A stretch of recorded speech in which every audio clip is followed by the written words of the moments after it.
Everybody, and welcome back to the Games Done Quick Hotfix. Now, if a lot of you are coming back from GDQ yesterday, you might not know what's going on here. This is the Games Done Quick Hotfix. This is actually our daily programming. We have a bunch of different shows throughout the weekend throughout the week across the year to show off various speedruns and speedrunning communities. Today we're actually doing a special. It's going to be the Showrunner special, so we're going to have a bunch of different showrunners from our GDQ Hotfix programming on. They're going to be doing some speedruns themselves and talking a little bit about the shows they have. Before we get into all of our first game of the day, just a few quick reminders for you. If you are curious about what's going on with the Hotfix, if you want to learn more, we do actually have this week's schedules already up on our website. You can explore our full season lineup. You can explore the week's schedule over at gdq.gg/hotfix. Also, for more general GDQ community stuff, Black in a Flash is a community that uplifts and connects Black speedrunners of all levels, hosting special events throughout the year to raise money for charity and celebrate Black voices in the speedrunning scene. You can learn more or apply to get involved at gdq.gg/BAF, and you can follow at Black in a Flash on Blue Sky Social for the latest updates. With all of that said, we've got our first showrunner here. We've got Regal. I'll hand it over to you. Hey, thank you so much, Church. Hi, I'm Regal. So I am a host of a GDQ Hotfix show. It's called Game Over.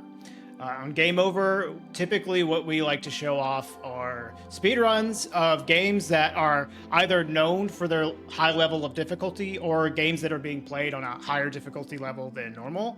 And today I'm going to be running Dark Souls, which certainly fits into that. You'll see a lot of like Souls games or the rage bait games or even just standard games that are played on those higher difficulty levels on my show. And Church, you okay with me just jumping into the red now? Or Yep. Yeah, okay. Whenever you're ready. All right, so we're going to be doing a glitchless any percent speedrun of Dark Souls on the remaster. Let's go ahead and go over the character creation really quick. So we're going to start as male, which is like very minor.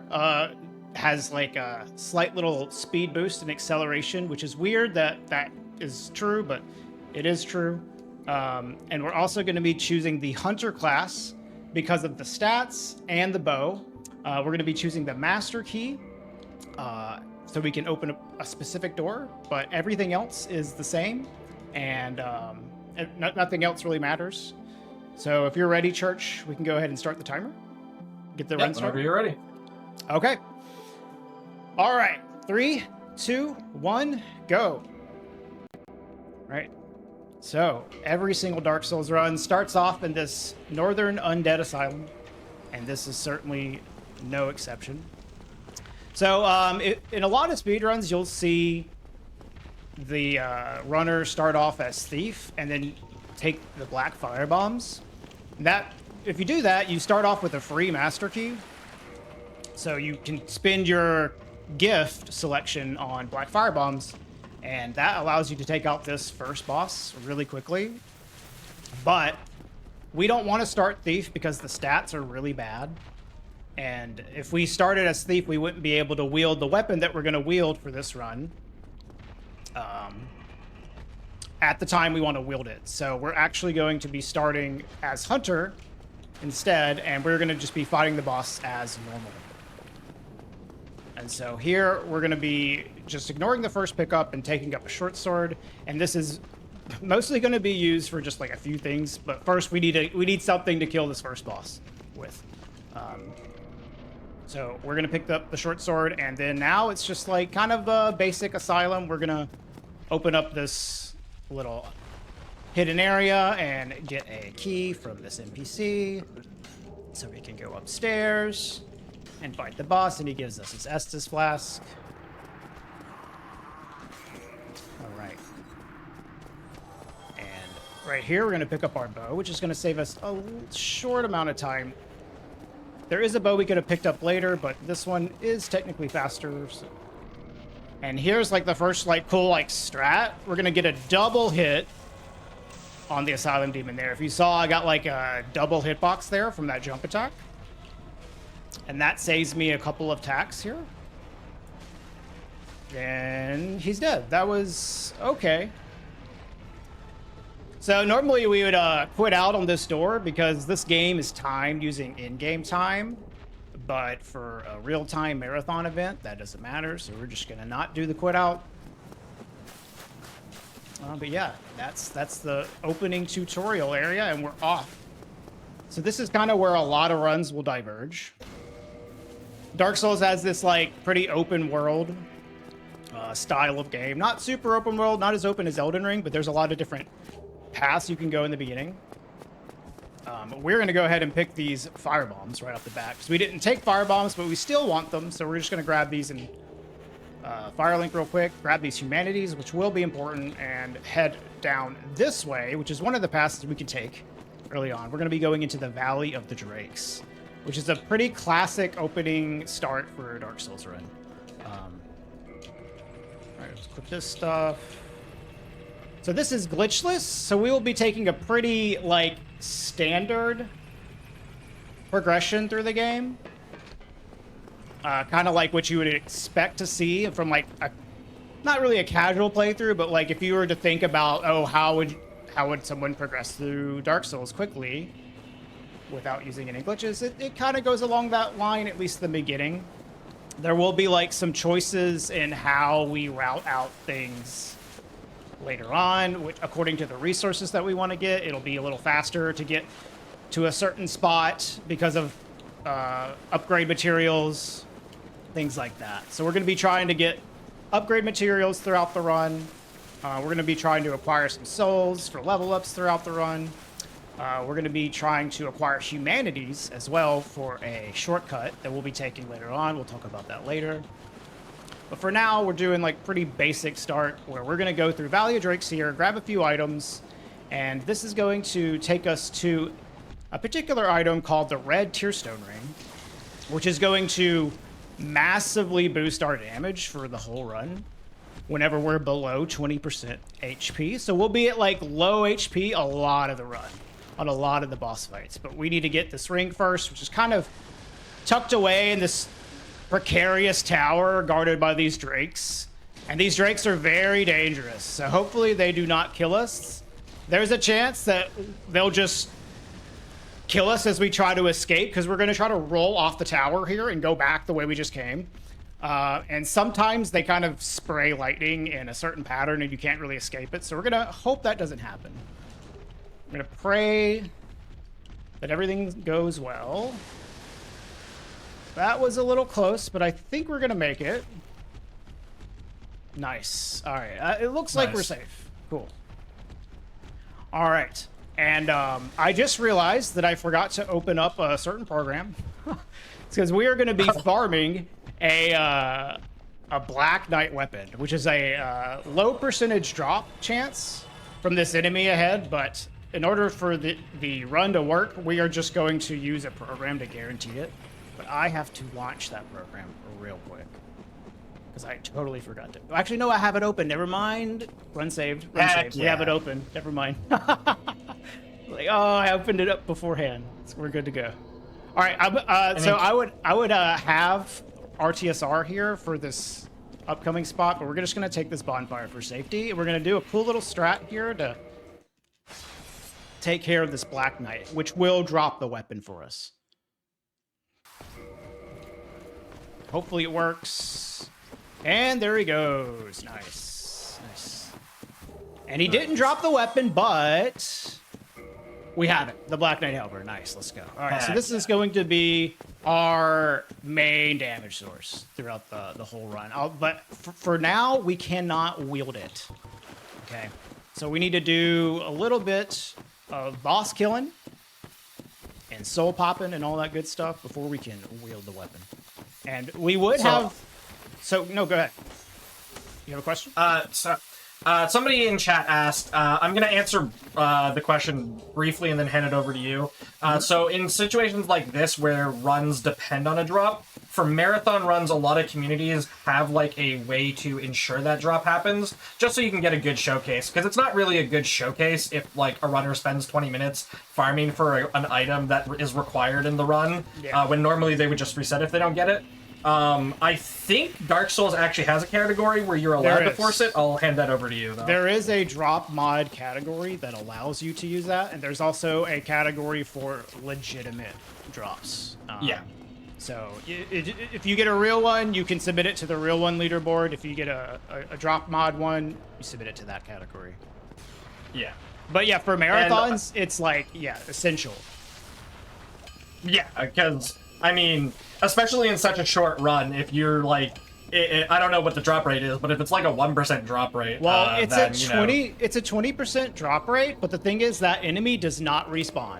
So I would have to start the game over to try to get it again. Yeah. Yeah. Exactly. That's not really possible in a marathon setting. If it was like 20% and the guy respawned, it would be like you could do that. Unless you got super unlucky, like you'd probably be okay. But like, yeah, starting the game all the way over is like not too bad. But yeah, there's. Anyways, we are off to. I just want to talk about this because this is like the most dangerous like part of the run. So yeah, it's very easy to die here. As you see, I just intentionally took damage.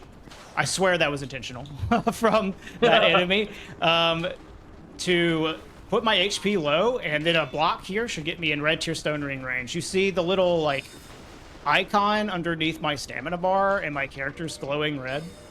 That means I am in red tier stone ring range, and I'm going to be dealing massive damage right now. But that was like a really dangerous room that we went through, and luckily we got through it just fine. But now we still have to have the gargoyles cooperate with us as well. So the strat, oh, that's a really good RNG. The strat here is we're going to do a tail cut, and then we're going to equip his tail and then beat him to death with his own tail. This is the strategy. And sorry, friend. There we go.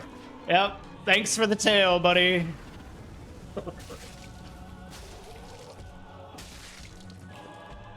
Nice. That was actually pretty good. Good RNG. Nice. Nice.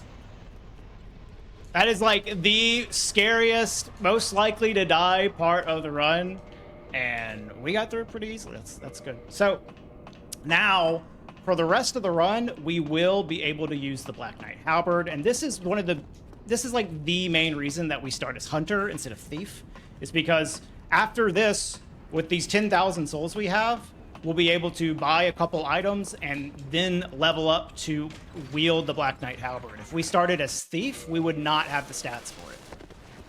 All right, so we need to set up our HP again here, because we are going to be taking out this dude here for not only his souls, but also the humanity that he drops. Because as I was saying earlier, we are doing specific routing for humanity, which is important.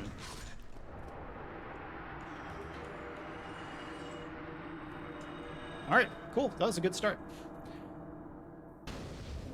And we have the first bell rang, which, you know, if you've played this game before, that's kind of like the normal progression, is you ring these two bells of awakening to give you access to Sin's Fortress, which you go through Sin's Fortress to get to Anorlando, and then you go through Anorlando and you kill a boss called Ornstein and Smo, and then you talk to the giant lady after Ornstein and Smo, and they give you the Lord Vessel.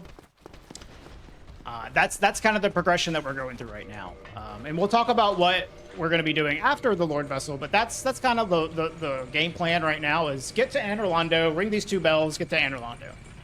So we rang one bell. Now we need to go take care of the other bell. And we don't have the ability to warp yet, so we're still just kind of like running around. We have to go backwards here. We take this elevator down to Firelink here, and on the way to Blighttown, we're gonna stop by this NPC up here. His name is Lautrec. We want to kill him for multiple reasons, because he is going to disrupt our bonfire, but also he drops a pretty sweet ring. So we're just gonna knock him off there with some bow shots to the face, quit out, and then his ring will be right here. And this ring is going to give us a bunch of HP and endurance. So it's like pretty nice stats to have, and it will allow us to maintain fast roll, which is important in this game, because if you have too much stuff equipped in this game, you'll start to move a lot slower, and your roll will be a lot worse, and we want to avoid that without having to dump a bunch of levels into endurance, and Ring of Favor and Protection is like perfect for that. All right, so now we're heading up to Blighttown, and we're going to do a little trick.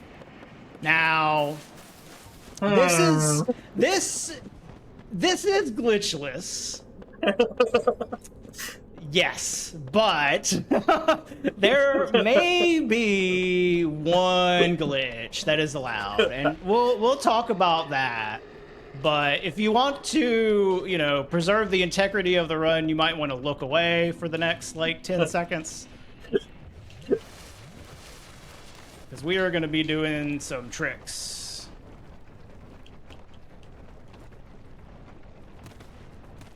All right, totally normal. Totally normal way to get to the bottom of Lighttown. That was glitchless, I swear.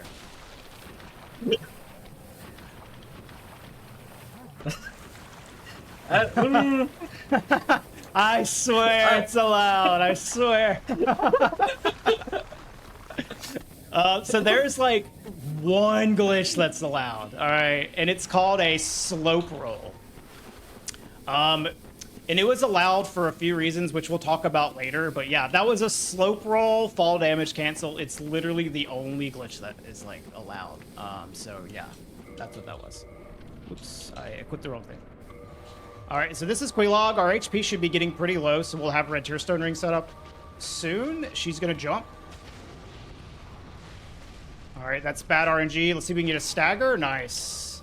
So this is the... Oh, I missed. All right. Unfortunate. I missed one of the staggers, but we still got her. What you want to do there is stun lock her, because the Black Knight Halberd hitbox reaches up to the, like, the woman part of the spider, the lady part of the spider, and if you hit that part, it actually staggers the boss and does a lot of damage.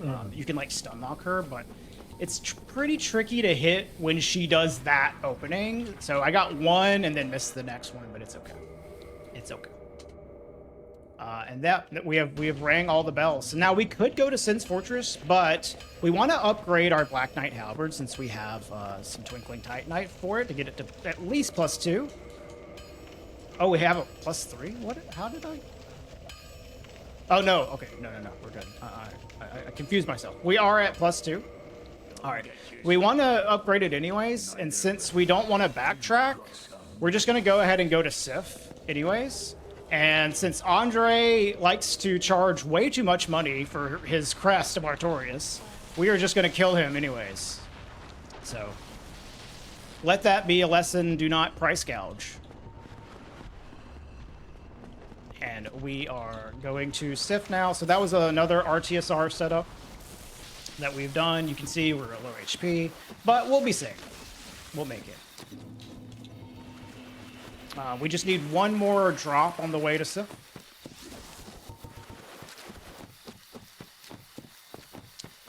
And this is like maybe the first thing that we do that like seems a little weird outside of like the normal progression of the game, but we do need to kill Sif in order to go to Four Kings, which is the boss that's required later. And like I said, we wanted to get that upgrade, and it's just the most efficient like thing to do right now. And we're quitting out here because these trees are chasing us, and they're kind of dangerous. I assume that quit out just like basically resets the map to default positions. Yeah. So quit outs in this game do a lot of things. Maybe the most useful thing that like the boilerplate like quit out is to reset enemy aggro. Those enemies are like right on me. But it also, like, for in-game time, since the game is recorded in in-game time, it skips, like, the animations of opening doors. Because when you reload, the doors, like, open. So that door takes a while to open. And so you would just do that anyways for PB attempts. But it also gets those enemies off your butt, which is nice. There's another quit out we're going to do here, which is to skip the animation of this door, which isn't that important, but it also affects Sif's AI. So for some reason, quit outs do an extra thing with some of the bosses where it can actually affect their openings. And Sif, what it's going to do for Sif is it's going to make him turn around and face the other direction, which gives us enough time to grab the Hornet Ring as well, which is an item that's behind this gravestone. So if you watch, like, my screen, I'm going to turn my camera. So you'll only see him for a second before I go to the Hornet Ring, but you might see Sif like turning around. See, there he is. He just turns around, and then we grab this, and then he approaches us. That's a bad start. Okay, it's fine. This is a very random boss, because it can jump around a whole lot. But this is a really good weapon for him. However, we still have to deal with like a lot of randomness on this guy. All right, there we go. Nice. All right, so now we have the Covenant of Artorias. We needed to kill Sif anyways. We will go ahead and get some level ups. And now we have pretty good damage and 19 endurance. So now we can, as I was talking about earlier, fast roll. We can fast roll with the Black Knight Halberd and our Grass Crest Shield equipped with 19 endurance. And 27 strength is, for the most part, the best damage you'll get for the scaling from the weapon off your strength stat. We will get a little more strength later for very specific reasons. But yeah, 27 strength is a good spot to stay at.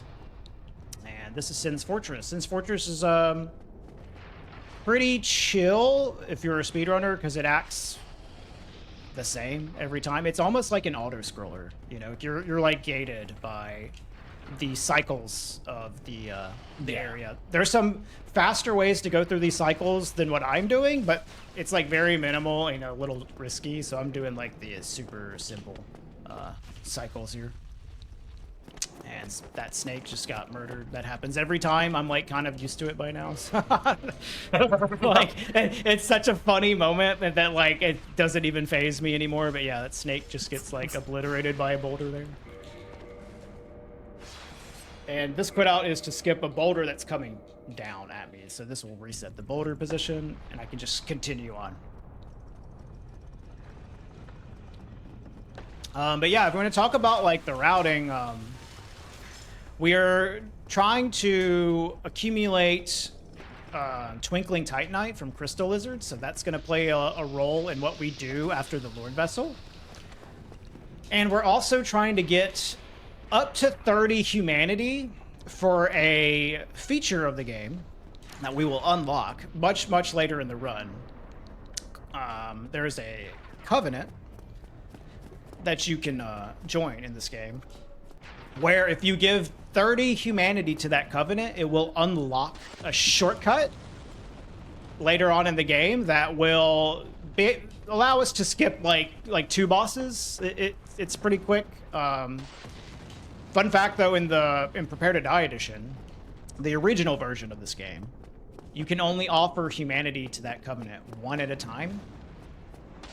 Oh no. So you have to, so it takes like forever. But in the remaster, you can offer it all at the same time. So it's actually faster in Prepare to Die edition to just kill all the bosses instead of doing the shortcut. But in the remaster, you can do them all at once, so it's really quick. And this is Iron Golem. We have a specific setup here to stagger him with a rolling attack into an R2. Boom, he's staggered. And then one more attack will make him fall backwards, and he's gone. Easy. Quick fight. And we're in Anor Londo. All right. So I think I'm going to take this safety bonfire up here. It'll also give me a chance to, like, drink a glass of water. I'm talking so much. You have anything to say? Yeah, for sure. There's definitely a lot to explain in here, yeah. So I mean, I have a few questions, but like I'll give a few announcements while you rest your voice here. Yeah. So if you are looking to get more involved with the GDQ community, you can join the official Games Done Quick Discord and add the hotfix role to stay in the loop on upcoming events, chat with staff, and more. You can use !Discord in Twitch chat for an invite and for more information. Also, we do thank you everybody for supporting GDQ and the GDQ Hotfix. Believe all of it is still going towards SGDQ right now, but afterwards, during the rest of the year, the gift subs, Prime gift, gaming subs, and Bitch Cheered all help keep our shows running. So if you like daily speedrun content, mostly daily, speedrun content, you can consider subscribing for exclusive emotes, ad-free viewing, and access to the chat during replays. You can also support the stream just by sharing Games Done Quick with your friends and family, anybody who you think might enjoy watching it. It all does help us put on GDQ Hotfix and keep delivering you speedruns throughout the year, showcasing these communities, giving people a chance that they might not be able to get up on the main stage there. Thank you so much, Church. So this is one of the super dangerous parts, and if you play this game casually, this is also dangerous, like, for speedruns, but it's a lot of it's just kind of like dudes throwing stuff at you, which is the dangerous part. Not falling, which a lot of people feel like, oh, it's really dangerous. You're on these, like, tiny little beams, but it's really the dangerous thing is all these guys hucking stuff at you and you're at your back the whole time. That's like this whole area. It's simultaneously like one of the more boring areas of the game for speedruns, but also one of the more dangerous ones at the same time. Like, look at these dudes just throwing stuff at my back. Like, all right, yeah, like I'm not even stuff at you. I'm not even on the rafters anymore. Like, they're still throwing stuff. And there's these enemies over here that are going to be chucking stuff at my back. I'm actually going to need, like, to listen for audio cues here. There's some runners like to look backwards here, but I just, like, listen for audio cues from these guys, so I'm going to listen real quick. All right, there's one.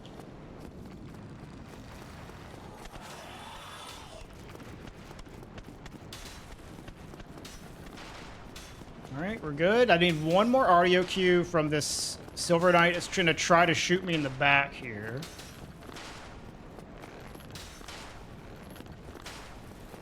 Here it comes, actually. Oh, he didn't actually come. All right. This is very weird. Let's just kill you. All right.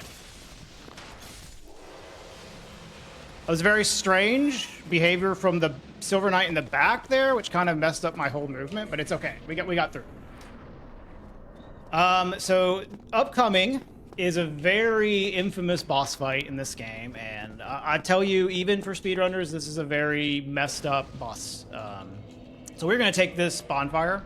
When it goes well, it looks really easy, but I will tell you that it does not always go well. These guys are trolls. This is going to be ONS. We want to get... actually, I need more damage than that, buddy. All right, cool. We're going to get into Red Tearstone Ring range. And hope that they behave. If not, it's okay. We have this bonfire relatively close by, so if we die to this boss, it's fine. But we would like to get him first try. Alright, so I'm going to try to focus while doing this fight. See what shenanigans ensue. Alright, that's a good start. Don't jump away, please. Okay, he did not jump away. Perfect. All right, there is a ghost hitbox there, so we do not want to go there. All right, what are you doing, buddy?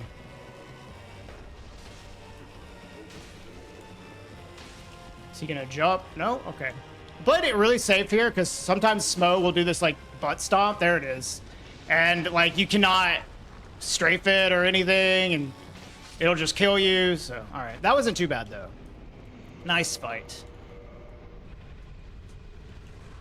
That's Ornstein Smoke. So now we're going to get the Lord Vessel from Guinevere. And then we're going to do something right afterwards. I promise you this is intentional.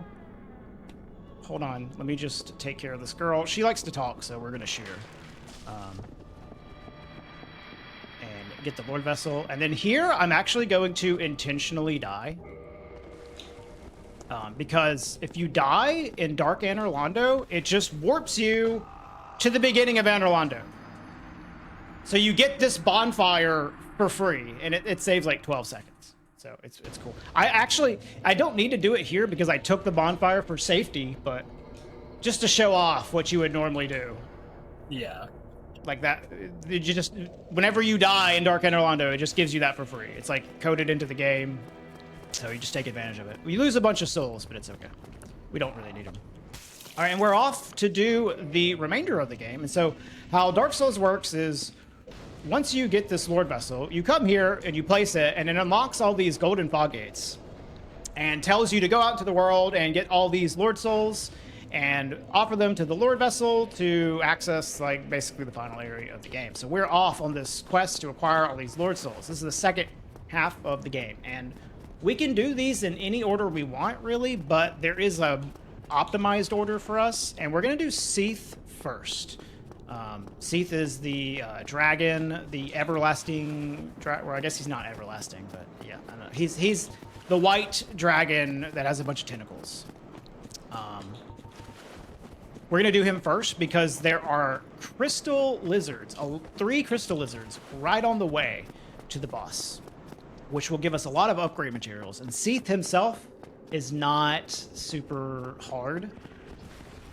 You don't need upgrades to really take Seath out. What we have right now is fine. So we're going to take him out first, get some upgrade materials, get some levels, and then upgrade afterwards. Oh, nice, very nice door. And normally, if you're playing this game casually, what you would do here is you would go up to these 2 elevators. This is the first elevator. There's a second one coming up. You go up this next elevator, and you would enter this room where there is a boss encounter with a basically unkillable version of Seath. And he just murders you and sends you to jail. Well, we don't want to go to jail because going to jail is slow. So we're going to do a really cool and very old skip known as Duke Skip, which is going to save all the time of going to jail. It saves like 4 minutes or 3 minutes. I don't know. It saves a lot of time. Honestly, I don't even know how much time it saves because, like, there was never a time in my memory that this skip didn't exist. So it saves a lot of time. Yeah. That's all you need to know. And we have a cool setup for it now with these bow zooms. Looks very sweet. And boom, we just saved like 4 minutes. Nice. And this is allowed for glitchless because it's just parkour. There's no glitch involved. You're just kind of doing some nifty movement to avoid having to go up there. And Dark Souls community typically is like very... I don't know, they don't like to ban a lot of stuff for glitchless. We like skips. We encourage skips. But then there's like a point where it gets a little too glitchy, and then the community kind of has votes on that. There is that one glitch that we did do in the run, and we can talk more about that later, why that one was allowed. But yeah, Duke Skip by the community isn't considered to be a glitch. So. Yeah. I mean, I don't think that just doing unintended movement is a glitch. Obviously, I'm not part of the community, but, like, yeah, I don't see just going somewhere they didn't expect you to do as a glitch. So, yeah, I think it's fine. I mean, ultimately, it's kind of like whatever the community wants to do. Yeah, for sure. Whatever all the runners agree on is really what matters. So the runners think that Duke Skip is cool. So, we all want to do it, basically. Yeah, exactly.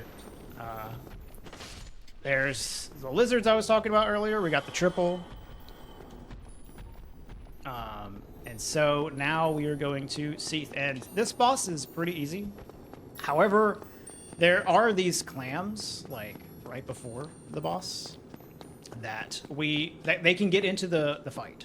Because they will get through, like, into the arena before the fog wall goes up. So we're going to do some specific pathing to avoid that. And hopefully they don't get in there. We might have gotten unlucky. They might get into the fight, but we'll see. Really? Like, this fight, the boss is the clams. The clams are the only thing that's, like, dangerous. Looks like we might be no clams. I don't see any so far. All right, that's it. Cool. All right. So, I've got a few questions. I don't know if you've got, like, a little bit of time So I'm trying, like, there's so much to go over, I'm trying not to, like, just ask them. You're obviously doing, like, a lot of damage. I presume it's based, like, because of the weapon you have, but, like, how much more damage are you doing than, like, a casual playthrough might see at this point in time? A lot. So the thing is, like, it depends on if the player manages to find the ability to upgrade their weapon to max, which, depending on what weapon you choose, that's not necessarily going to happen. This is a max upgraded of one of the best weapons in the game. Well, no, it's not max upgraded. It's plus. It was +2, so it could be higher. It's still like a really good weapon though. But the main reason I'm doing so much damage is the red Tearstone ring that I picked up earlier. It is okay. So it says that it boosts your damage by 50%, but with the way that the resistances are calculated in the game, it ends up giving you 100% damage boost essentially, which is like really good damage. You just have to not get hit. Just don't get hit, because you're literally like a one hit away from dying whenever you have it active. So that is 100% the main reason we're doing a lot of damage. And the weapon is also quite strong. Yeah. So it is a very high risk, high reward strat. Yes, but I mean, honestly, it's less risky in terms of like RNG than not using it. If you're good at fighting the bosses, they're honestly a lot easier when you have Red Tearstone Ring, because they die so much faster that they don't have time to do anything weird. Right, yeah. This is one boss I'm not going to use Red Tearstone Ring on, simply because it's like kind of annoying to set it up on, but it's like he'll still die in 3 hits because this boss is really weak. You can die to Pinwheel in this run if you get certain RNG, but yeah, we're good. All right, so we are on our way to Nito now. Nito has another lizard on the way to him, so that's one of the reasons we're going to Nito now, so we can get another upgrade. And +4 is plenty enough for Nito. The one thing that's a little sketch about Nito is the skeletons in his area, that his little ads that accompany him. If you were going for world record, you would be doing Nito with Red Tearstone Ring active. And it is an extremely dangerous fight, because the skeletons will usually kill you. Like, if you just had to fight Nito, it's easy, but the skeletons are probably going to kill you. Or a lot of the time they will. Like, maybe 50%, like 30%, something like that. Like, you'll just die, which is kind of annoying. So we're going to do the safety strat, which is stone armor. We're just going to equip a lot of armor so we can poise through these skeletons' attacks and heal. And it should be a lot safer. It won't be as fast, but it'll be safe.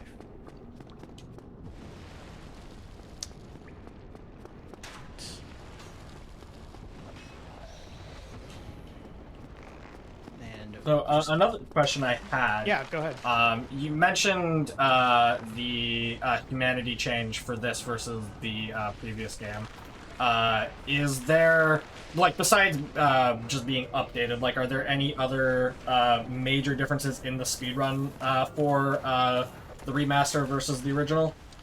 For glitchless, not really, but for other categories, absolutely. There are a lot of glitches that don't work on the remaster, and there's a few that don't work on Prepare to Die Edition that work on the remaster. So the glitched routes, the standard non-glitchless stuff, are wildly different. Wildly different. And a lot of the remaster is basically just Black Knight Halberd runs or magic runs. So there's a little less variety to the remaster, but there's still a lot of people that run both. Right. I'm just gonna heal up here. So as you can see, like, we're just like super heavy, like poising through all these skeleton attacks. We just don't care. Easy fight. When you do this strategy, the fight's kind of trivialized. It's just not as fast as Red Tier Stone Ring. Yeah. Oh, and I guess I didn't even mention it, but like that scream attack that Nito does. If you hold your weapon, if you two-hand your weapon and you block, it actually spreads your legs wide enough to where that attack just completely misses you, because it only actually has an active hitbox at your feet. I didn't even like mention that. Interesting. Yeah, it looks like it's stabbing right through your character, but that part doesn't actually have a hitbox. It's only at your feet. So if you like block, see how like your feet are spread like this? Yeah. Yeah, it just like misses you completely. So That's really cool. yeah, it is cool. We found that like only a couple years ago, which was hilarious. All right, so now we're gonna go to one of the most annoying segments, which is the Four Kings segment. So there are two things about this segment that suck, which is first we have to get through this ghost house area with a lot of annoying ghosts, and then we need to get to this NPC called Ingward, who we need to kill for an item that he drops, but depending on how he behaves, it can go really fast or take kind of a while, so a bit of an RNG check on Ingward, the NPC coming up. But then after that, we also have the Four Kings boss fight, which Four Kings has a strategy to them in like every category where you try to deal like a huge amount of damage to the kings, like as they're dying, to avoid having to have four kings. So we're gonna try to get 2 kings, and that saves a lot of time because each king only spawns after a certain amount of time. So if we were gonna, you know, if we had 4 kings, we would have to wait for all 4 of them to spawn. And we don't want that. So we want to only have to deal with 2. And this run, since we're not using any glitches, and we're not using like any kind of broken magic, we have a very annoying setup to get 2 kings. So hopefully it goes well. If not, we'll hopefully just get 3 kings and hopefully not die. Oh. Yeah, so if this guy sprints, it's like 10 seconds faster. It's ridiculous. He has decided not to sprint, so it just took a little longer. Yeah, he dies and then throws his key at us from like across the map. So, he just like Kobe's it all the way to us. And then we need to drain the seal to get all the water out of here.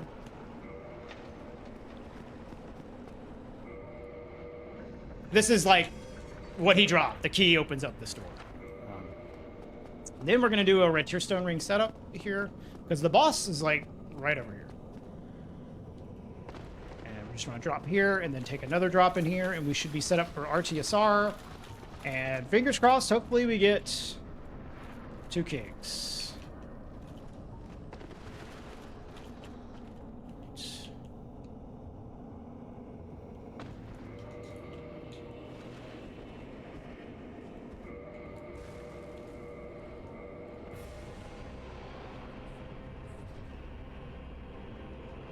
Okay. So we have very specific attacks we want to do like a certain amount of damage. This is ideal. Cool. So if you look at their HP, it's like basically exactly half. So we need to do that exact sequence again on this next king, and then we'll get 2 kings. And this item we dropped is basically to tell us where the next king is going to spawn. That is not normal for him to do that, but it's okay. All right, we need to regen some stamina here. Okay.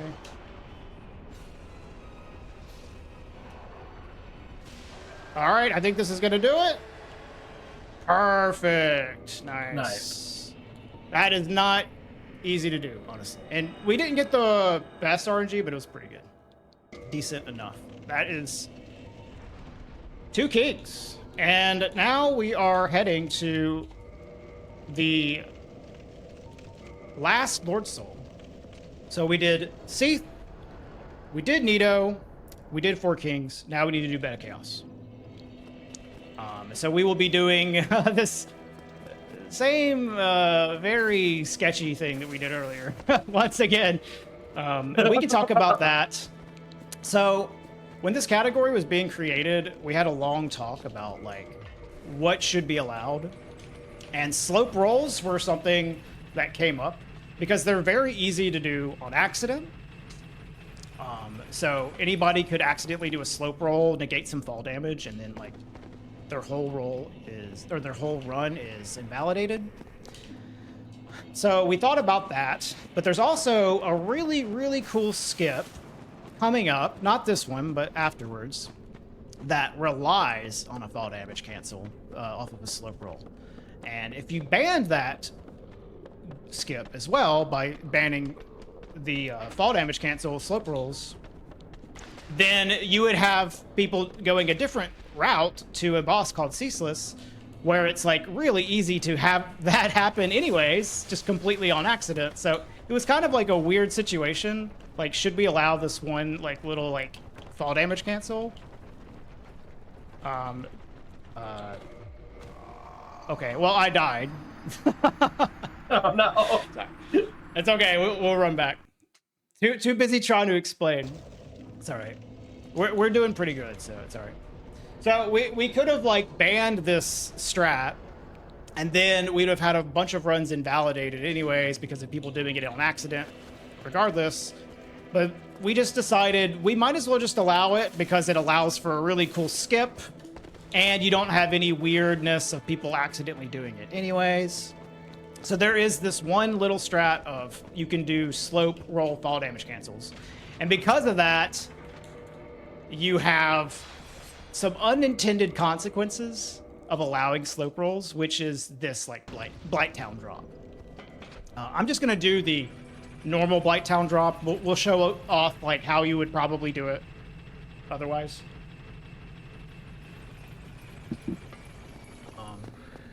Because I already showed this anyways earlier in the run. I don't want to die to it a second time, so. Yeah. Yeah. It's easy to do, but it's also easy to just be slightly out of position, like I was there. So I got like stuck and messed up my quit out. Yeah. Yeah. That's correct. Me dying was a rebellion to the glitch itself. Yes. That was a protest death. All right, so this is like the old way of dropping down.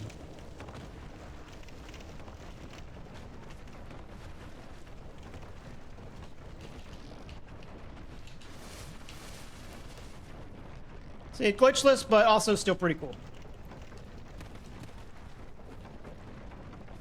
All right. So, like, unfortunately, we didn't have Lord Vessel when we came to Quelaag earlier. So we couldn't rest at the Daughter of Chaos bonfire, which is like a bonfire right up here. And if we had taken that bonfire, we could have warped back here and saved all this time running back here. But since we don't have the Lord Vessel early on, you can't really do that. If you do that, then you have to climb out of Blighttown, and it's really not ideal. It's faster to just run back than just to climb out. But you can see, like, this is kind of like an instance where using glitches would save you a lot of time. Like a Sin's Gate skip, for example, would allow you to come here later on, and you don't have to do 2 trips through Blighttown. So this is a little slow, but that's just what you get for running glitchless. Yeah, for sure. I need to pop these humanities. So now we're going to go up to doing the skip. I forgot to pop these on the elevator. So now I'm going to have 30 humanity. Oh, another thing. See how I just popped all those at once? You also have to pop those one at a time in Prepare to Die edition. So it's not even offering, it's also popping the humanities. This guy... Now, obviously... go ahead. No, I was just saying this guy's blocking us, so we need to quit out and get out of the way. What's up? Now, obviously, everybody here has played Dark Souls, and everybody knows what popping humanity does, but, like, let's just say there was somebody who didn't know that, Right. True. There Not could naming be- any names here. There could be someone that hasn't played this game, although that's unlikely, but you know. So humanities are used for a number of mechanics in this game, but the most obvious usage for them is to give you a full heal. And you see that little 2 in the top left there? That is like the humanity I have on me. And I can spend it as a currency for some things, like increasing how many flasks I get at a bonfire, or going human so I can summon in for co-op help. So, or offering humanity to that covenant to unlock the shortcuts. They're kind of like, you know, a little bit of a currency while also being a healing item as well. So we are coming up to the skip I was talking about earlier. This is Ceaseless Skip. It is very cool. I'm going to focus up. I think it's kind of self-explanatory. We're going to be going through the lava. You shoot this over here to aggro the Capra Demon, and we are going to skip the boss by not taking damage in the lava. This is just simply missing damage on the textures here. Not every single like part of this has hitboxes on it. The only part of this that's really a glitch is that first bit, that roll I did, that slope roll at the very beginning. The rest of this is pretty much glitchless. This is the hardest part of the run. There we go. All right, that rock is so annoying. All right, we got it. Cool. That was actually pretty decent. I love skips like that, where it's just like, everything in this room is designed in a certain way, but like this little thing here misses it. So yeah. We're not doing a glitch. It's just that they missed damage hitboxes there. So if you like know exactly how to roll through and move through that area, you can get through unscathed. The only thing that's like a little glitchy is that initial roll. You have to do a slope roll, fall damage cancel to survive the drop. But the skip is so cool that we're like, whatever, we're going to allow that. Especially because if you didn't allow that, then it's very easy to encourage slope rolls to occur on the way to Ceaseless. It's just, and then like it also can make the route like different in other ways. Like it, for the sake of the category just being better, it has been allowed. Yeah. Which is honestly like a good mentality to have when it comes to creating speedrun categories, in my opinion, because you need to create speedrun categories while keeping in mind the people that want to run them. Yeah, because like if you create a category that's like true glitchless, but like the run sucks because of that, like nobody's gonna want to run it. They'll just run with glitches. Yeah. Like. And I think Ceaseless Skip is really cool, so I'm happy that it's allowed. But it is just that one little like fall damage cancel. And so now that was the shortcut that we just opened right there. We're gonna do a little punch on this guy's tail to turn him. This guy is really dangerous. All right.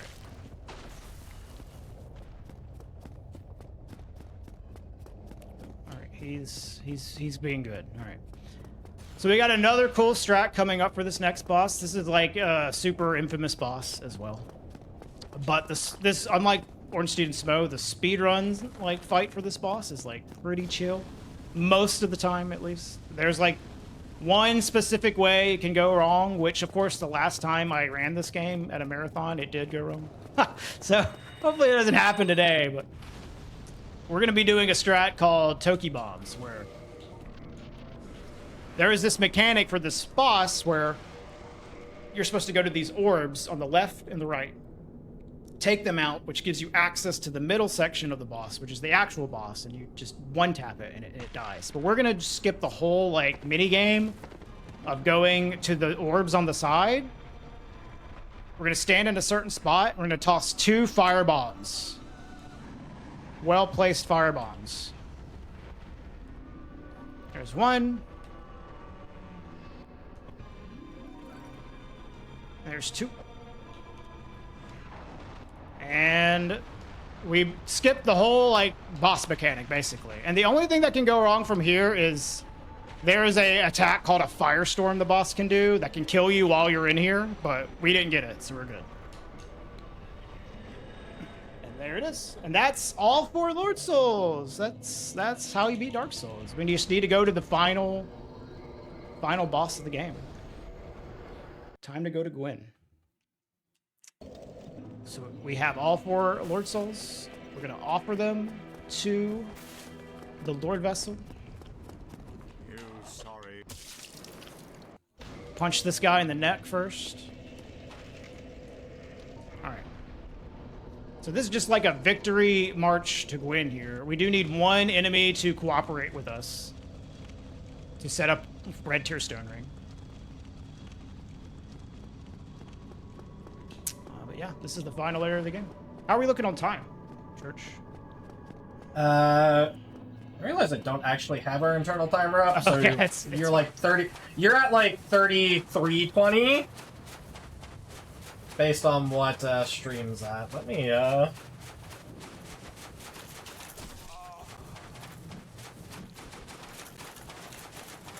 So that is our RTSR set up there. So now we just need to get to the final boss.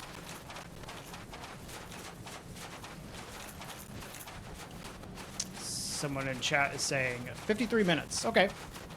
That's not too bad. We had that 1 death in Playtown. Otherwise, it's actually been pretty decent.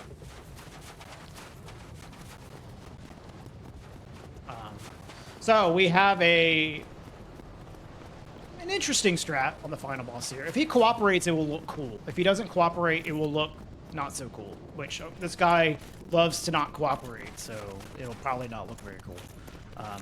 We have the Hornet Ring equipped, which is going to give us extra damage on critical attacks, and we're going to parry him. We're going to try to do an attack as he is standing up, and then instantly do another parry as he goes into an attack animation, which will look cool if he cooperates, but sometimes he grabs because he just is like that. All right, there's 1. So we're going to do a parry to time the Arwen. And he grabbed. Of course he would grab. Mm-hmm. Of course. Classic win. But that's Dark Souls, and time is now. GG. Cool. That went pretty well. Probably like a 55. I'll have to wait for stream to catch up. Yeah, that was very impressive. Thank you. Yep, that's a glitchless 5441, it looks like. Glitchless speedrun of Dark Souls. That went okay. Like I said, I had that 1 death on the way back to Blighttown, but it's okay. That was like of all the things I would die to, like that was the one thing that I might die to. Yeah. I think my favorite part about this is just like once you get into speedrunning is like you're like, oh, that was okay. And I throughout this run I've seen people like commenting on that where it's like you're like okay, and their mind is just blown as when it's done. Yeah. So. You get honestly jaded when you speedrun a game so much.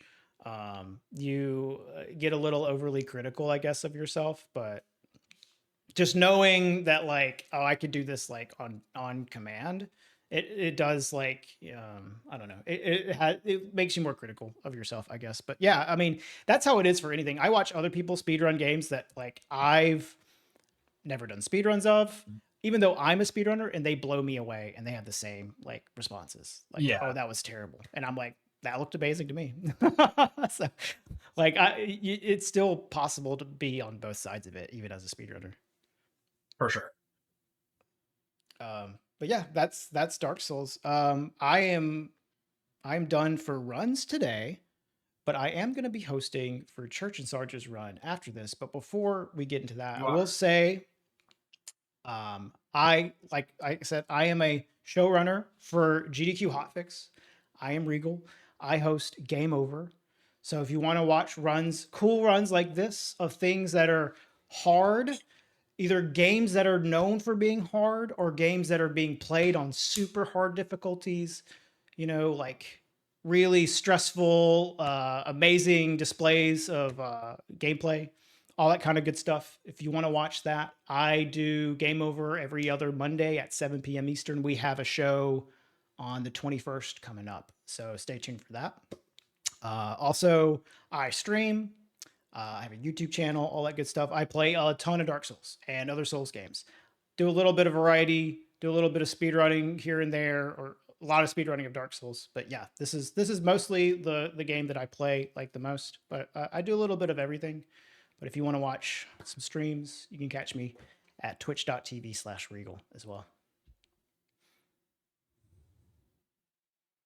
That's all I got. Yeah. Yeah, I mean, we're both going to be back here in just a little bit here. Yeah. We are going to take a quick break, then we will be back with Helheim Hassle by me. Just a quick reminder, before we go to that break, you can catch up on past topic shows, special events, and GDQ marathons over at youtube.com/gamesdonequick. All of SGDQ 2025 is up on YouTube.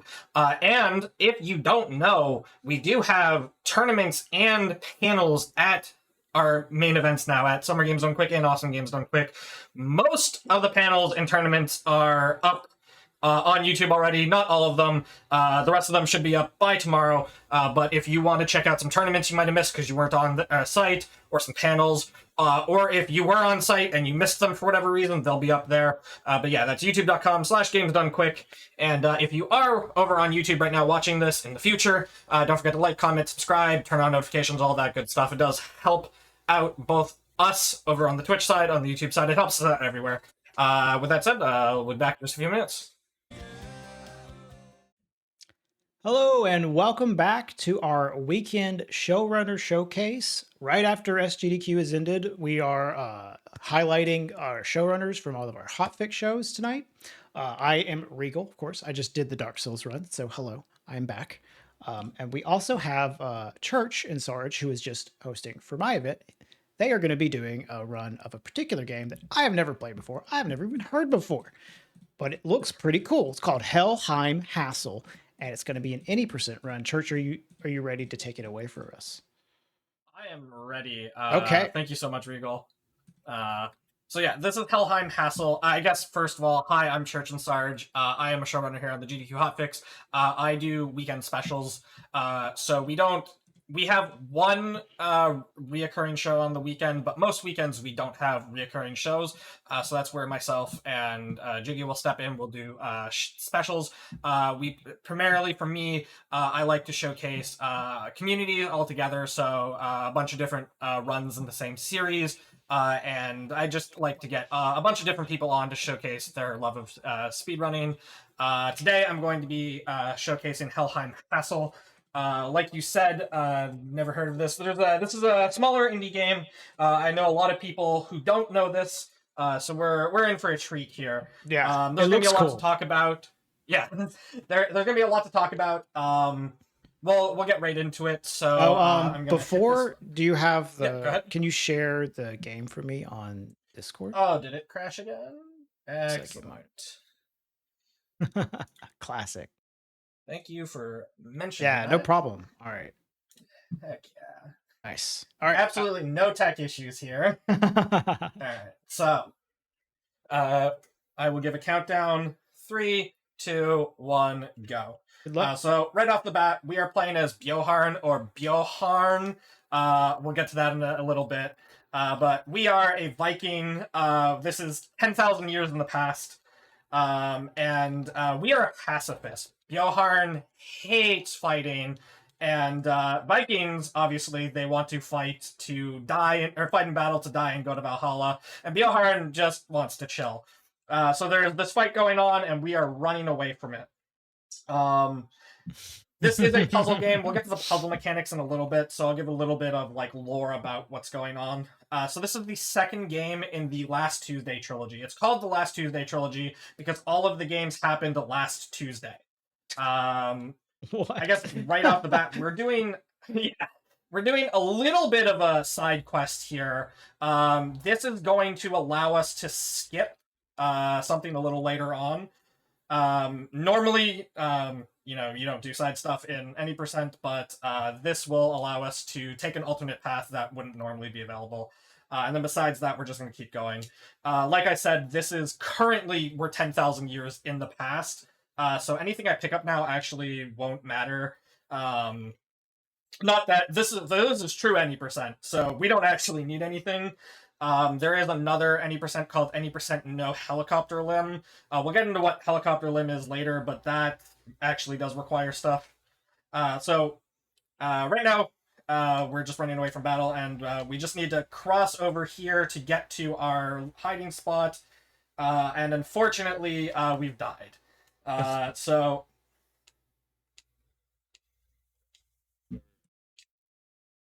Okay, we're gonna get an announcement.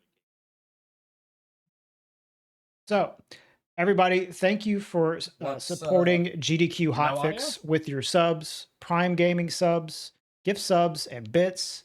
Your contributions help keep our shows running. If you're enjoying the stream, consider subscribing for exclusive emotes, ad-free viewing, and access to chat during replays. You can also always support the stream by sharing the Games Done Quick channel with your friends. Thank you so much for watching while we address these technical difficulties.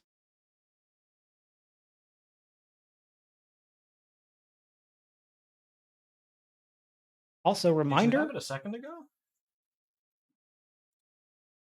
Reminder, we also have if you're looking to get more involved with the GDQ community, you can join the official Games Done Quick Discord and add the hotfix role to stay in the loop on upcoming events, chat with staff, and more. Use !Discord in Twitch chat for an invite and more info. Also, if you're curious about what's coming up on Hotfix, you can check out this week's schedule and explore our full season lineup at gdq.gg/hotfix.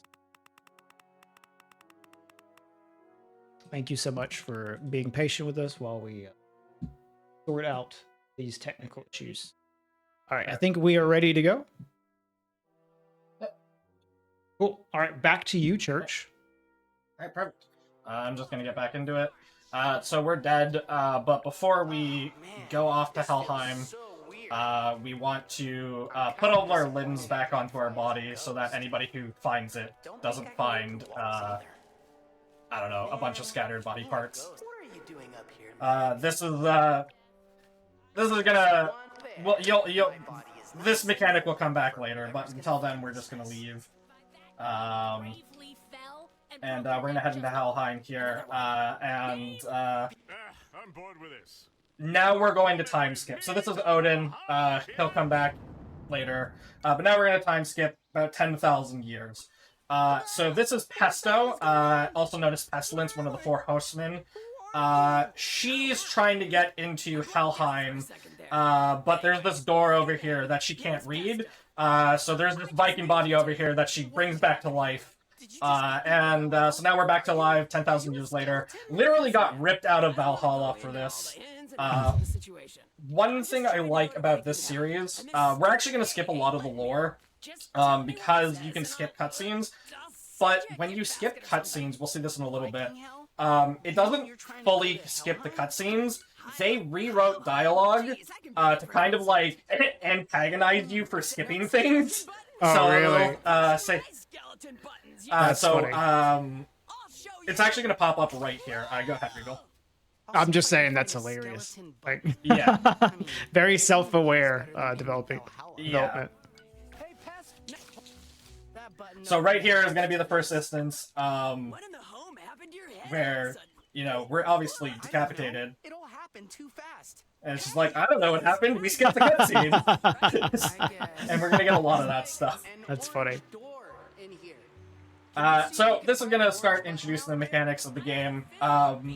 Right now we can only detach our head, but we'll start being able to detach more body parts. But we can move body parts and solve puzzles, obviously. So there's this platform over here that I need to put my head on. I can move my body over here.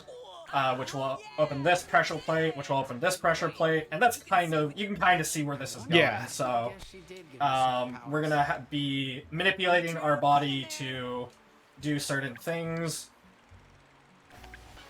And there's like, you can move body parts in a way you wouldn't think you'd be able to. And we'll see that a little bit. I had to be a little careful here with detaching my head in these vertical areas because you can like miss and then the head will drop all the way down and then you have to go all the way back down to get it. Hey, remember how you can jump higher with I hate it when I lose my head. Kind of like that. Go ahead. I'm just throwing out puns. Like, I feel like when I am playing this game, like, the chat would just be, like, doing nothing but making puns the whole time. Yeah, absolutely. Obviously, Pesto just said it, but you are lighter with less body parts because you have less body parts. So you can jump higher without your head, and once we get into it a little bit later, like, the less body parts you have, the faster you will move. The torso, obviously, being the worst of it. The torso is obviously very heavy because it's where most of your mass is. We won't really see that playing too much of a part, because this is true any percent, but in, obviously, a casual play through, you would notice that a lot, that, you know, things are moving a little slower than they should be. The skeleton button was on top of So we have opened this door. There's also, like, so like I said, this is part of a trilogy, and it's all happening last Tuesday. There's this subplot with Milky, and they're trying to get pictures of the Four Horsemen. We'll kind of see them a little bit. So now we're on the road to Helheim, and Goblin here and a bunch of goblins have started making puzzles. There's, again, like, a plot revolving around this, but now the road to Helheim has a bunch of puzzles, so we're gonna have to solve some puzzles here. We're gonna introduce the first mechanic here, which is being able to throw your body parts. Do you have any questions or anything while this little dialogue goes on? So, you said that this is like a trilogy. Are the other games in the series similar to this style of gameplay? No. So they're all very different? Games are very different. Interesting. So the first game is like a co-op style game. The premise is that you have to manually control all of your body functions for a 24-hour period. So you have to manually breathe, you have to blink, you have to move each limb and arm. Right. You are now manually breathing.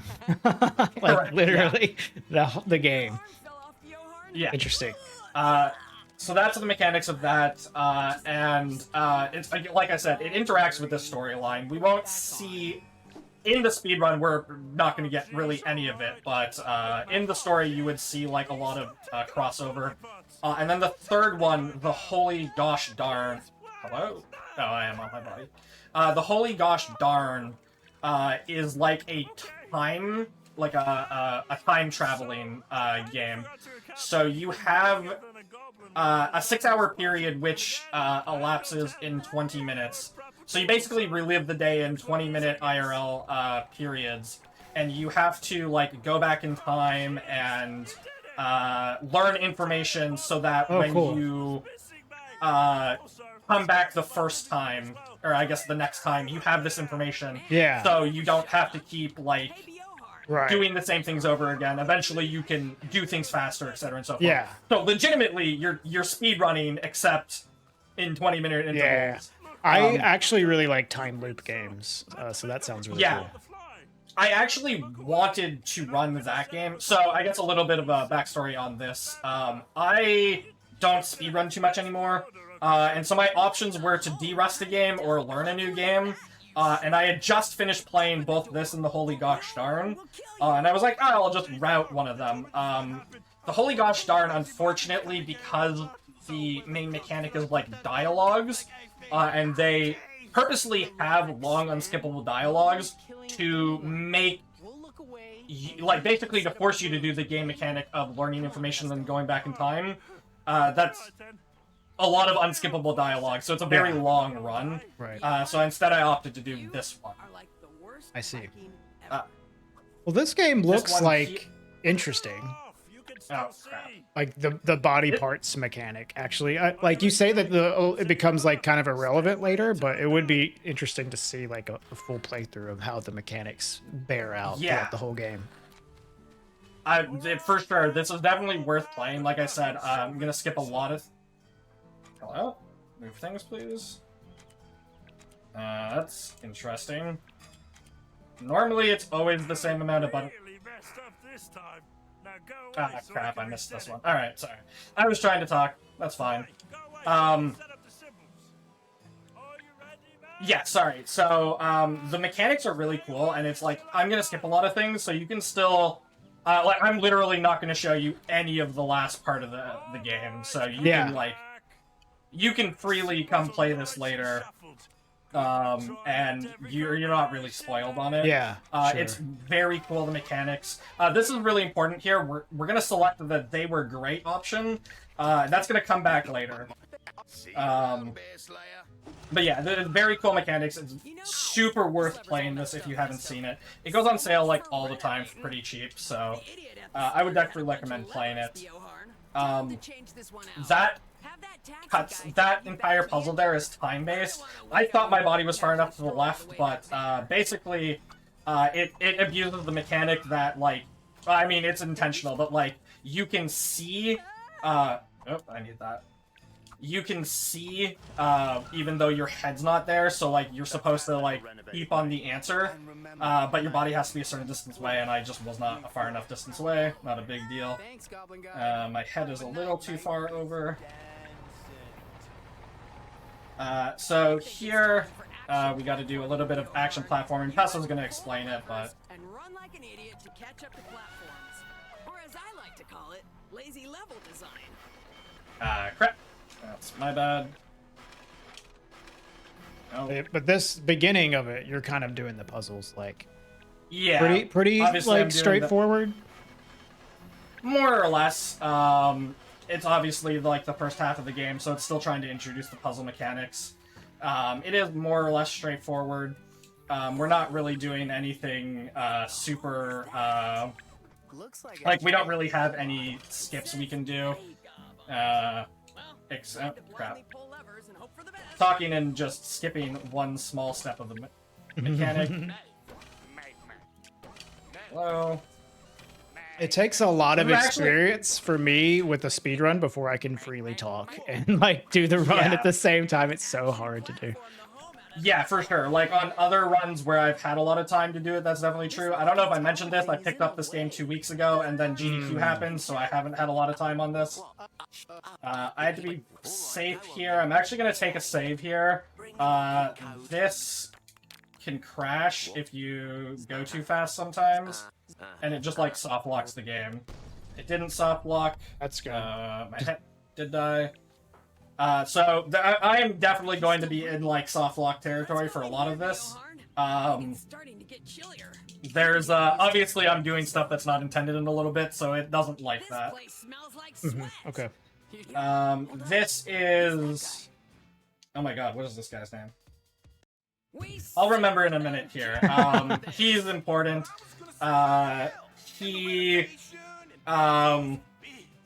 Basically, he's the reason why all of the puzzles are here.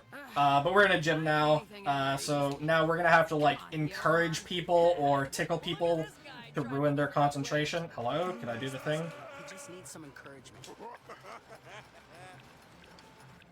Don't ask me... Oh.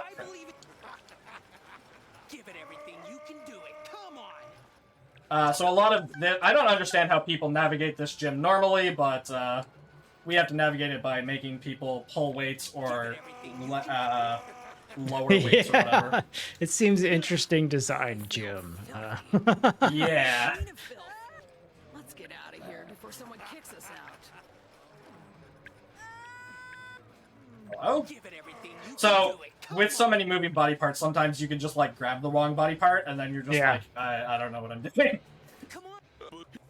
So this is Andre.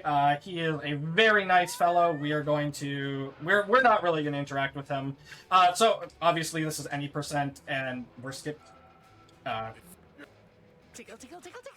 we're skipping like all of the story and stuff, but like there's a lot of side quests and things you can do outside of this. So Andre's cool. He's going to congratulate us and then rip off both of our arms. So we're now going to be able to have 2 arms detached plus our head. Basically, as the story progresses, we're going to get access to more and more limbs. Yeah, that's a cool way to upgrade your character by ripping their limbs off. It also like adds a little bit of like natural like difficulty progression, because it's like you're starting out very slowly and you have this, you know, this sense that you only have 1 limb and then it's 2 limbs and then you have all these different combinations you can do. That's cool. So this is, if you remember earlier, I talked about a side quest that we did. This is where that's going to come into play. This area is like always open, but there is a character a little bit later on. Hello? Come on, man. You can do it, man. Well, like in a few seconds here, that if you didn't talk to that side character at the beginning, you wouldn't be able to progress here. So basically, this is a VIP area, and you saw that moose that disappeared. He's the side character we talked to earlier. And because we talked to him, he vouches for us and we're allowed in here. And that skips like a minute and a half. This is the last part of the game that's going to be anything like what a casual playthrough looked like. This is Fafnir, and he eats our leg. So we need to get our leg back. And once we get our leg back, the game is just, it's over. Okay. Leg is real key. Quick, all right. Yeah. So we gotta run back over to Pesto. Pesto's very angry at Fafnir. He says some really mean things. Now we're gonna switch to our leg. We're obviously in Fafnir right now. There's some interesting mechanics about dragons we're about to learn. So they have this thing called Insult Fleemer. So I need to come over here and insult Fafnir. And then this platform is going to move. Okay. And then we need to insult Fafnir again to get this one to go. Obviously, there's a little bit of platforming. Then we get over here and we learn about the I don't remember what they're called, laugh glands or something, which inflates these. So now we can bounce off of them. And then... So this is a little bit of a... Like, there's a cooldown on when you can insult or joke. Otherwise, I'd just be queuing up instantly, but you can't do that, unfortunately, so... I don't remember what that was called, but it makes him... It's a stomach. It said it was a stomach. Sorry, no, there was a specific... crap, that was the wrong one. There was a specific gland there that I hit that hurt him, which made him open wide so that we could throw the arm in. I did mess up and I did the wrong one. That's not a big deal. Okay, we're actually here now. So I need to bounce off of this to get on that platform. That platform's going to take us all the way back. You can see I'm trying to spam the talk button, but it's just not there. Leg and arm combo. There are 2 huge glitches that we can do with this. One is banned in the other any percent, and one is not. I don't really know what the other term, or what the other glitch is called, the one that I can do right now. I guess I can do both of them, but only one's useful. So this is how high you can normally jump, but if you grab the leg and try to throw it at a certain point in your jump, you just, like, get a bunch of extra height. So that, in a regular any percent run, would allow you to do a lot of cool things. It's not super relevant here because of the glitch I'm going to show in a minute, which just completely breaks the game. But we just need to hit this, and then we're going to be out of this area. And then we can progress with the rest of our trip to Helheim. Do you have any questions, anything for the next, like, 30 seconds? Let's just never speak of this again. Oh no. I have a lot of questions about what's going on in this game. Yeah. But I don't know really how to phrase them. I'm trying to give like as little detail as possible while also game giving over. enough. That's my show. That's my show. His shirt said game over. That was so that was current Odin. All right, this is helicopter limb. I will explain that in a moment here. You're gonna see me saving a lot because this glitch is very volatile. So helicopter limb. You are never are you, Pesto? If you grab and try to attach your limb, if you have, it's specifically an arm and a leg combo, and you have, you grab them at the same time, like you grab and unite at the same time, you'll do that weird helicopter spin. That looked really broken. I just skipped that entire level. Yeah, that looked really broken. Yeah, like it did. That so looked actually, like you skipped the whole thing. Yeah. I'm just I'm saying, yeah, it looked currently like you skipped the whole thing. Yeah. I'm currently soft locked. I cannot complete the game right now because I can't fast travel at all, and my body is all the way back there, and I need all of my body to progress out of this area. Fortunately, so this is, I didn't know this interaction existed. I played this game what I thought was 100%, and I missed this. There's a cutscene down here.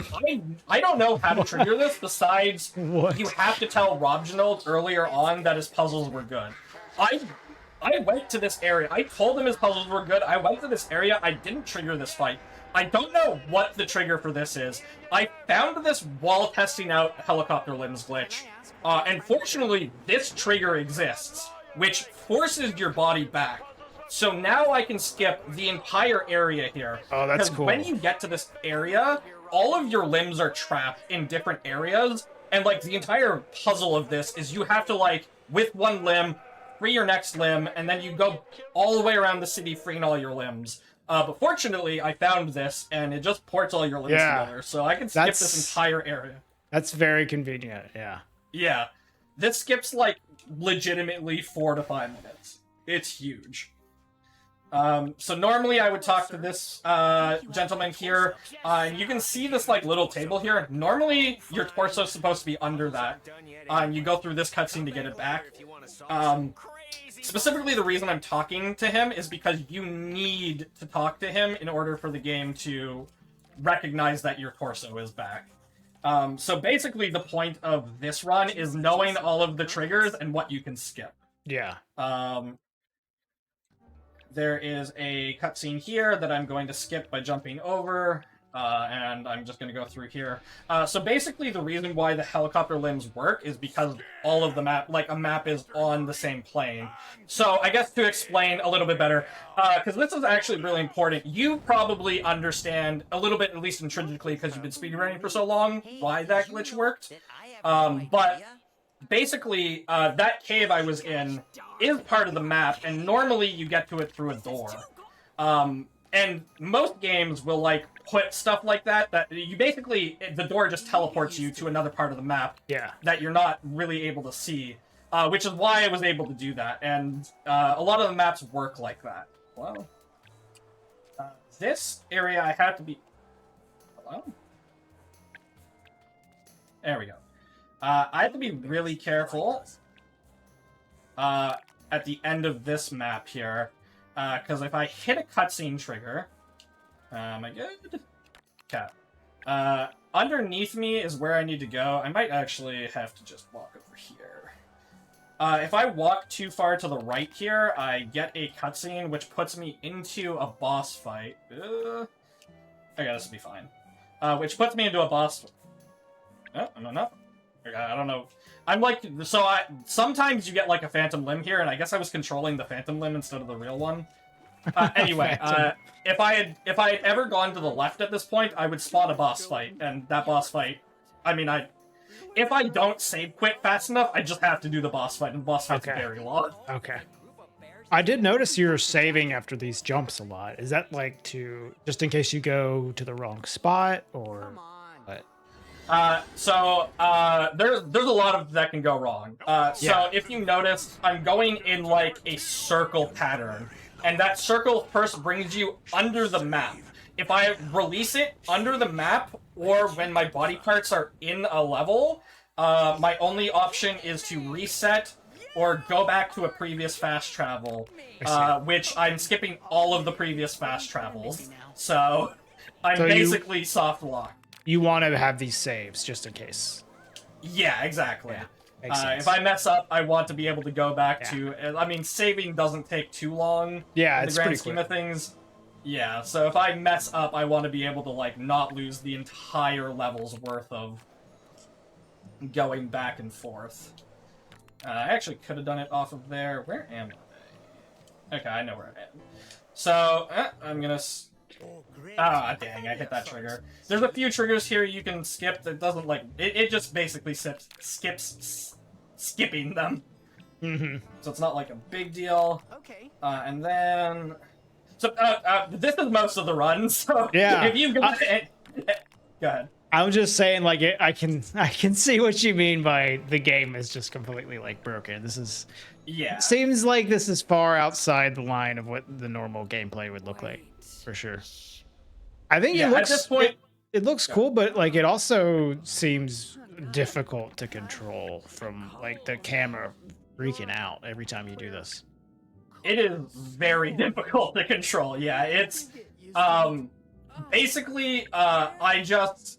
spent a lot of time memorizing the map and like where I can safely let go and like how long that takes. And that's basically okay. So you're timing how long you hold this glitch for, and then you release it. Is what's going on? Okay.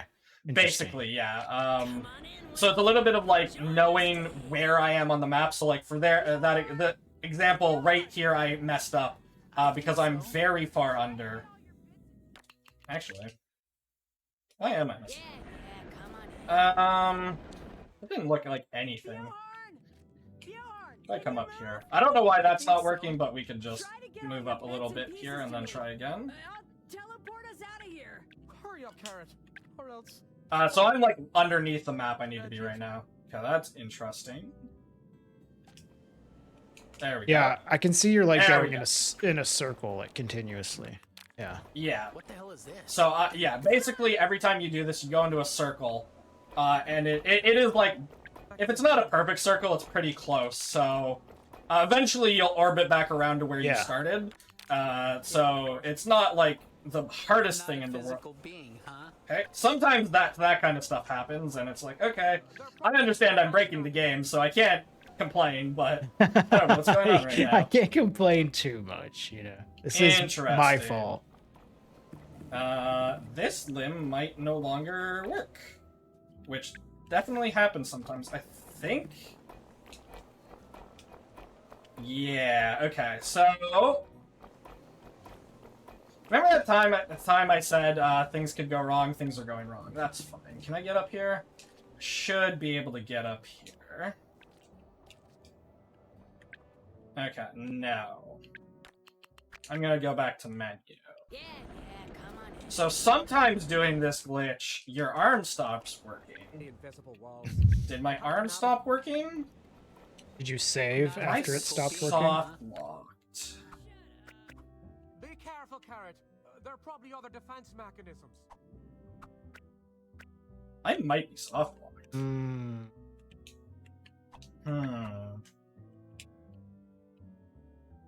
I can travel there. Why can I travel?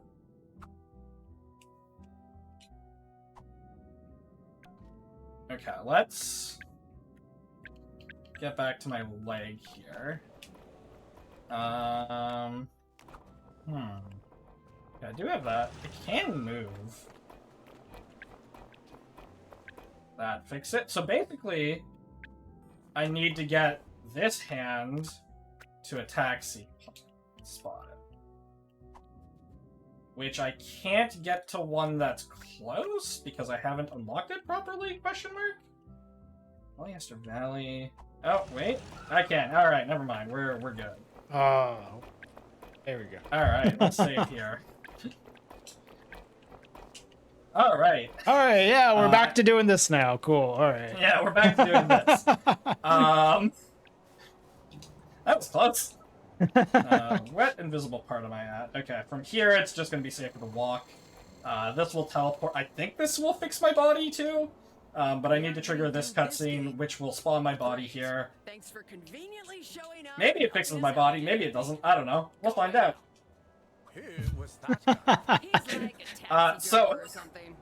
Again, like I said, obviously I can't complain because I'm doing things I shouldn't be doing, but it did not fix my body, so I gotta stay with this hand. That's fine. Okay. And I forgot I need my head here.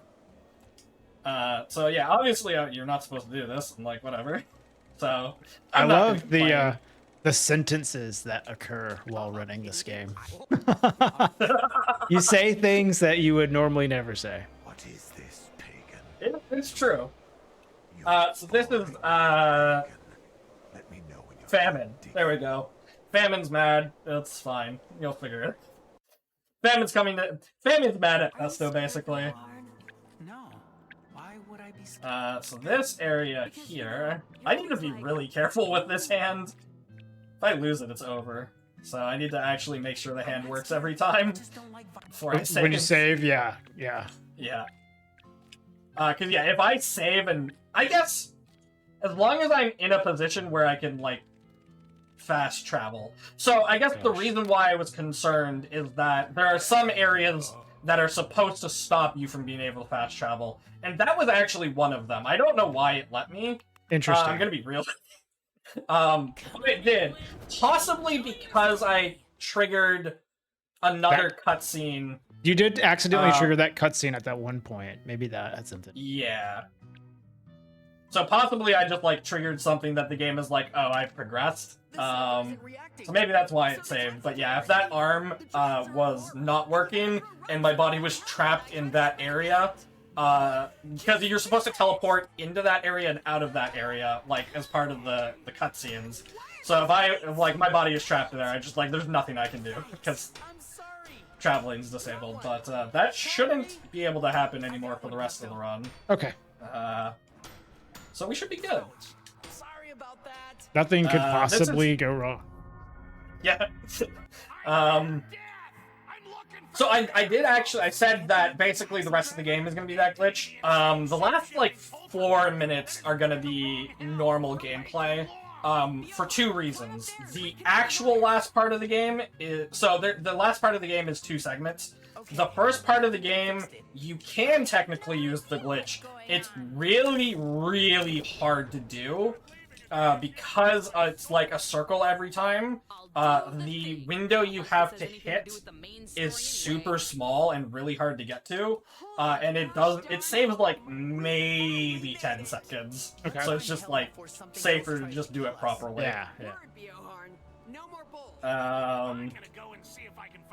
So we're actually nearing the end of the game here. This is gonna be, we're gonna separate into 2 different. Oh, this arm doesn't work. Okay, we're gonna take some time loss, and that's fine.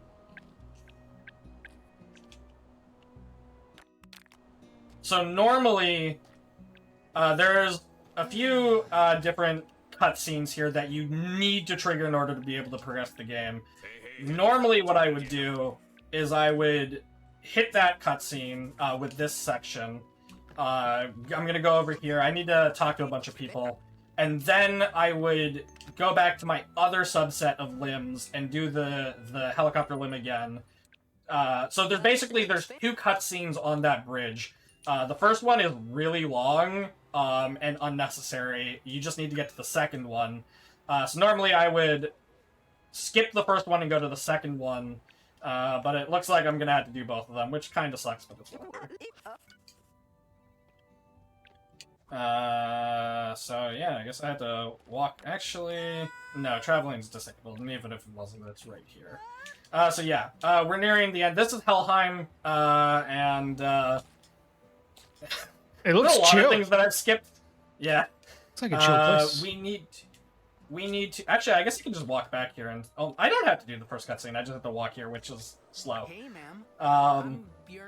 So let me see if I got the So, plan why right. was Pesto When coming in? someone Pesto, opens okay, these so eyes, Pesto is coming here to get Bjorn's friend goes back to Satan's him, sword, and because everybody lives the happily blacksmiths in ever Helheim In very were broad strokes, yes. making Satan's sword. So that's why Pesto was coming here. And Bjornhorn just wants to live here because he hates Valhalla. So that's kind of where the story's at. But now Odin is going on a rampage because Bjorn is the best healer. So Odin now just plays competitive FPSs, and Bjorn's the best healer in Valhalla. So Odin's mad and wants Bjorn back. So Odin's been going on a rampage through various like hells and areas to get Bjorn back. So now we're gonna go beat Bjorn. I guess I've been trying to avoid spoilers, but there's not really any way to get past it. Fortunately, if you haven't been super paying attention to the cutscenes, you aren't super spoiler. But basically, avoid super. Actually, I don't think this dialogue spoils anything. So when we died all the way back at the game, there was a bear just like walking along, and Bjorn fell on it and killed it by accident because he was falling to his death. And that's what brought him to Valhalla, because he died in battle slaying a bear. So there's a bear who's been a bear that's not been happy with us, who has been haunting us, and now we're gonna get into like a boss fight-esque thing with the bear, and then we're gonna move into our final confrontation with him, basically. So we've got about 5 minutes left. Okay. I'm sorry I accidentally killed you, okay? I'm really sorry. I had no control over it. It was gravity. Obviously, a lot of things went wrong. My arm stopped working, stuff like that. Currently, this is the first run with, I guess, this route. I did a lot of... There was a route in place. There's somebody who runs this game. They've got a very good route, and they're very good at it. But I realized that some of the triggers... so, like, for example, the one where I mentioned I saved, like, 4 to 5 minutes, that's when I stumbled on. I actually legitimately thought that there was no way to get past that. But there was a few other places where I was like, I think this trigger isn't important, and I think we can skip it. And I did find a lot of that, so... this route can save probably about 6 to 7 minutes over current world record, assuming that your arm doesn't break and stuff like that. It's hard to do speedruns when your arm breaks, so understandable. Yeah. And you can't kill me. True. If only someone designed a tool specifically to slay a few bratty immortal souls. I should be able to skip this. Why am I not skipping this? Can't have my scythe. I've been, like, holding the skip button, and I'm not... Is my controller disconnected? Well, you did say your arm was broken, so... Valhalla, bear slayer. No, I'm Okay, so...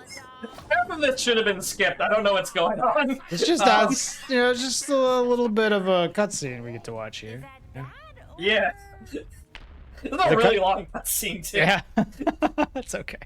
It's okay. Yeah, it turns out if you skip the cutscenes, you can go a lot faster in a speedrun. Yeah. I'm gonna kill you. There you go. Alright, so Nice. this is 3 phases. Spend eternity? The bear really likes music, so we're gonna start playing music and avoid taking damage. I don't actually need to put all 3 hands up there. I'm pretty sure it doesn't make it faster. It's just funny that you can stack 2 arms there. So in this section here, I need to jump over the bear.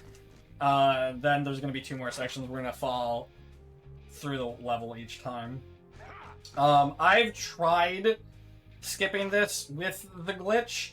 And unfortunately, it looks like each health bar is hard-coded into each stage. So, like, I can get to the 3rd level and start playing the instrument, and it just doesn't do anything, and I'm now permanently soft-locked. I'll need my legs to play on that. Stop it! Stop it! You are butcher.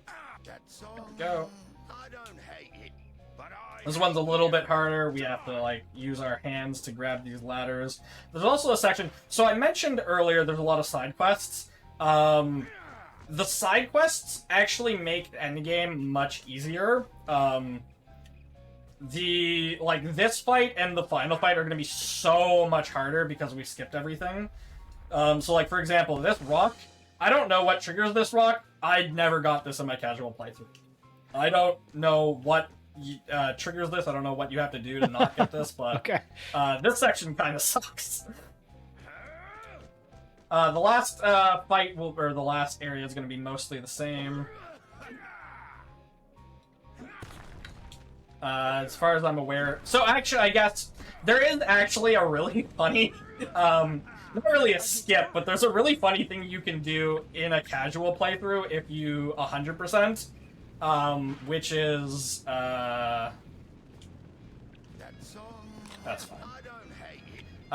So if you notice where the arms are playing, that's a safe zone, because obviously your hands need to play there. And you actually can, if you collect some of the collectibles, you can get power-ups. And if you get the, I think it's, I don't think you can do it with just one of them, oops, which is like, you jump farther. If you get that, you can actually get your entire body up there. And then you're just, like, completely safe for the rest of the fight. Nice. It's just, like, it does not matter. That's cool. But unfortunately, we had to do this the real way. We had to dodge things. So there's the 3 patterns. So first he'll just run at us. We have to hide underneath there. Then there's lava. We have to jump over him. And then the 3rd one's going to be meteors.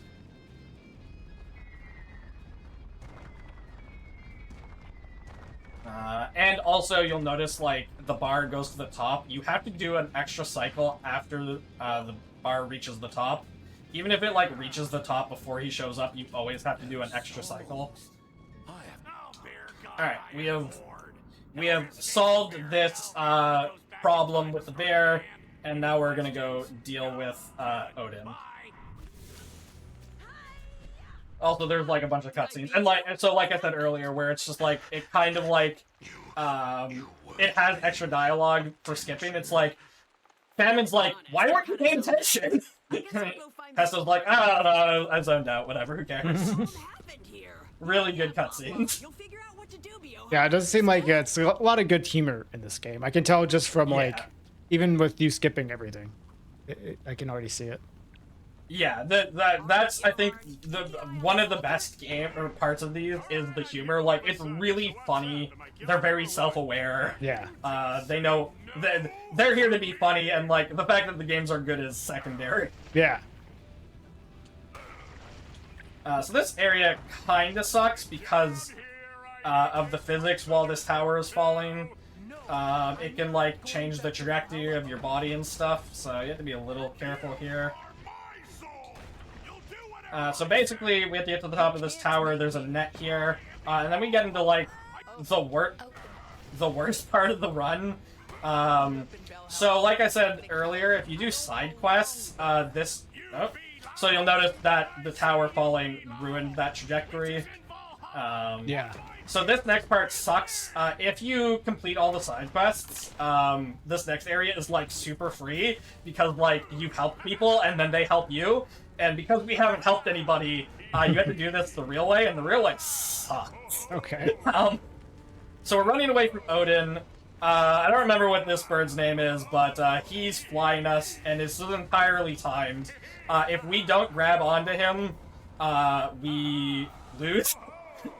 So we have to do, like, each of these sections. Some sections are way easier to do fast than the others. Some of them you have, like, so much time in the world, and some of them are, like, if you mess up, you have to restart. But we are coming up on time, or I guess we've got, like, a minute left, but, like, we're coming up to the end of the game here. Okay. Sorry about the false start there, Richard. Hello? Grat? Oh my god, no! What happened? Can I not grab? Okay, I think I touched the arm that's broken, and then it selected the arm, and I tried to throw, and it wouldn't let me reattach because that arm was broken, because I can't reattach on that arm.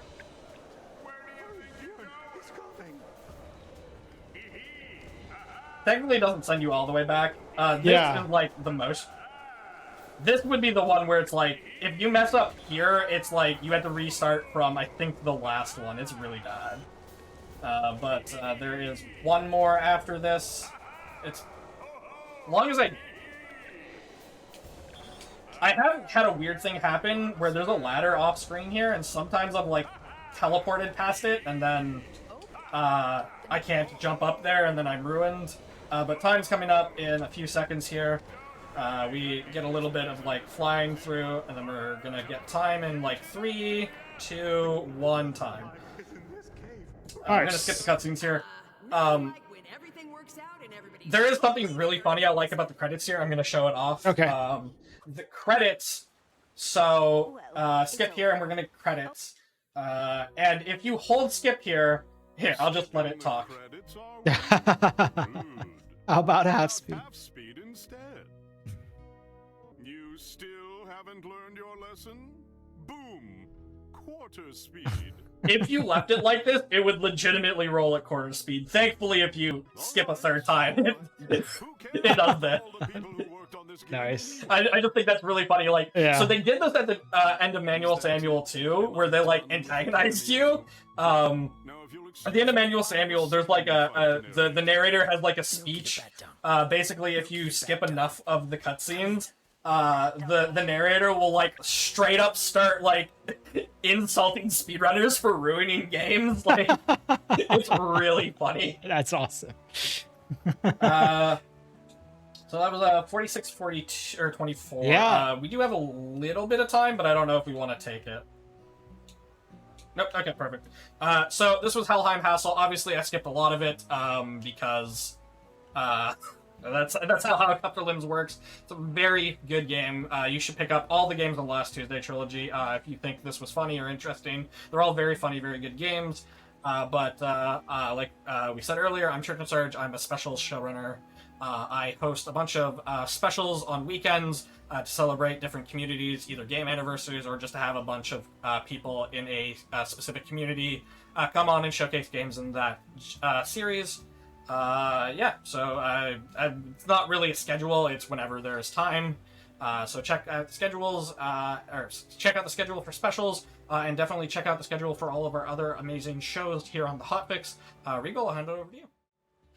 Thank you so much, Church. That was an extremely interesting game. It looks pretty fun. Maybe I'll check it out if it's like on sale on Steam. It looked really cool. All the other two games you mentioned also sell.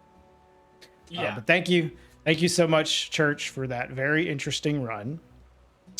So we have some more runs coming up after this. That's going to be all for me tonight. I'm Regal. I was so happy to be able to do a run for this and to be able to do a little bit of hosting, but we're going to be switching over to a different host. A T-Tree, Ada Tree. I don't really, it's one of those. I'm not sure if it's a tree or a T-Tree. But they're going to be taking over for hosting after this. And we're also going to be having another run by another showrunner, QT, who's going to be running Small Saga, any percent. So stick around. We have that. Hey everyone, and welcome back to the Showrunner Showcase following SGDQ. I just flew in from Minneapolis, and boy, does my shoulder hurt. That's neither here nor there. We are here to show off Cutie of Perilous Paths and his fantastic run of Small Saga. It is described this way. Flash with a swashbuckling water vole, a pious lab rabbit, a poetry-spewing kraken, and many more. Meet the hideous vermin who run society, then overthrow them. Brandish your tiny weapons in strategic turn-based combat. There is no grinding. So let's see that. It is time for Small Saga. Cutie, how you doing? I'm doing great. I've never quite heard the game described that way. That was great. That must be right off the Steam page. Absolutely is. Thank you for the introduction. My name is Cutie. I am the host of Perilous Paths. Normally that covers Souls-likes, roguelikes, Metroidvanias, and other adventurous speedruns. Although this game does have Ornstein and Smoke in it, you'll see that later, it is none of those things. We're doing an RPG. It's going to be a lot of fun. It's got amazing pixel artwork, fantastic music, and it is done by a solo dev. So almost everything you see here today was done by one person over the course of many years. Yeah, I'm excited to showcase it. Time doesn't start at new games, so it starts when I gain control, so I'll get that going. But yeah, it takes place over the course of a year, so we're in spring. We're learning about our main hero, who is Verm. Verm is basically Mouse Berserk. That is how the developers describe him. So he's going to start off as a little baby mouse with his brother, and this is his origin story. So we are under the streets of London right now. As you can tell, it's got Mouse Berserk. I hope it's not quite as tragic as Guts' story, but... I mean, there are some adult themes. There's a little bit of tragedy. Don't let the cute graphics fool you too much. Fair. And you mentioned how the game itself was all the work of one person. We were talking as you were getting set up, and it sounds like this run is also largely the work of one person. The route that we are doing today, and so time starts when I'll get to that. Time starts whenever I click off of this. So 3, 2, 1, go. Go. And then, so talking about the routing. So when this game first came out, most of the routing, all the runners, there's like 4 or 5 of us, came up with the same kind of route, which is basically Verm has a berserk ability named after the anime. Here we meet Stilton and Bree, two rats named after cheese, and it's our first fight. But so originally everyone did Verm stacking, so Verm could attack 8, 10, 12 times, whatever, depending on how much you stacked him. But that was slow. There's a lot of animations. So I came up with a way to do what I call a one-shot build, which we can talk about more a little bit later. But as we get into our first fight, the system is very simple. In the top left, you'll see health, and you'll see little blue thingies. Those blue diamonds. Oh, I want to do a quick shot. Those blue diamonds represent attacks or moves, and every move has a corresponding cost to it. So these attacks here are all 1. And then this next attack is going to be 2, and you get 1 energy back every turn. And then there's a few items and different things throughout the game that we can use to get more energy or more attacks, and we're going to be manipulating that quite a bit later on. But here in the intro, we just got to do vanilla strats. So in terms of leveling and RPG elements and stuff, you'll see we get level ups at different points. There is no XP system, so there is no grinding as mentioned in that earlier description. You level up and get skills at a set point, and then later on we have a skill tree that we'll be putting points into as we get them. These statues are save points. We're not going to need... I might take a safety save, but we're not going to really need those. They're also kind of lore, so every statue is going to look different. There's a garden gnome and different fun things. This is our first boss. This is where we get the Berserk Sword. So that pocket knife, spoiler alert, is going to be our weapon all game. At least for Verm. We will have a full party. Now the plot, story-wise here, is basically, obviously, we're mice. We're going to deal with squids and birds and different things throughout the game. But we live under the streets of London, and so the idea is there's this whole thing going underneath our feet that we don't know anything about. And there's also a sort of semi-religious component to it, which is the animals do not mess with humans. Humans are considered the gods. You don't take their stuff, you don't use their toys, you don't mess with them, because if you do, they're likely to call an exterminator or do something to get rid of you. And so here, this guy is a pirate, and his name's Saga, and he's a bad person because he's using a human weapon. And so he has to be, underground and basically hide himself away. But now we kill him and we take his sword. Not quite yet. We'll come back for his sword. And then plot-wise, what we're trying to do down here is we are trying to break into heaven. Now, heaven, like I said, the humans are gods, so heaven is actually a grocery store. Because what do mice love more than, finding free food? And in this game... Fondue restaurant? I mean, same idea, true. but... Yeah, I mean, when Verm gets up there, he's like, I want cheese and corn and meat and all these fun things. And his brother's like, no, we take seeds. So seeds are the currency of the game, but also they're a currency because they're non-perishable. So rats and mice and everybody can always eat seeds. They're kind of universal food, that type of stuff.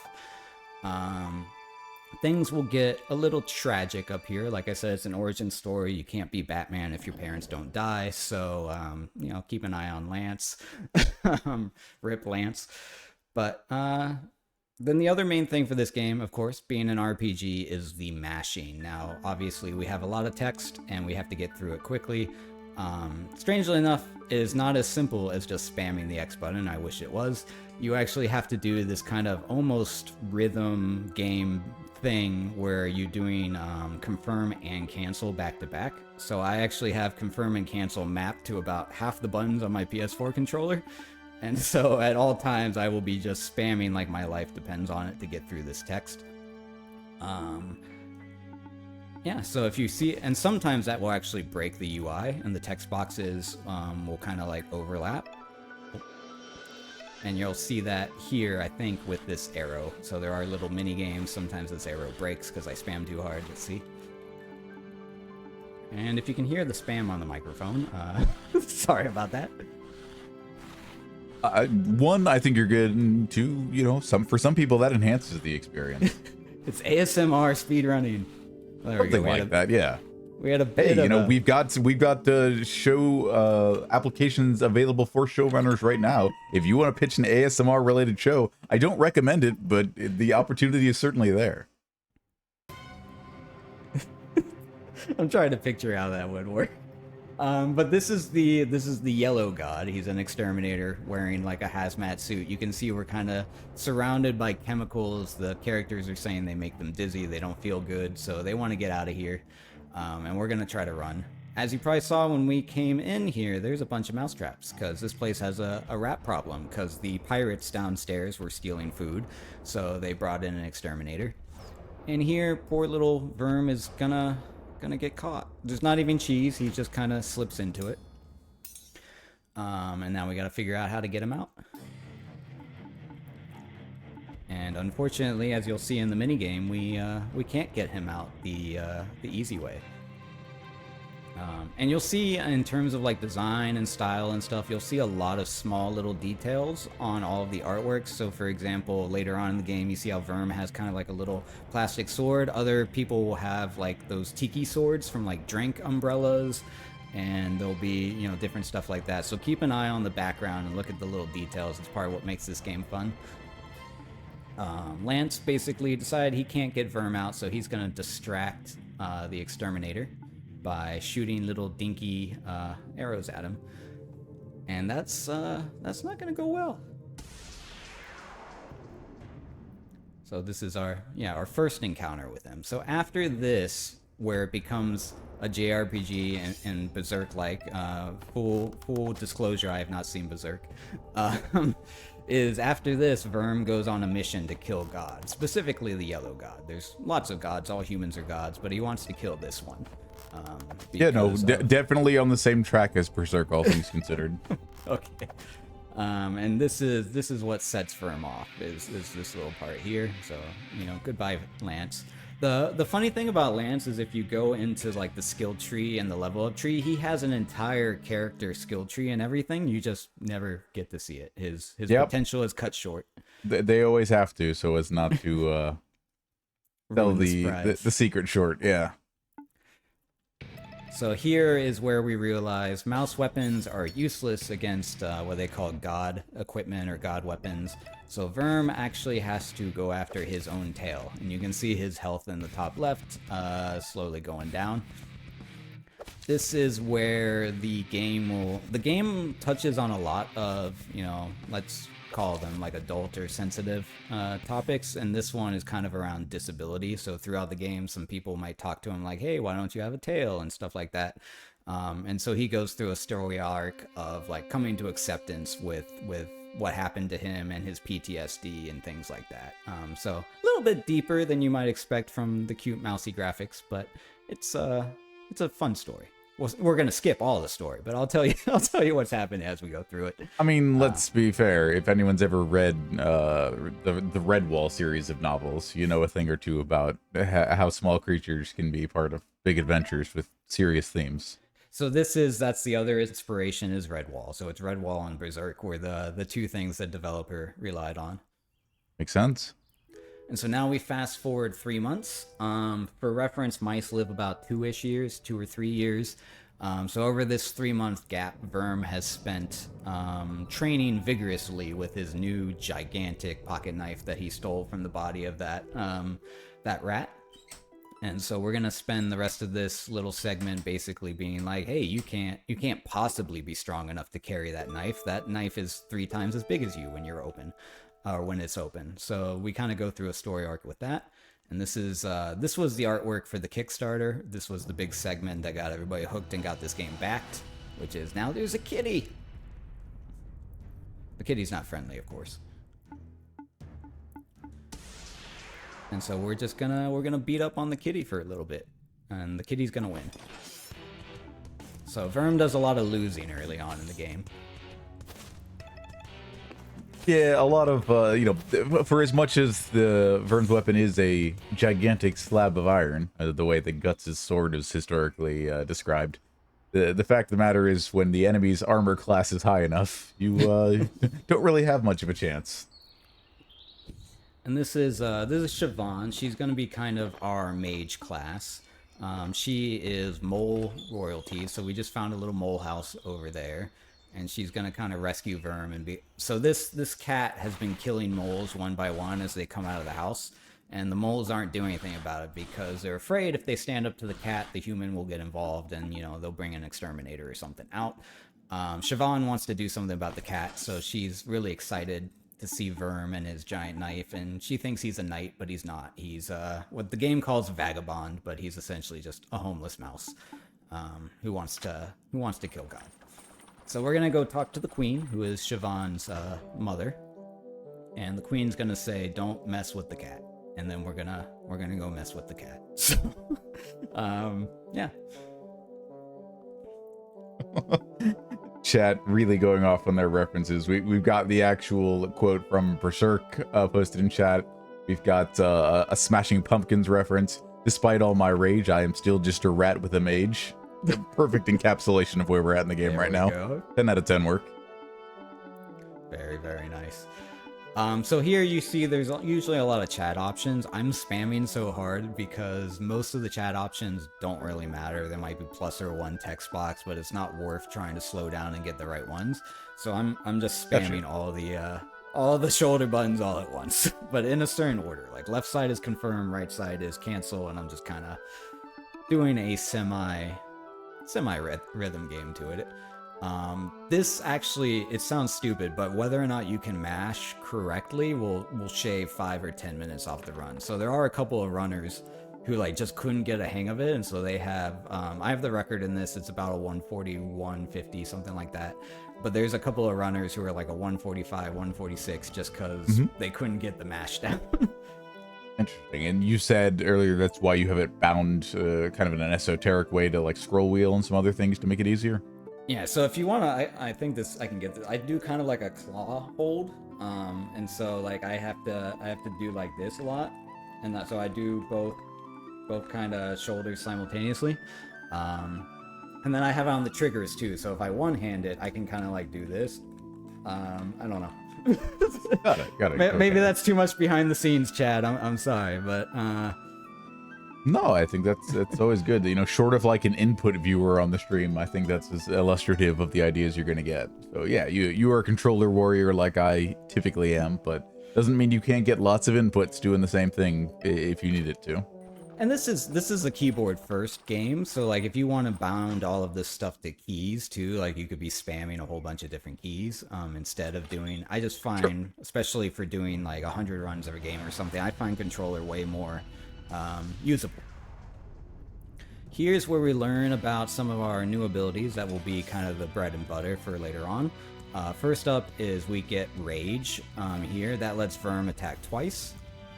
And then Siobhan has a fire attack with her lighter. So the lighter is kind of the fire magic here. And now that he's raged, he attacks twice. And then we kind of skipped over a little bit of the story while I was showing how I use the controller. But Shaban is kind of like a scholar. She's super fascinated by all of the human stuff. And she has like a Game Boy and a smartwatch and different things that she's... Oh no. I did see that. This is one of the RNG elements where, depending on who dies, it can slow your fights down. There, I would have preferred for Shaban to not take that hit, because she does twice as much damage. Yeah, we saw those 12s every time it was her turn. So that took an extra couple of turns, and there's, 4 or 5 places in the game where that can happen based on just who the enemy attacks. And so in the record run that I have, I managed to get perfect RNG at every single spot, which I think there's 6 different spots where that can happen. And so depending on how things are going, like that will affect your run, whether or not a character dies, because there's actually not really a way to bring them back. And like I said, most of the fights are scripted. You can't level up. You can't go like grind in a certain spot or anything like that. So like the fights are just kind of what they are. Got it. So in a way, you'd say this actually, compared to a lot of RPGs where you have to carefully route when and where to grind, this is actually somewhat more approachable for somebody who likes RPGs, because there is no grinding allowed. You have the set party and skills going into each major battle. Absolutely. There are like side quests and different items you can pick up and things like that. We are going to be picking up a helm in a little bit that lets us do extra damage, but we take extra damage ourselves, so it's kind of like that cursed item. So we pick up different things like that. So there are other places we could go that we're not going. Like the game is more expansive than you're going to see here, but it's been routed such that we don't go into any of those places. And if you do, it doesn't really help you in terms of leveling up or experience or anything. Here we're helping a pigeon who's stuck in a trash can. Because the pigeon's going to be our taxi system. It's going to fly us around. But we can't figure out how to lift this yet. So, yeah. We're gonna go get a ruler over here, because Siobhan's the smart one. Verm is like dumb as a rock. Everything he says is stupid most of the time. He's always like, yeah, I'll just lift it with my brute strength. And Siobhan's like, yeah, I don't think that's gonna work. Let's use tools like people do.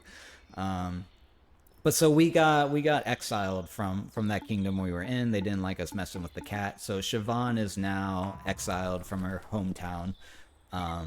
But the queen doesn't want to admit that Siobhan was exiled, so she's going to tell the other kingdoms that Verm kidnapped her.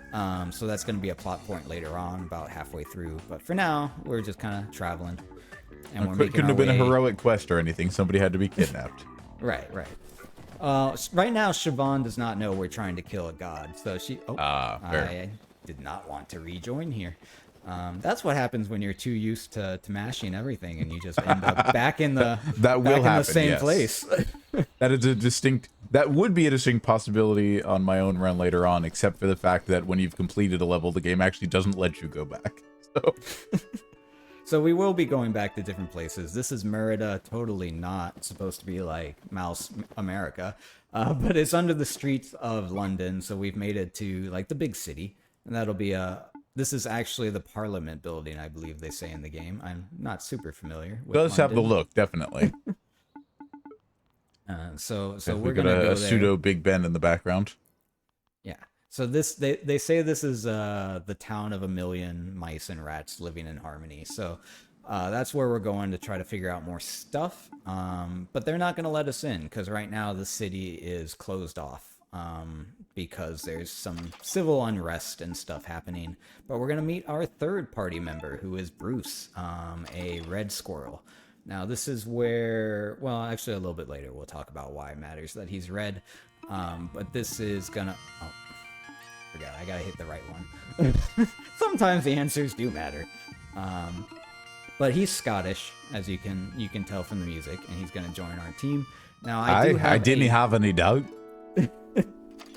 I do have a whole list of notes on the right side, so this is the first place where we are going to start leveling up. These are the skill trees here. Go down 2, and then this is take left and go up 2, okay?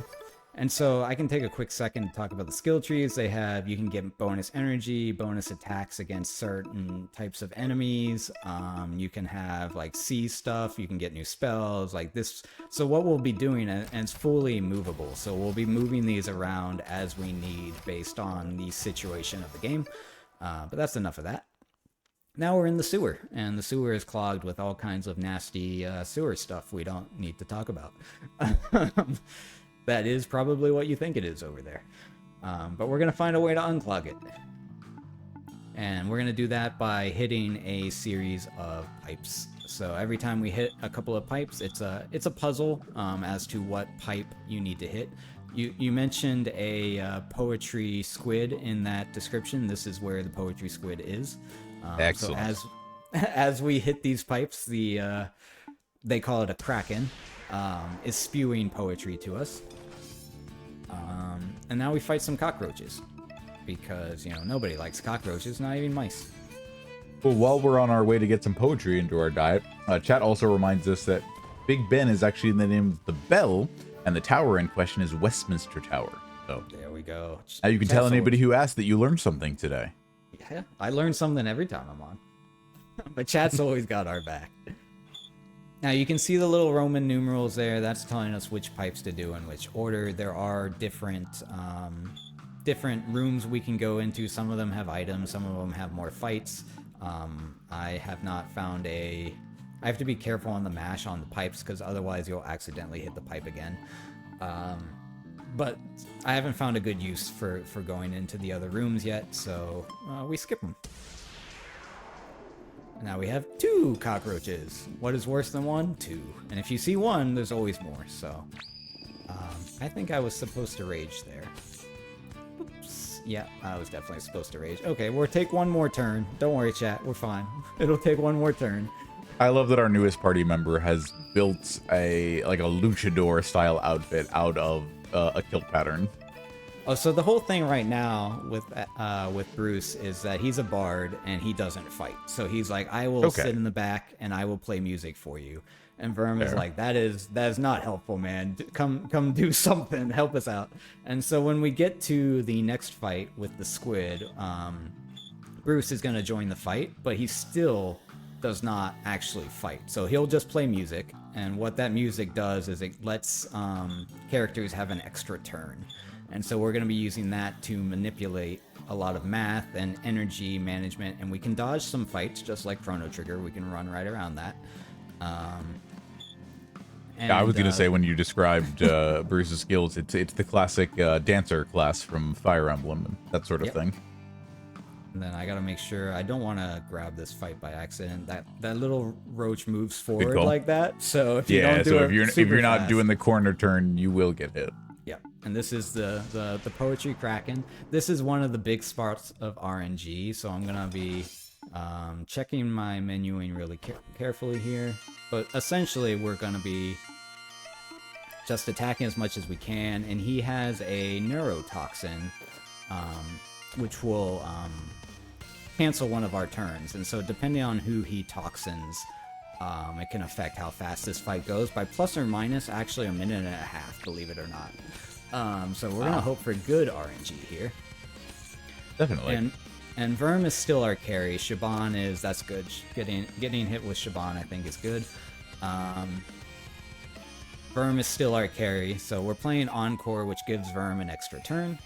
And then we're just gonna keep hitting this thing until it dies. I'm impressed that Bruce can do that with a number 2 pencil. Yep.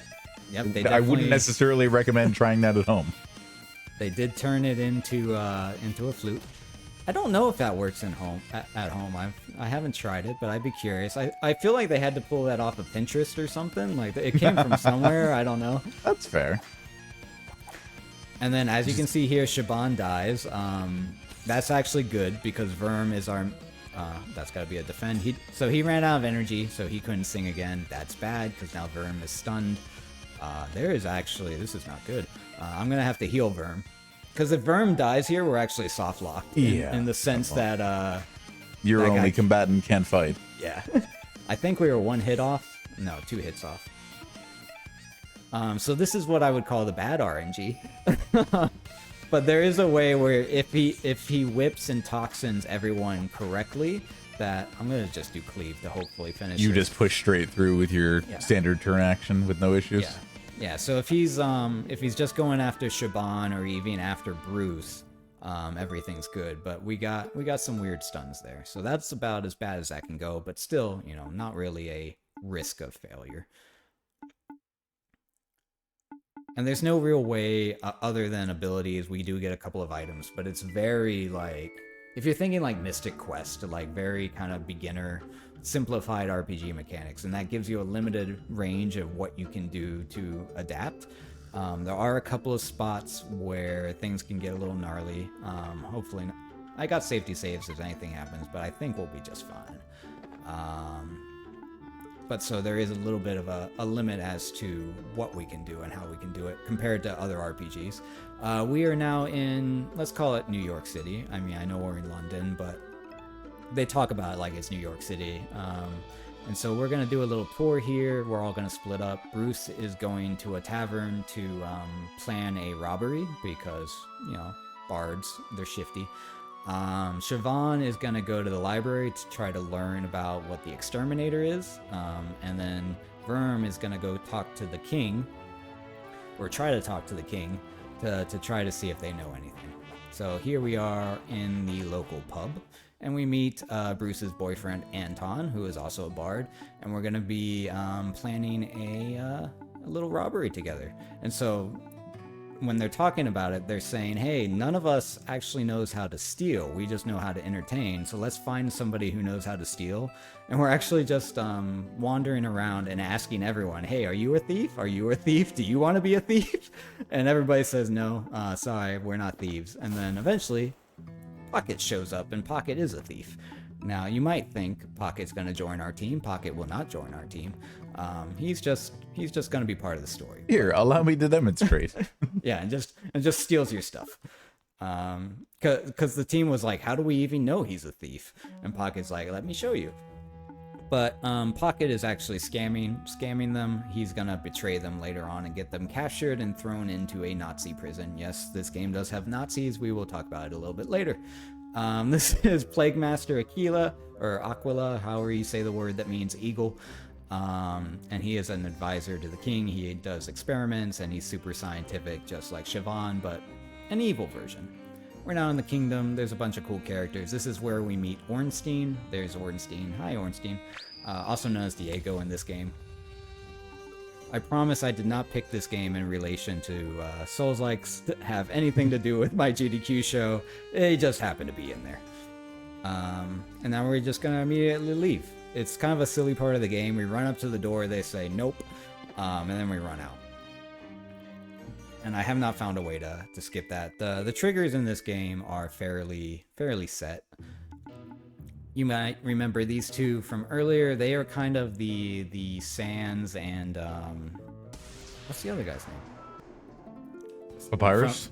Papyrus, there we go. I completely blanked. This is, and you can see they look similar, so they're actually designed off of those two. You know, one tall and skinny, one short and fat. He's got his hands in his pocket. Like, now that I've said it, you probably can't unsee it. But they'll follow us throughout the game. Notice he's using a paperclip as a ear piercing. I've always liked that. Does he ever suggest you might have a bad time?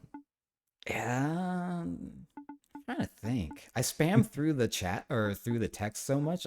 It could be in there somewhere. I'm sure it probably is. But what's that? You're Spampton? No, that's a different one of Toby Fox's games.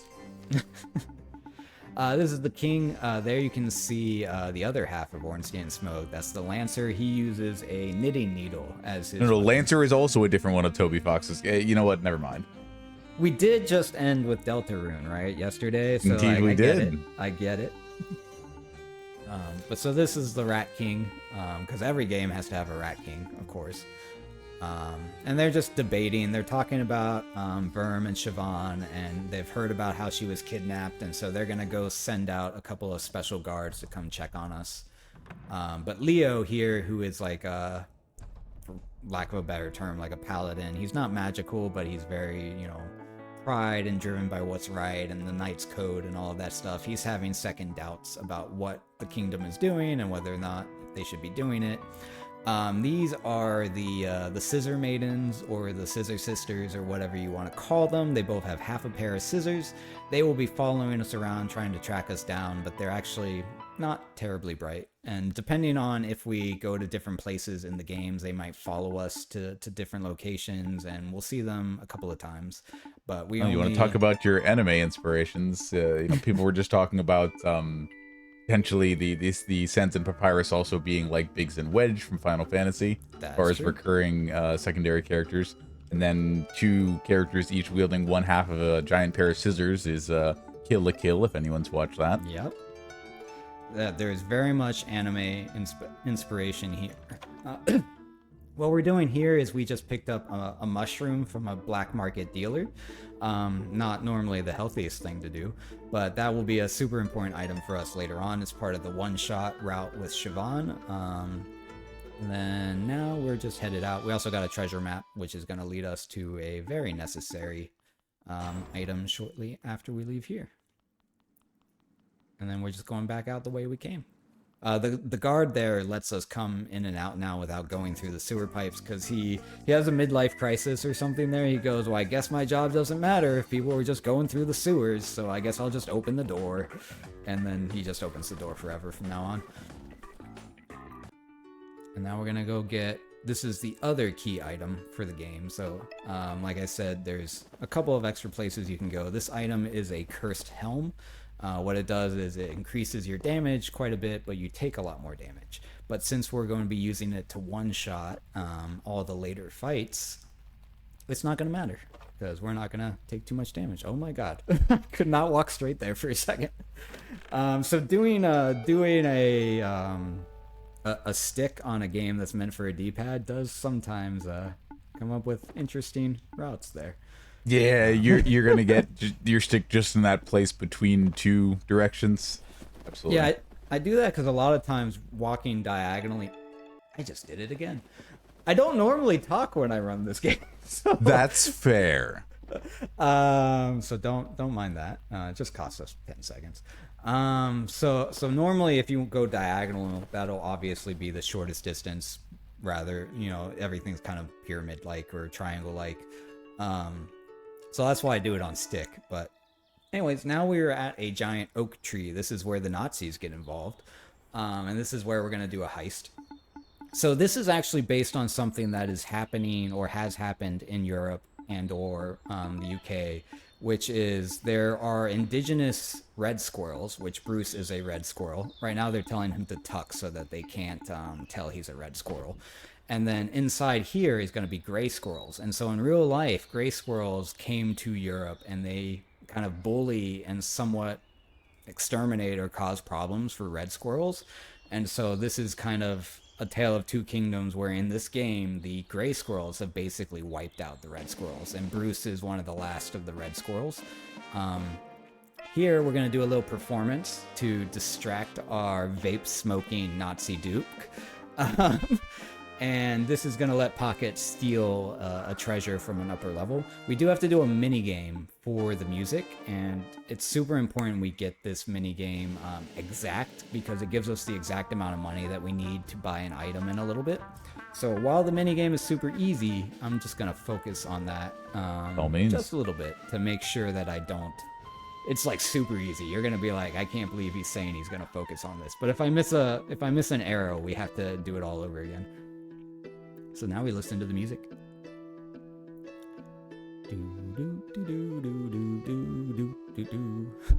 Yeah, I'll hum along.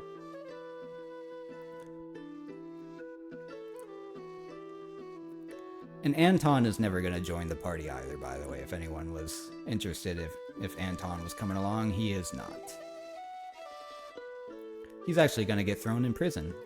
So is Bruce.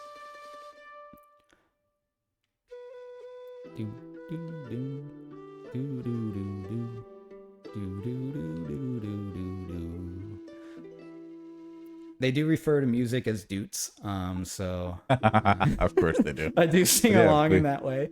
Almost kind of got our Witcher quota in with the music there, and trans rights, yes, but also trans rats. At least for the color scheme there, and our friend in the last scene. Oh, so an example of why I also map the double triggers is so if I need a drink like that during a cutscene, I can still do it one-handed. So fun fact there. But yes, this game is very pro trans rights. I believe, don't quote me on this, but I believe the developer is trans themselves. And so we will see there is a couple of queer characters later on in different things. So it's a very, very fun, supportive, colorful game in that sense as well. Here, Pocket on the way out told the major, hey, look, I'm stealing stuff. And then to get us thrown in prison, but Pocket doesn't.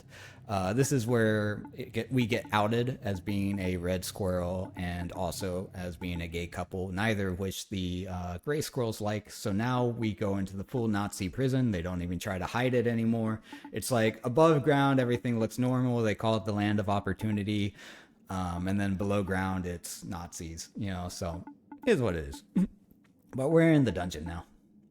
I'm going to assume there isn't going to turn out to be any Wolfenstein 3D. You can't like bump up against the walls looking for secret rooms, right? There will be a little bit of breaking of, it's not the fourth wall, but we will do a little like Mario RPG jumping stuff here in a second. Okay, I'm listening. But this is Gwen. This is our last party member. She is an albino lab rat who is missing her legs. She escaped from a laboratory. We will learn more about that later. But she's in here because they call her the dragon. She has red eyes. And yeah, they don't really like her because she's different. And so she's asking us right now if we want to break out because they're going to execute all of us in the morning. And this is where we find out they don't actually even lock the door. So we're just gonna peace out and we're gonna grab a key. This is kind of the Metal Gear Solid section. We don't have weapons, so if they spot us, it sends us back to redo it. There is a couple of tight corners that are cycled, so we're gonna try to get those. Not much risk if we mess it up, but this will be the first chance where we use. Oh yeah, her leg comes off, so she was totally not locked in here at all. But, and this is where I mentioned Worm's Tale. We have some stuff around disabilities and coming to terms with that kind of thing. I think I take this and then, yeah. Now we try to escape to get our weapons back. There's a pretty tight cycle a little further up. Not right here, we should be good. And then here is a little bit of a... I could have made that, but I think I took the corner too slow, so I took the slower route and wasted, half a second. But now we find our stuff. And this is where you find out Gwen is kind of a lancer. She uses a scalpel because, of course, she's a lab rat. And this she is kind of like, so Bruce, what's your weapon? What do you do? Like, it's kind of like an Avengers. Like, what's your power? And Bruce is like, I play music. And she's like, no, really? Like, what do you do? That's not a thing. And then she goes, is it a gun flute? And he's like, no, it's not a gun flute.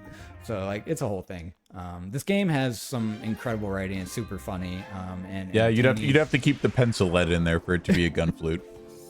Well, when I was playing this game casually, I was waiting for that kind of a joke after the gun flute thing. Like, oh, can you fill them with lead? Something like that. Or no, it originally came with lead. Like, there was a lead joke somewhere. Yeah. So what we're doing Thankfully here, for everyone's health, this run is in fact unleaded. It is unleaded. So what we're doing here is we set up Gwen in a very specific way. So we gave her the cursed helmet. We set up her skill tree so she does 50% bonus to military personnel, and we gave her a skill that makes her attacks bleed. And so you'll see that every soldier dies in one hit after we wait for the bleed. This is where there is a super, like, it's not pixel or frame perfect, but a super tight window. I'm going to try to skip this guard. If I miss it, we're in a fight. Okay. Oh, so close. So close. All right. I was just a touch slow. So we're just going to stab him and then defend again. So you can see it does 15, and then it does bleed, and then bleed does 3, and that is just enough to hit that breakpoint. Everything from here on out is routed super carefully. I'm not going to risk taking that hard left turn. Super carefully to make sure that we hit all the breakpoints. Here's where I said Super Mario RPG. This is a little secret. We can go up on the walls. The indication that you can do that is if you came over here, you would have seen the chest. But we need that. That lets us do bonus damage too.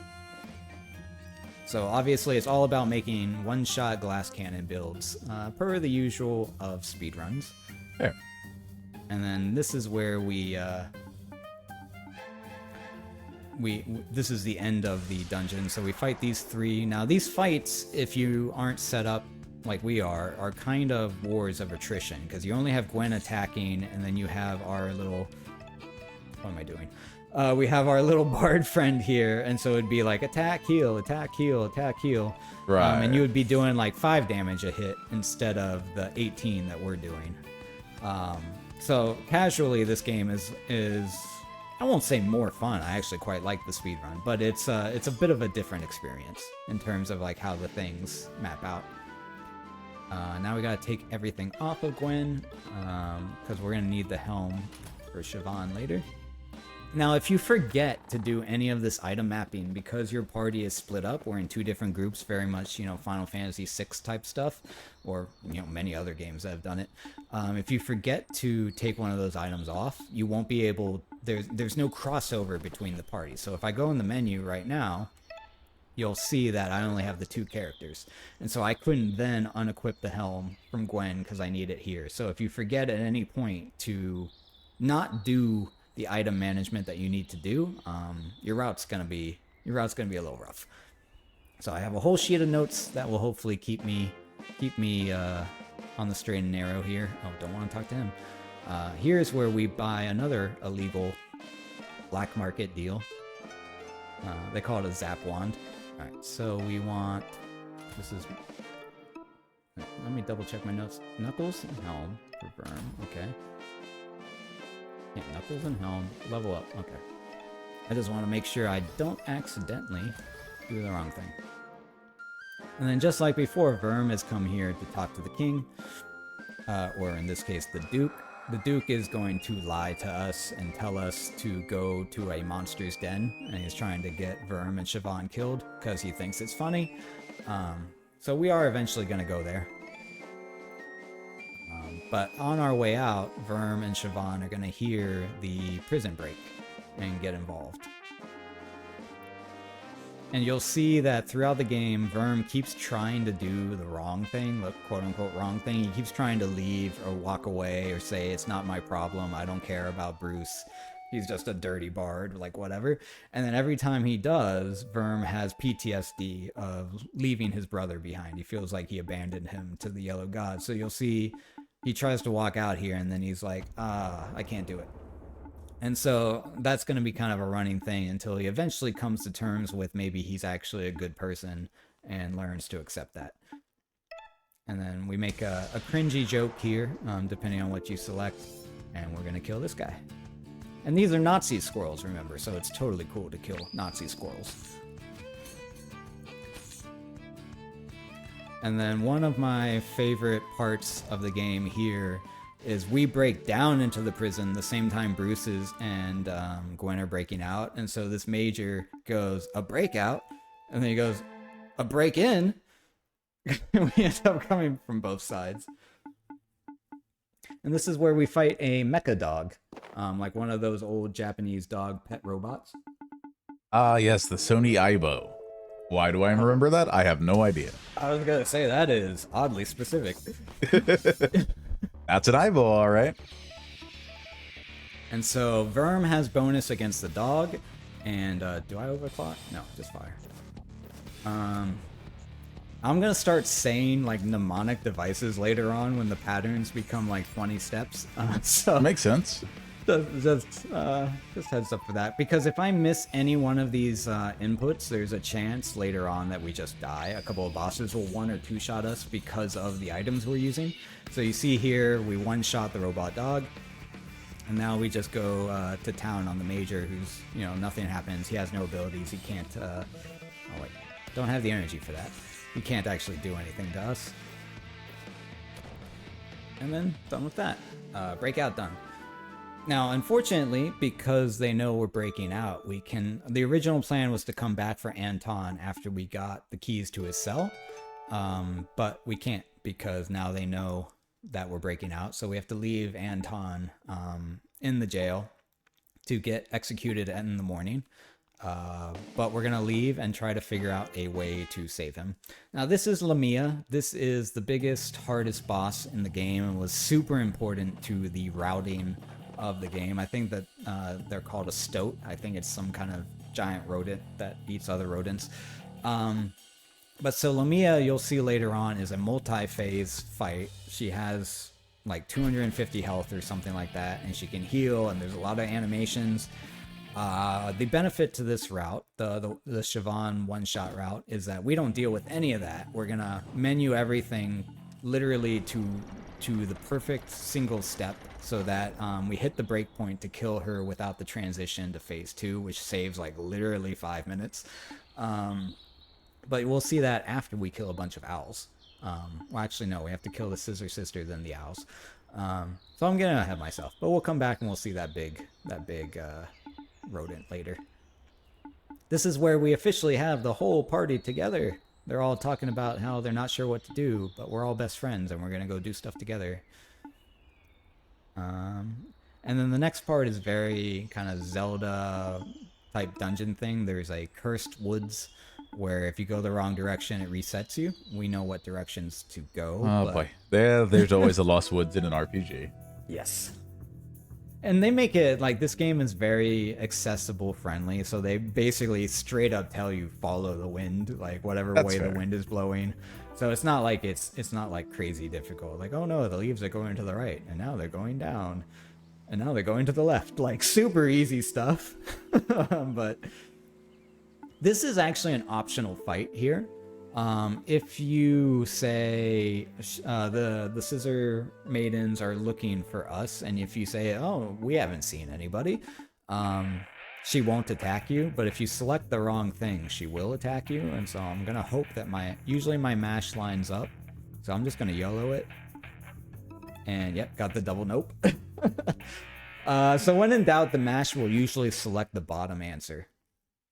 So I tend to just like mash and then let the chips fall where it may.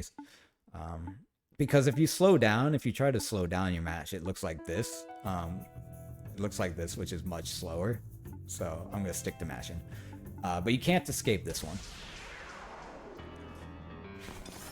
But we have our two main fighters.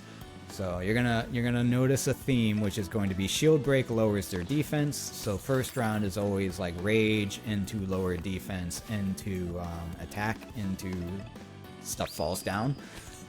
Later on, this is kind of the last time that we're really using Verm for anything, and we're gonna switch the build from giving Verm all the stuff that does bonus damage to giving Siobhan all the stuff that does bonus damage. So before, you can see with the cleave, he jumps up and down multiple times. The old build was just keep stacking that. Keep having Verm jump up and down as much as you can, like a pogo stick. But that animation is slow, and it doesn't do nearly as much damage as what we're going to be... Sorry, I had to make sure I get those right.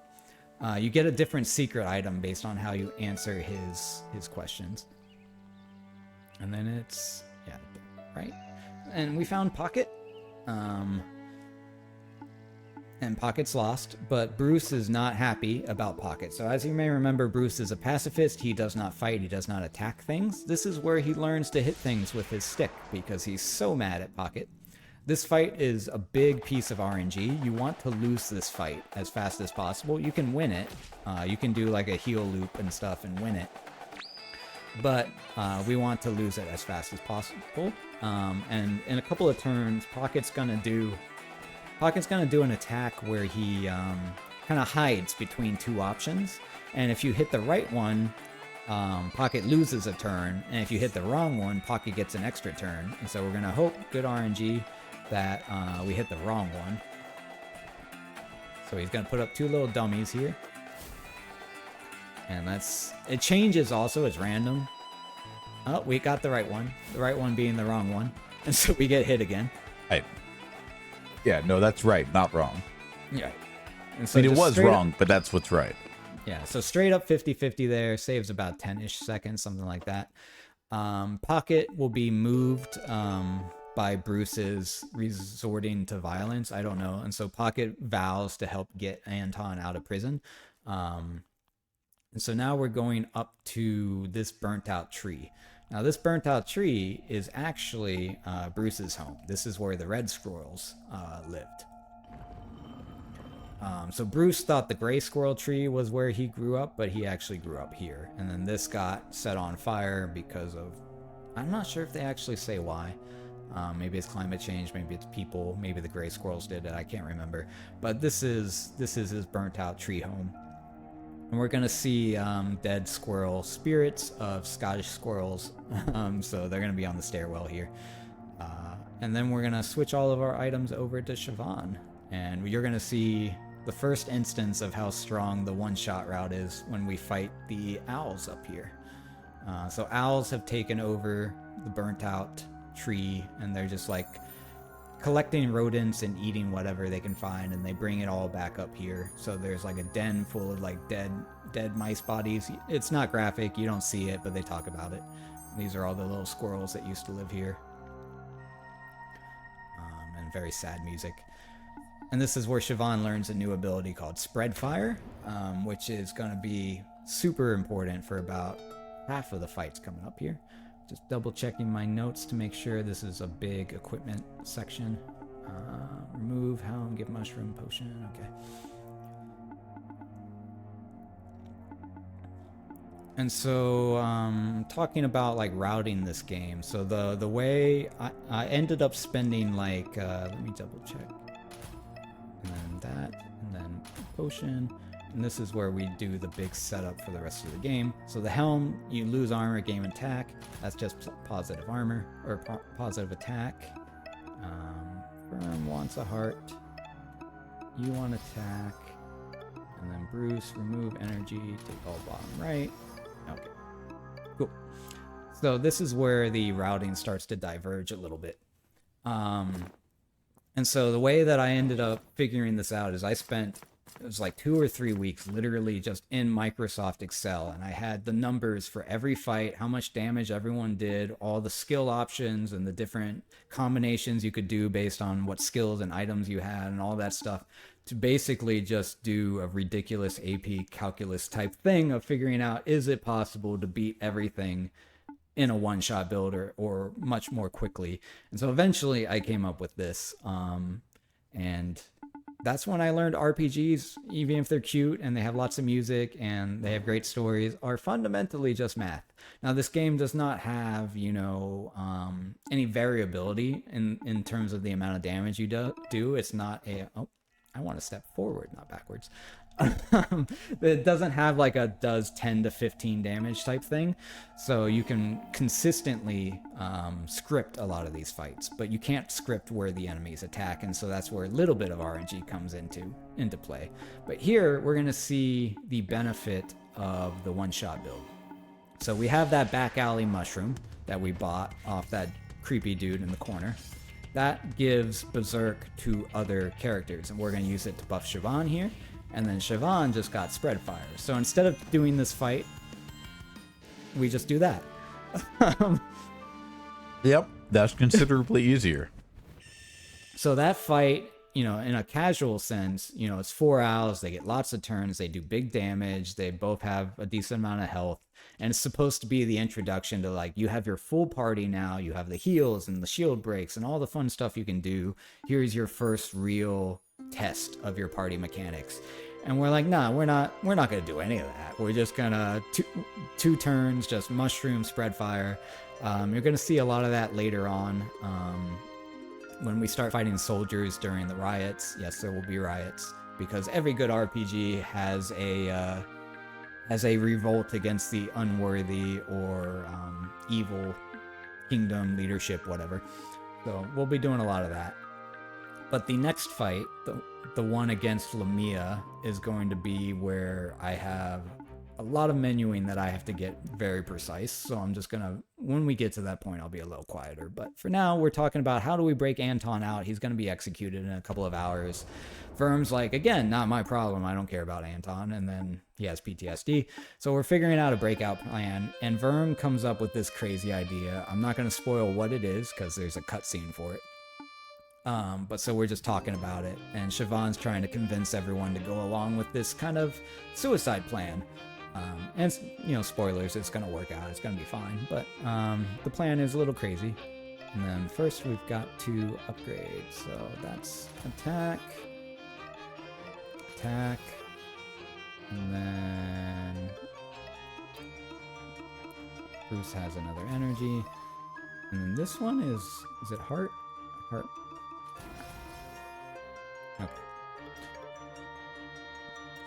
Normally I would do that a little faster, but like I said, it's been a little bit since I run this game. So now we are going to see my favorite cutscene in the game. It's gonna have, you're gonna be able to tell exactly what it is and where it happens. But notice the squirrels have cool little tiki drink swords. That's one of my favorite touches. Yes, we are riding the owls we just set on fire. And we are doing a large scale prison break. So Pocket, unbeknownst to us, and Pocket doesn't know what we're attacking either, is staging a prison riot just because he thinks it'd be funny. He's kind of like the Joker meets a thief kind of thing. And he's like, that sounds hilarious, let's do it. So they're going to stage another breakout with all the prisoners, and then we're going to stage another break-in, but we're going to go from the roof. They're shooting magic missiles at us. Those are fireworks, very 4th of July appropriate. We just had that last week. And everybody is like, what the hell is happening?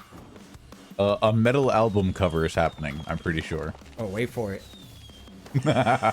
Perfect. That's my favorite part of the game. There it is.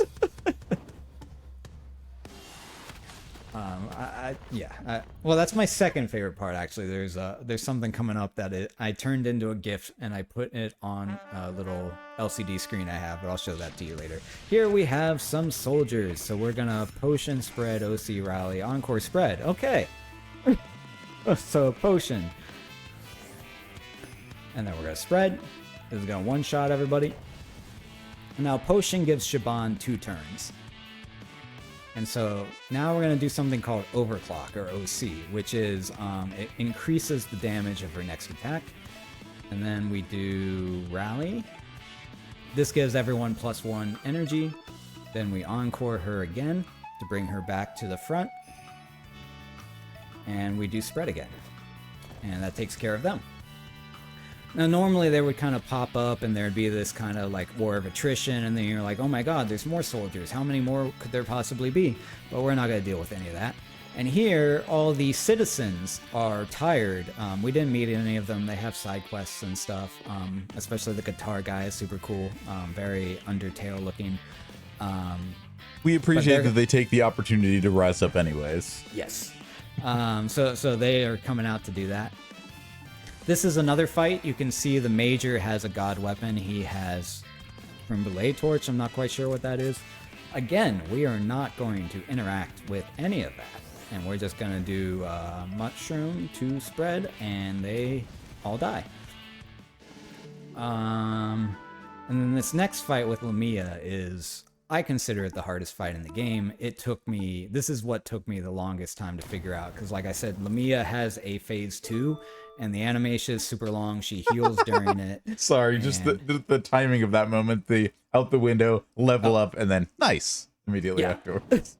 No, there's some funny stuff. Sorry, I'm getting lost in the sauce here on the math, but yes, there's some very funny stuff like that. So here, I'm just gonna take this very carefully, because if I miss one input, we're gonna see stuff we don't want to see. So we go swipe, OC sword break. Sword break lowers his attack so that he will hopefully not kill one of our characters. Encore Shaban into OC potion, OC shield break, Encore OC mushroom. Okay. OC, so potion, OC. Potion's gonna heal Shaban, which makes it so that she gets another turn and doesn't risk dying. So that was a big part of the routing here, is also making sure that we don't lose all these overclock stacks. So now we're doing shield break.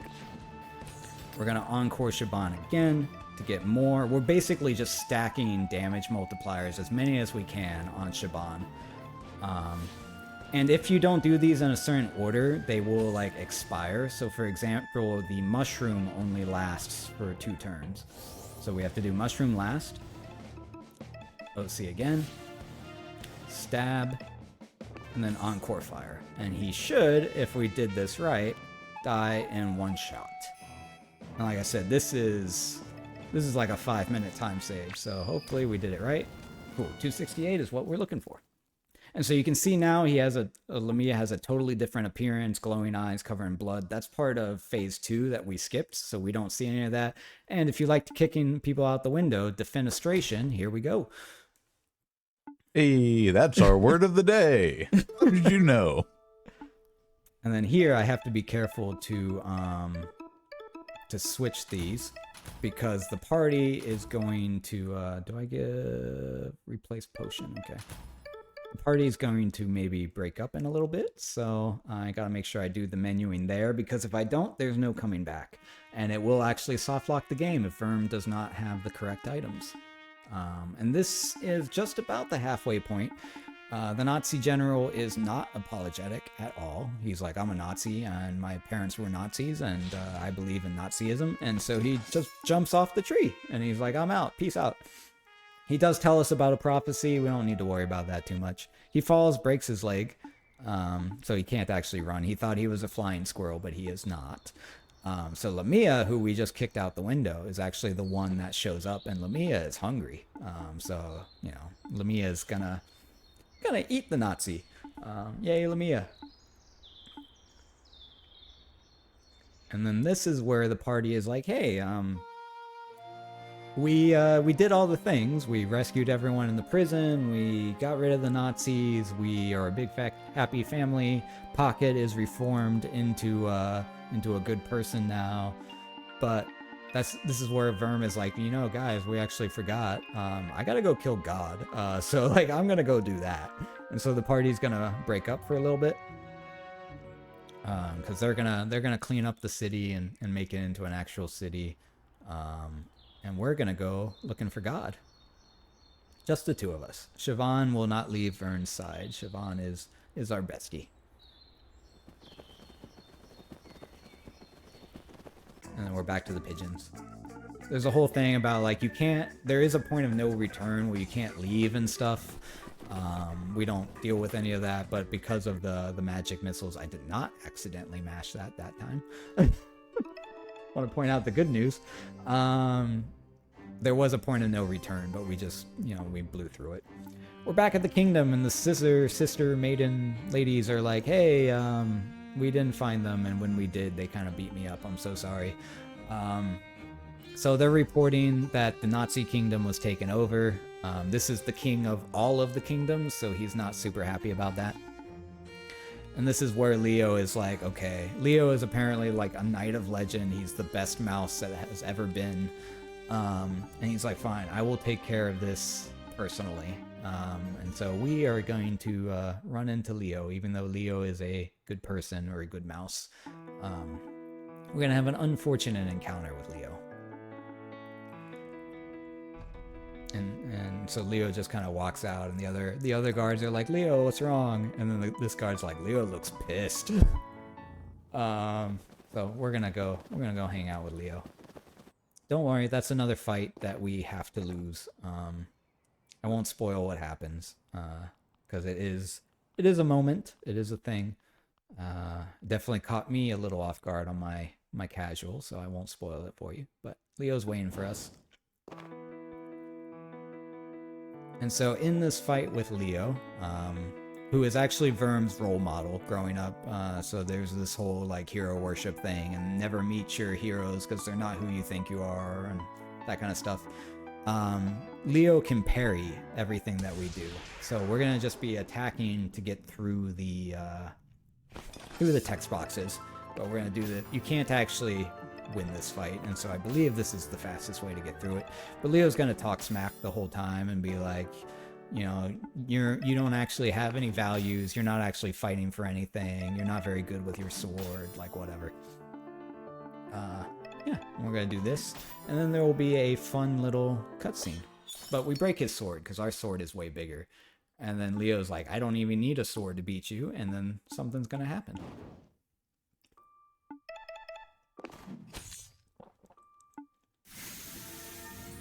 Oh, Vital's mentioned. Vital's mentioned.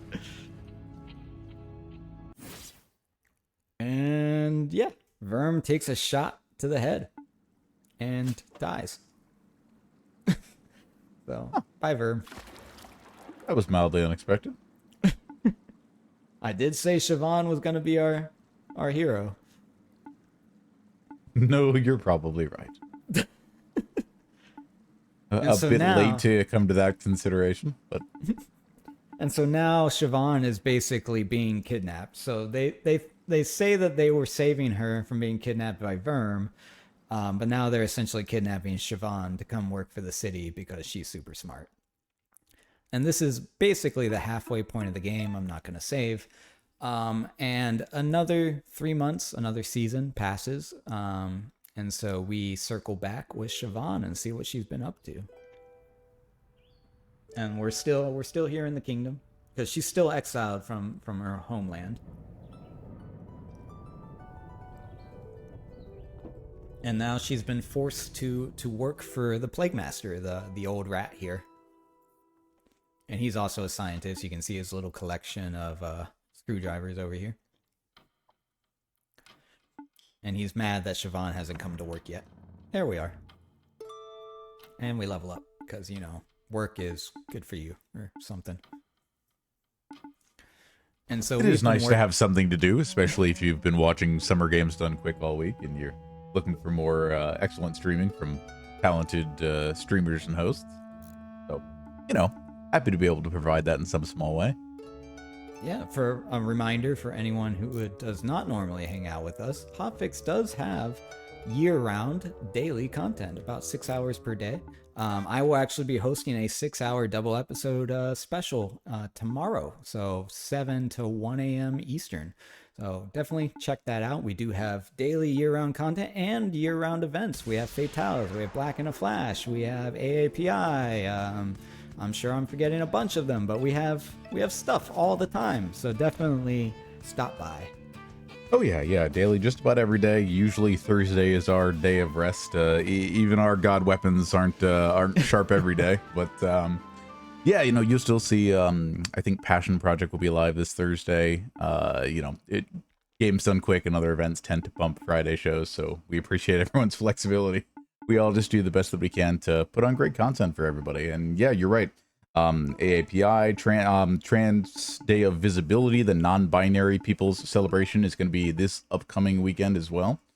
So there are very frequently weekend specials in addition to the regular near daily shows from talented people like yourself. And this is where we find out this is a secret. You're not really supposed to find this. It's a hidden key, which will lead to a hidden weapon that we will get later.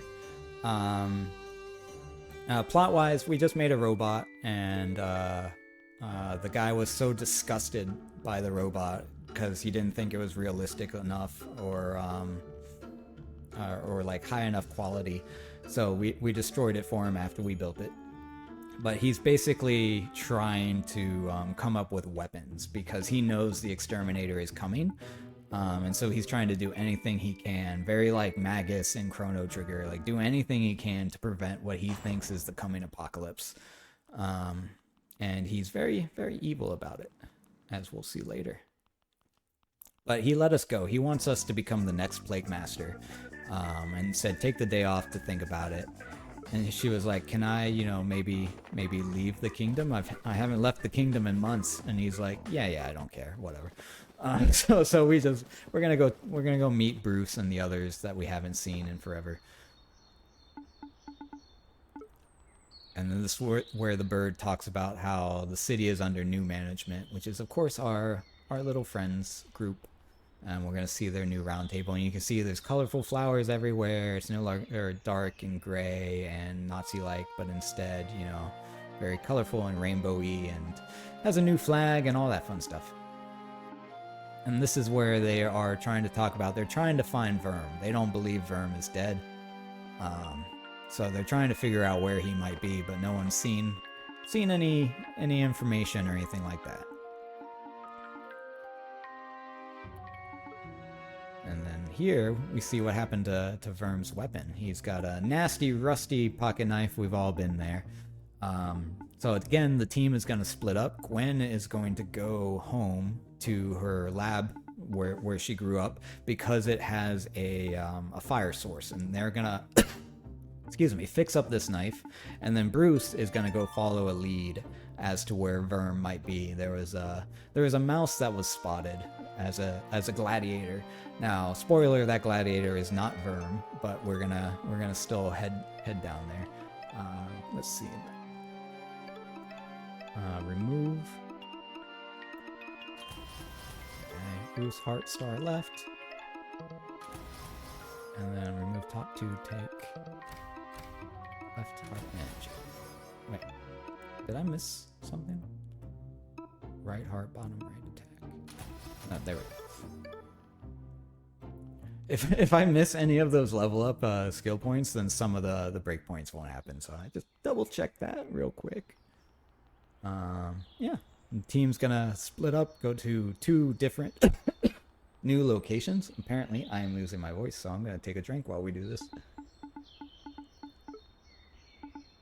Don't worry, folks. He's so talented he can keep commentating while having a drink. No, that's a different skill. I do voice acting, but I do not do ventriloquism. I'm sorry. Fair. Not the same thing. That is not something I've managed to figure out. Here, where the construction workers are on break, he's just eating a strawberry, he's chilling. But this is where the lab rat, Gwen, grew up. And we're going to learn a little bit about abusive relationships. Because naturally people don't treat lab rats very well. And so there's a schism within the lab rat community. Like, do you just let the gods do whatever they want, or do you fight back? And so Gwen obviously chose to fight back, which is why she broke out. But again, we are in a sewer, so we're going back through some pipes. And this is where they talk about the nastiness in this sewer is different than the last sewer. These are actually chemicals, so like chlorine and bleach and other stuff, because of the experiments that they run on the rats.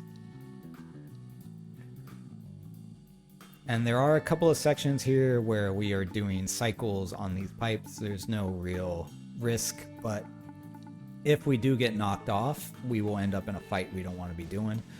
So we wait for this, come behind them. And then if this knocked us off, it would push us into those bugs and make us fight them. So we're just gonna take these cycles a little carefully so that we don't end up in a fight we don't want to be in. And I'll just take that one fast, why not? This one's a little longer, so we wait for the whole thing. And then here we want to get knocked off, so wait.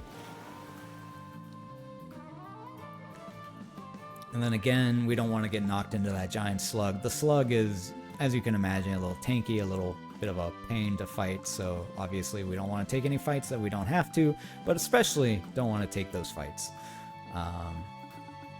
So we're gonna be careful with this little pipe and make sure we just follow the cycle. And cool little water effect over there. And we find out now the construction team was actually building a ladder, a direct access from the grate to the toilet. And Gwen's like, could you not have done that 20 minutes earlier? And the construction guy is like, hey, I did my job. That's not true. You actually said it's perfect. At least I think you did. But you could have said a bit late. No, yeah.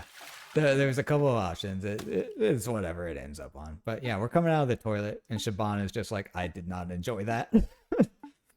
And you might have noticed the running joke, whenever we hop out of something, Siobhan always lands face first. So when we get out of the carriage, when we get out of the toilet, like Siobhan always face plants. The joke being she's a nerd, she doesn't know how to do athletic stuff. She's a bit nearsighted. Yeah, and also I was going to say moles don't have very good eyesight. Right. Here we find out that actually all these lab rats are gone, and these cages should be filled, but the lab rats are gone, and the only one still here is Gwen's ex, the giant bunny George. And George is very much like, you have to do whatever the humans say. Humans are gods. If they take your foot, you thank them for giving you the metal foot, not hate them for taking your foot to begin with. Whereas Gwen, of course, believes opposite of that. Just looking at my notes. Shield break. Yeah, shield break, sword break, stab, stab, stab. My notes literally say stab, stab, stab because her move is called stab. But I always find it funny when I get to that note. It just says stab, stab, stab. And so we're having a little chat just like with Leo. She's like, what happened to all the other people? Answer me. Tell me where everyone is. And George feels bad. But he's trying to stop her from doing anything that would upset the human because he's worried the human will then take her. And then she's like, I'm my own person. I do what I want. I need to use the forge. So we do that fight. Now you can actually come back here later because the world is semi-open, and you can hit that red emergency button. You can actually fight the scientist, I believe. I haven't done it myself, but there is a hidden boss if you come back and you hit that fire alarm. You can come back towards the end of the game, but we're of course not going to do that. We're going to rebuild Verm's sword using this, they have a special name when they're laboratory equipment, but this fire source. And then now, we're going to check on what Bruce is doing by himself. Now, you may remember Bruce is a pacifist, so him going out by himself is a little risky, but because he now is a member of that new kingdom, he's actually got an official ambassador status. So if anybody messes with him, they mess with the whole kingdom. So he's kind of cool with going out and doing his own thing. He doesn't wear his mask anymore. He doesn't hide who he is or that he's a red squirrel or anything like that. So he's now accepted himself and his history and the things that have happened to him. And we're going to go check on this rumor of what's going on over here. And we meet a Roman slaver. Yes, these are Romans. Built a little Lego town. If I go to the center, you'll see that they have a statue of Sailor Moon. Non-trademarked Sailor Moon. And obviously legally distinct Legos. But here we find that Verm is actually still alive, but he's been bought by a slaver and he's working a mushroom farm. And when we come and we talk to him, Verm actually doesn't want to leave. He's like, I'm happy, farming mushrooms in slavery because that means I don't have to worry about like vengeance and hate and everything. I'm contributing to society. I'm doing something good. I like being a mushroom farmer. So we're like, okay, we'll come talk to you later. But because I'm Red Squirrel and we're super exotic, this slaver decides that we would be great to throw into the gladiator fights. So he kidnaps us, even though we're an ambassador. That will come back to haunt him later. And then when Verm finds out that it's Chariot Tuesday, by the way, which is a joke, with C's, add energy and star. Okay, energy star. And then items are good. I'm going to save here just because, yes, that is Aquaman. I'm going to save here just to be extra safe. There is a section of this fights where things can get a little sketch, but we should be okay. So they built a little Lego gladiatorial ring with a little, like Hot Wheels kind of track around it. I'm not sure you can call them Lego. I mean, like I know the pegs are the same there, but that's a copyrighted. We might call them construction block arena. Yeah, there we go. Build a brick. I don't know. Indeed, but stick of bricks. Yes. Yeah. So they have scorpions, and they're making Bruce fight a scorpion. But I don't have my sword because, as we saw, Gwen and Shaban are working on it. So we're gonna take a brick. Time to improvise. Yep. We're going to just beat things to death with a brick because, we're Verm and it doesn't need to be sharp. So these first couple of fights, super scripted, nothing to worry about. It's what you've seen all game, which is the Encore, or the Berserk Encore swipe demographic. But the third fight has 3 scorpions and we can't kill them fast enough that they don't get attacks in. And so there is a 50-50 chance that if two scorpions will attack. If they both attack Verm will die, and we'll be sitting there slowly whacking them to death with Bruce's pencil stick. Oh, wait. And that is what you don't want to see. That loses like a minute and a half, something like that. So 50-50 chance we get the good RNG or the bad RNG here. Obviously, we are always hoping for the good. But so this part, super scripted, nothing to worry about here. I can just do swipe, yeah. And then this next one is where we have a chance of things could go bad. And if you look down there, you'll see on the wall there's various weapons. There's a little lightsaber, also legally distinct. Let's call it a laser sword? I don't know. Yeah, probably. Alright, so this is the one that can be sketchy. This is a big deciding point as to whether or not your run would live or die. So same thing as we did with the last two groups, but two scorpions will get to attack. And if they both go for Verm, then we're in a bad spot. So let's see what happens. One for Verm. Okay, we got the good RNG. Hey, nice. You do not have to watch me slowly smack scorpions to death with a pencil. Everybody's a winner. I think Chat and I are playing some of the same game as far as trying to ID the stuff on the wall. Like, they're definitely very similar stuff from Lego sets, although I would say the Falcon almost kind of looks like the Prince of Persia's weapon from the original Prince of Persia, and the straight sword it looks like the Mana sword to me from Secret of Mana, the like original rusty version of it. Okay. Here's where we're doing Chariot Tuesday, so we're going to be fighting on top of cars. Now, this is another thing where if you miss an input, you just die. It's a very simple input, but if you miss it, you die. And you'll see why, because the way we're set up here, this wolf does an outrageous amount of damage to us. Wolverine on a car is what I call them, but so we just do the simple rage, cleave, cleave. It's super simple, but if you forget that it's cleave, cleave, and you do a swipe instead, you see she does 18 attack, you would be dead next turn. So this is all fine. But if you misclick and you do swipe instead, you're not paying attention, you just die. And if you haven't been saving your game, this has happened to me once. If you haven't saved your game, oh boy, that's end of run right there. But thankfully, no problems. Now we're gonna have a little bit of a story section with a lot of just mashing text. But basically, the king is like, hey, where did you find this guy? He's like, actually, I'm an ambassador. So the king is gonna throw the slaver in prison, and the king is gonna give us the slaver's house. So we're gonna have a little house. We can decorate it and do stuff if we want to. We don't want to, of course. And even they're like, wait, you're giving me a house? They're also giving the mushroom farm to the slaves, so we freed all the slaves because, yeah, it's the right thing to do. And then we're going to start to leave. There's the Sailor Moon over there. And here's, Toys for All, totally legally distinct.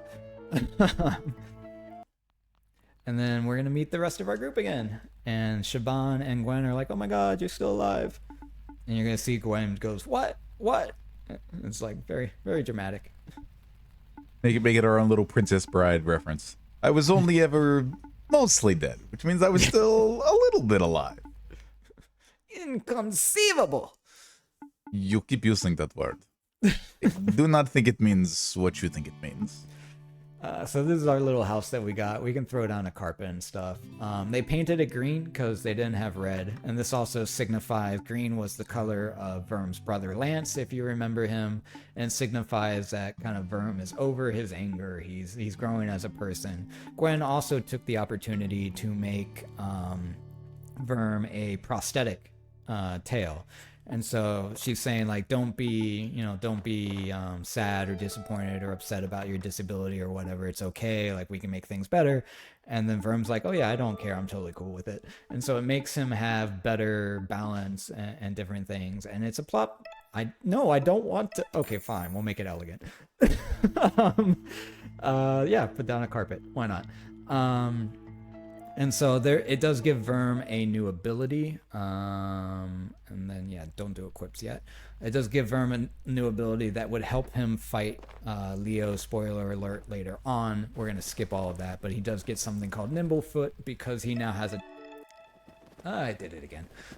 He now has a tail, so he's lighter and he's able to jump and he's more balanced. But again, we're not gonna use that. And then Dizzy always says mind the gap, because if you've been on a subway, they always say mind the gap. But we're going back to New York City if I don't accidentally click it again. And then here is where we are going to we're going to start a rebellion, and we are going to get that super secret special weapon that we talked about earlier when we got the key from the portrait of the royal ferret. So there's a little secret right up here, which you can only do if you get that key and you know exactly what you're doing, or you've scoured every inch of the game. But we come up here. And then we go down here, and there's the Riddler for some reason. I assume that was a Kickstarter backer or something. I don't know. I don't know what that reference is. But we get a Shaban's ultimate weapon over here. Now we are going to equip things. Let me double check. Remove helm, remove knuckles. Nope, I want the green one. And then remove helm, remove knuckles, and level up. And I think I want the energy, then energy, and then star. Wait. No, I want... No, I want that. Yeah, Gwen, star, and attack on left. Yeah,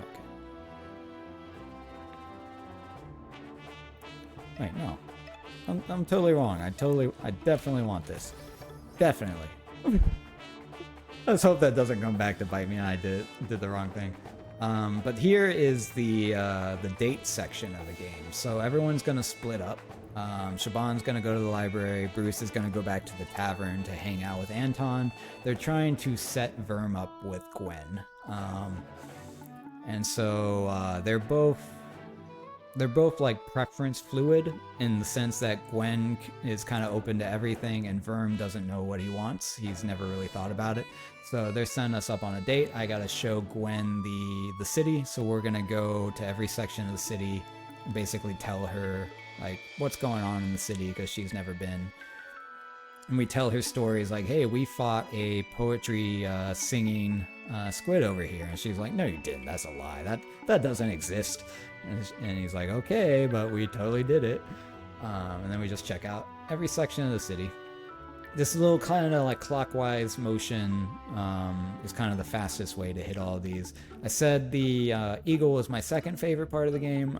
There's coming up a part we're going to hit a coffee shop. It's super cute, and that's my favorite part of the game. I turned it into a GIF. I put it on my computer. But yeah, I like it, and I'm a big coffee fan in general. And there's also matcha, so we're gonna hang out here and we're gonna sip and have a little coffee. And I'm gonna have a little coffee because I got my own little cup. Very good. No, yeah, you gotta stay hydrated during a speed run, especially if you're doing as much talking as you are. You've been doing a really excellent job keeping everybody on track of what's going on, both in-game and in terms of, you know, the routing, which we mentioned early on, was, while several of you might have done it semi-independently, for the sake of how you run the game, your routing was primarily done by you, so quite a heavy lift here, and I think you should be quite proud of it. Oh, well, thank you. So the Verm route was done independently by all of us. I was the only one to work on the Siobhan route. And so Moonblaze Wolf, who also is part of GDQ, does run this game as well. They are, I think, second on the leaderboard and also have done this route, but only the two of us have done it. Wait, where am I going? I go back up to the statue. We got a little Final Fantasy VII, I think, reference up here, where we're going to kind of stare at the city and at the stars, very kind of like Cloud and Nibelheim type thing. At least that's the reference I got. There could be a different reference. I'm sure there's an anime or something. Chat, let me know. I don't have chat open, so chat, let a teacher know who will let me know. but we got a little cinematic where we talk about stuff. And this whole time they've been questioning the meaning of life and what Verm should be doing. And he's like, I don't really know. I've only ever thought about killing God. I don't really know, like, if I'd ever get in a relationship. I don't know what I would do if I killed God. I don't know who I am. Am I a warrior? Yeah, I mean, just given Verm's speech patterns here and being kind of short in both things, I think Cloud is a very appropriate point of comparison. Absolutely. So yeah, they're going through a whole kind of life discussion as Verm comes to terms with his PTSD, his disability, and his anger. Verm has had a hard life. Now we're checking up on the Plague Master. We find out the Plague Master has a secret weapon. He calls Excalibur. And so what Excalibur actually is, you know what? I won't ruin the reveal. We're just gonna go check out Excalibur. Yeah, since we have a second, chat wanted us to know that that wasn't the Nibelheim scene. That was the Nibelheim scene. Oh, I am so sorry. I've been seriously worried when I first realized I was gonna have to say these names out loud, that I was gonna be saying Siobhan wrong. I know it could be Siobhan, different things. Like, I know there's discussion there, so Nibelheim. No. Nibble as in Nibble, like mice. Yeah. Oh, I didn't get that. No, that's definitely better. Oh my god, that should have been the name of a city. Right? That's a missed opportunity. But again, this was a solo developer. Incredibly impressive that one person put this whole thing together. There was a little bit of help with some of the art, some of the music, but they worked on this quite extensively. So, missing an opportunity for a couple of puns, I won't hold against them. This is Excalibur. So if anyone's familiar with World War II and the Blitz on the UK and London, there's a lot of bombing, constant bombing over the cities. This is an unexploded World War II bomb. And the Plague Master figured out that it is triggered, or has set the device to be triggered. Apparently there's a smartphone attached to it now, but set the device to be triggered on contact. So he built I guess this is a ballista, a trebuchet, ballista. Trebuchet has the little, So a ballista that will shoot it out of the clock tower. And then it'll land down and blow up Parliament and the Exterminator. So basically, if they see the Exterminator show up, they're going to drop the bomb on the Exterminator and basically say, don't mess with us. Now, that will, of course, destroy most of the city, and that's what Siobhan is kind of arguing with him about, and is like, I'm not going to work with you anymore, because that's kind of dark. And we'll come to more of that later. But basically, Excalibur is an unexploded World War II bomb. And now everybody's back together, and Gwen and Verm are like, you guys are terrible matchmakers, don't do that again. And now we learn about Excalibur being a bomb, and this is when Stilton and Bree, our friends over there from earlier, are going to lead a revolt. They're basically saying the royalty doesn't care about us, they want us to all die, they're not going to help us, we need to take matters into our own hands. So they actually send out, it's like an Eventbrite, or like an invite, and later on they invite everybody. Let me make sure. Yeah, if you wouldn't mind filling out our when to meet, so we know what, we'll just use your Outlook calendar for your availability. It's fine. Yeah, so this is a point of no return. They're asking us very carefully, are you sure? So I wanted to make sure I got all my equipment right. But yeah, when the riot starts, they're like, hey, we had hundreds of RSVPs and no one showed up. But also they didn't show up because, that's a lot of animation work. So we have a riot, but it's a tasteful riot of like 6 people. Here the king's talking about the riot, and like, we need to put it down and we need to have a bunch of soldiers. So this is where the riot's going to start. I like how the mouse over there especially at a small scale, a small group can make a big difference. That's true. Small detail over there, speaking of small, the mouse was fishing out of a soda can. I've always thought that was funny. I don't know what's in the soda can, what he's fishing for, but Pop Rocks? Maybe. So the benefit of this is we are gonna, so there's 36 fights in the game. I know this because I mapped them all out. I can just do swipe. These next 26 to 32 are all soldiers, and all the fights are going to be the same. It's just going to be Siobhan doing spread fire and instantly killing all of them. So we're going to go kind of room to room, basically, and fight the soldiers as we come up on them, and then eventually get to the palace for our little rebellion. But there's going to be a lot of this for the next 2 minutes. You'll see that they made a fort up in the top right, a barricade out of sharpened colored pencils. I always think that's kind of cool.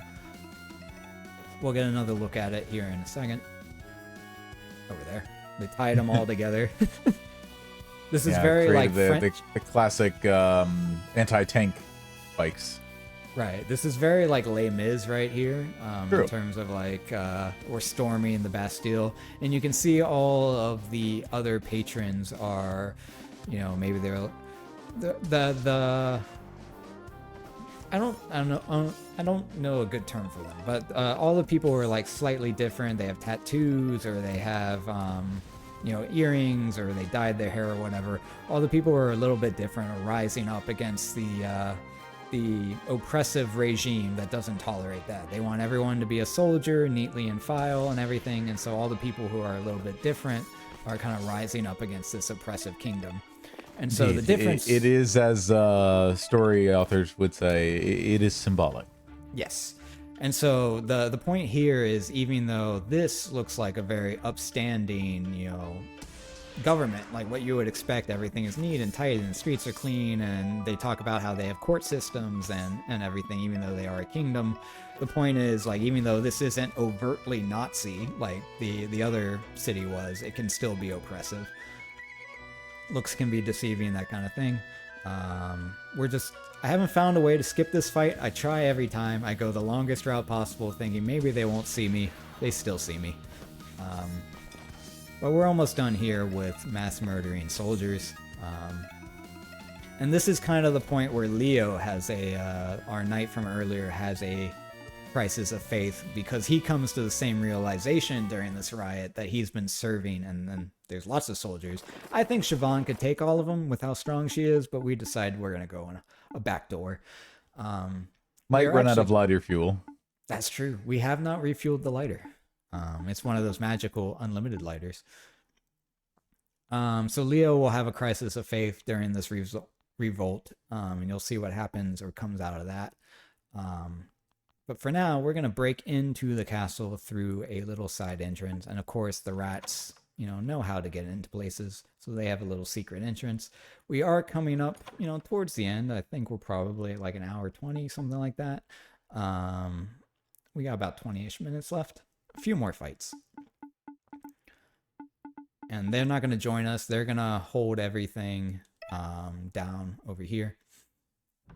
But this is where the king starts talking about, like, he wants to use Excalibur immediately, because he believes with the riots going on and all the undesirable, what he considers undesirable people being out in the streets and out and about, if they use Excalibur now, not only will it stop the humans, but it will kill all of the poor people that he doesn't like and doesn't want to have in his kingdom anymore. And then this is when Leo is like, I'm not on the right team, am I? So Leo is going to take care of the king, as he realizes that he was an idiot and has been serving a bad king. So he tells his friend to go get all of his needle swords, because he's going to need all of them, and kills the king. Now, unfortunately, his best friend, Ornstein, also known as Diego, wait, no, Ornstein's the Dragon Rider Knight, so Smough is the big one, right? I always get the mix up. Anyways, Diego, I believe that's correct. Yeah, the big one here, Smough, he is also duty bound, but he believes that you answer to duty no matter what, and it's yes, not your duty job is absolute, naturally. Yes. He's called the Hammer of Justice, and so they're best friends.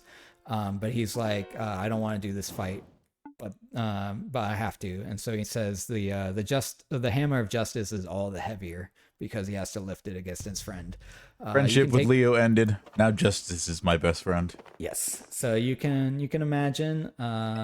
Oh wait, gotta make sure I do this, because again, the party is going to split up. It's super important that I get this just right. Give Gwen the mushroom. Okay. Yeah. So I'll let you guess who wins that fight, the giant one or the little one. I think canonically in Dark Souls, Ornstein, the Dragon Rider, is stronger, but I could be wrong about that. We need Regal back. Regal would know. So the three of us, Leo's or Verm's like, I got business with the king and with Leo, because, you know, earlier Leo stabbed him in the face. So the rest of us are gonna go stop the bomb. Now this fight has the coolest music in the whole game. It's incredible. It takes a speech about climate change and turns it into a song or into like music. We're not going to hear almost any of it because again, we're going to one-shot the boss. But if you want to look up the soundtrack or something later, it is an absolute banger. But we're heading back up to the top and we are going to go fight Aquila. We have 4 fights left in the game, 33 through 36. And so this is where Aquila tells us it's on a timer. We can't stop it. It can't be stopped. You know, bombs are always on timers in things. And so he's like, I just need to delay you for 4 minutes. And there's actually going to be a little timer in the top right corner here for 4 minutes. 4 minutes is all I can spare. No, wait, that's... And we go full Mewtwo here. So we got Overclock, Shield Break, Encore.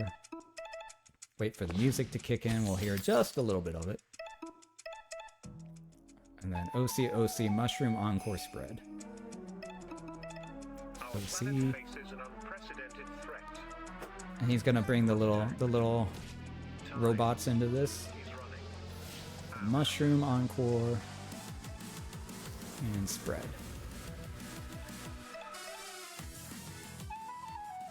It always pains me I don't get to hear more of this song. But yeah. And we've that's got about Mewtwo in the chat, and we've also got Psycho Mantis. Psycho Mantis, very Yep. fair. Very fair. And so normally that would be a race against time, and you'd have to, the robots would keep spawning, and oh my god, are we gonna finish it in 4 minutes? And no, we just take care of all that. And then meanwhile, we're gonna disable this. Shaban's like, I don't know, I'm super smart, but I don't know how any of this works, so let's just cut the rope. Yeah, I've played that game before. Yeah, so she she went for the low-tech solution. It was like, we just made it. Of course, animation is hard, so they didn't actually cut the rope. Yeah, you know, it's like in Dungeons and Dragons, every turn is technically, I think, 6.5 seconds. So once you're out of combat, the other 2 minutes pass by, or 3 minutes pass by very quickly. Yeah, that's true. So now Verm wasn't allowed in here before, and we can see all the little needles. There was a big fight. Leo had to fight his brother. He had to fight all the other knights, and now he's just kind of here like, I don't know what's going on anymore, but I want to test myself against Verm, who has been, you know, part of this from the beginning. Because we just swapped all of the one-shot equipment over to Verm, this fight would be normally super involved. You would break his sword because he parries a lot, and then he would get a new sword, and you would try to get damage in as you can. We are just going to completely overpower him with this. And so he can't block that because he's about to attack. That's why he's holding his sword like that. So by one-shotting him, we ignore all of the game mechanics. And then we just leave him there, and we're like, bye. We got a god to go kill. So we're going to go upstairs to where the god is. Let me do my final menuing here. Let's see, equip, remove. We're going to swap everything back over. Helm, Knuckles. Nothing for you. Mushroom goes back to Verm. And then we level. Remove attack down, get heart and star. Remove left energy, get heart and star top right. See, this is 50% extra against machines. That'll be important later. Get left attack, and then get left star. Perfect, there we go. All right, so we got 2 fights left. Well, technically 3 fights. But we are, as you may remember, the game started with us going to heaven, which was a grocery store or convenience store or whatever. This is hell. This is the Parliament, I believe, building, and is currently being fumigated by an exterminator. Now, of course, 6 months or 9 months, however long has passed, so this is unlikely to be the same exterminator, and Verm acknowledges that later. He doesn't really care if it's the same yellow god or if it's just a yellow god, because they're all murderers. But we are gonna kind of roam towards, we get this kind of cool perspective here, roam towards the fumigator, and we're gonna go fight the I don't know the technical term, but we're gonna go fight the gas machine over here. There's no mashing here for a second, so another perfect spot to pause for some coffee. Oh wait, I should be holding the run button. What am I doing? So I do not have run on the left side of my controller, so while I can mash while drinking coffee, I cannot run. So I just wasted like 3 seconds, but you know, pretty graphics and organ music, so all good. Now this fight is the most annoying in the game because just like what are those things in Final Fantasy that give you all the status effects? This does that. So OC shield break. So whether or not you hit something, you'll get kind of blinded. And so whether or not you can get the last hit that will kill this thing is a little bit RNG. So we're gonna do as much damage as we can off the top here. And then now we're gonna get some status effects. They call it tipsy in this game, but basically it's question as to whether or not we'll hit anything. Nope. We're just gonna keep trying until this thing dies. That didn't work. Right now I think it's sitting on 3 HP if I remember correctly. This is a new strategy I'm gonna try. So I'm gonna try curing Verm. I haven't done this before in a run and see if... Oh, it didn't work because it did the gas again. Alright, now I know that won't work. we're just gonna keep attacking and hopefully hit this thing.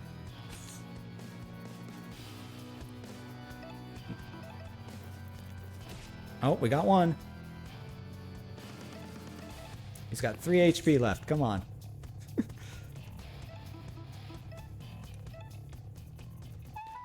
So this is super annoying, super RNG dependent, and normally you don't get gassed twice, actually. Oh, we got another one. There we go, finally. Okay. So that, and unfortunately it's at the very end of the run. So that can actually be a run killer with like 5 minutes to spare. Now this next part is another fight, kind of like Lamia. It's multi-stage. You're fighting the Exterminator.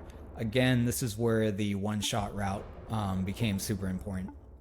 So here, when we fight his legs, we're going to do what we saw with the soldiers, which is just mushroom spread. So you may remember this from the beginning of the game. Get the choir music going. Oh no, he's so big. It takes forever for him to come into screen. Wait, you might say he's stomping mad. You might say that. I was supposed to mushroom and I didn't do it, so we should be fine. I'm just gonna overclock instead.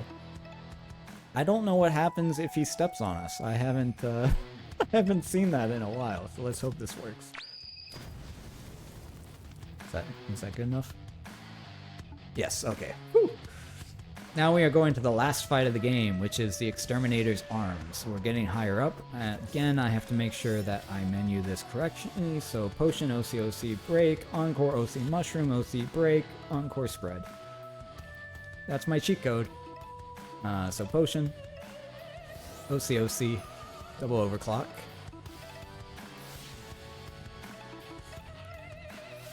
Now we're gonna need to shield break both hands. So you'll see the hands have 360 health. Pay attention to how much damage we end up doing. So encore, OC, mushroom, OC, shield break, other hand, encore, spread. Then mushroom. Now you may remember these hands. These are similar to the hands that killed Lance earlier in the game. And again, epic music that you don't hear nearly enough of because we're going to do this fast. And then this will be the end of the last fight right here, assuming I did all the maths right. Remember, they have 360 health. How much did we do? Not enough because I apparently didn't do the math right. What did I miss? Oh god, this is not good. I must have missed an OC. Okay, this is unprecedented. Well, on the one hand, they got our non-combat member. On the other hand, say goodbye to bonus turns. Yes. Okay, so this is gonna be completely improv because normally I must have missed an OC. So you can get your dude back. I'm gonna try to spread the damage out so that Shaban can hopefully one-shot next turn. We're not in a risk of dying, I don't think. 52, okay. And then hopefully next attack, and then we got Bruce back. So I will defend to get the spread back. Again, we're going a little off script here, but we are just fine. And this should be the kill. I must have gone one turn early because I'm focusing too much on talking. Is that it? Really? Okay, he must have like 2 HP left. 4 HP. Alright, anyways, final boss down. And then, so this is where we are going to take this kind of scepter here, and we're going to smack the exterminator across the face with it. And imagine if you saw this as a person, because we're all people. Imagine you saw this flying at you. A ragtag group of animals carrying a giant golden mace. So we knock the exterminator down, and Verm is finally eye to eye with the yellow god. And he has his pocket knife ready.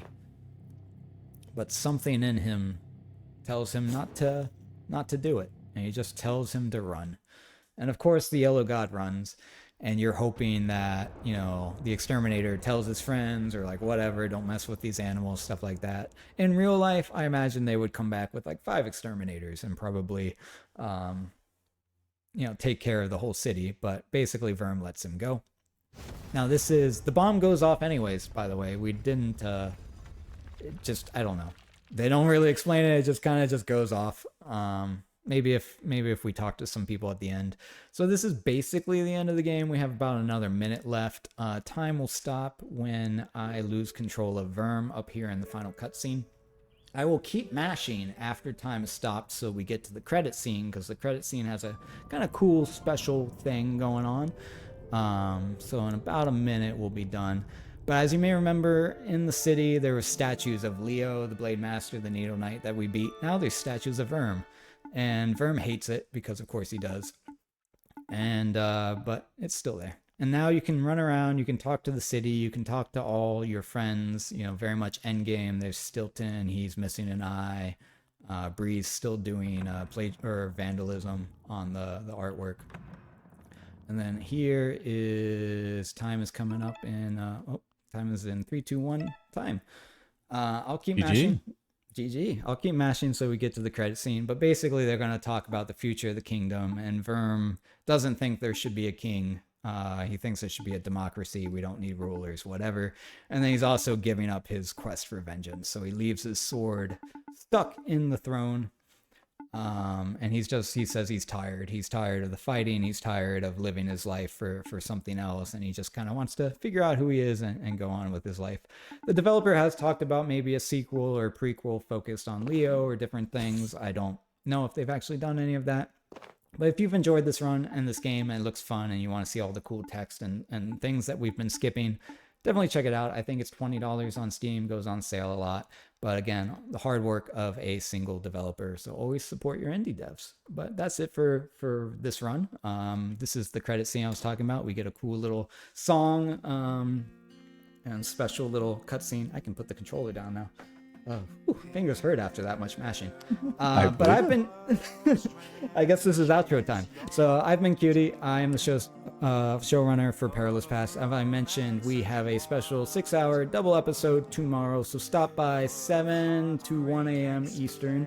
And then if you want to follow me or anything, twitch.tv/cutie. I don't stream that much, but I might get into it more if some of you stop by. Otherwise, I hope you continue to enjoy the Showrunner Showcase, because I know we've got more coming up. I hope you stick around, check out Hotfix. We have year-round events. If you're here from SGDQ, don't go anywhere. You're going to love seeing all kinds of amazing speedruns and amazing people year-round. But that's it from me. Couldn't have said it better myself. That is the benefit of hosting for people who also host. So sometimes that work gets done for you. Thank you so much, Cutie, for showing off this very cool game and how small groups can do big things. Very, very much in and out of the game. Absolutely. It's been my pleasure. Wonderful. Terrific to have you. But yeah, as Cutie said, that is not all for today. We've got several more runs for you. I'm going to be on the hosting mic for our next one, and it's going to be Satan herself running some classic PopCap gaming. So don't go anywhere, but take a few minutes to take care of yourself and then come right on back for more Showrunner show. The real Peggle 2, right? We don't talk about any Peggle 2s named Peggle 2. This is going to be Peggle Nights from Satan herself. Let's get into it.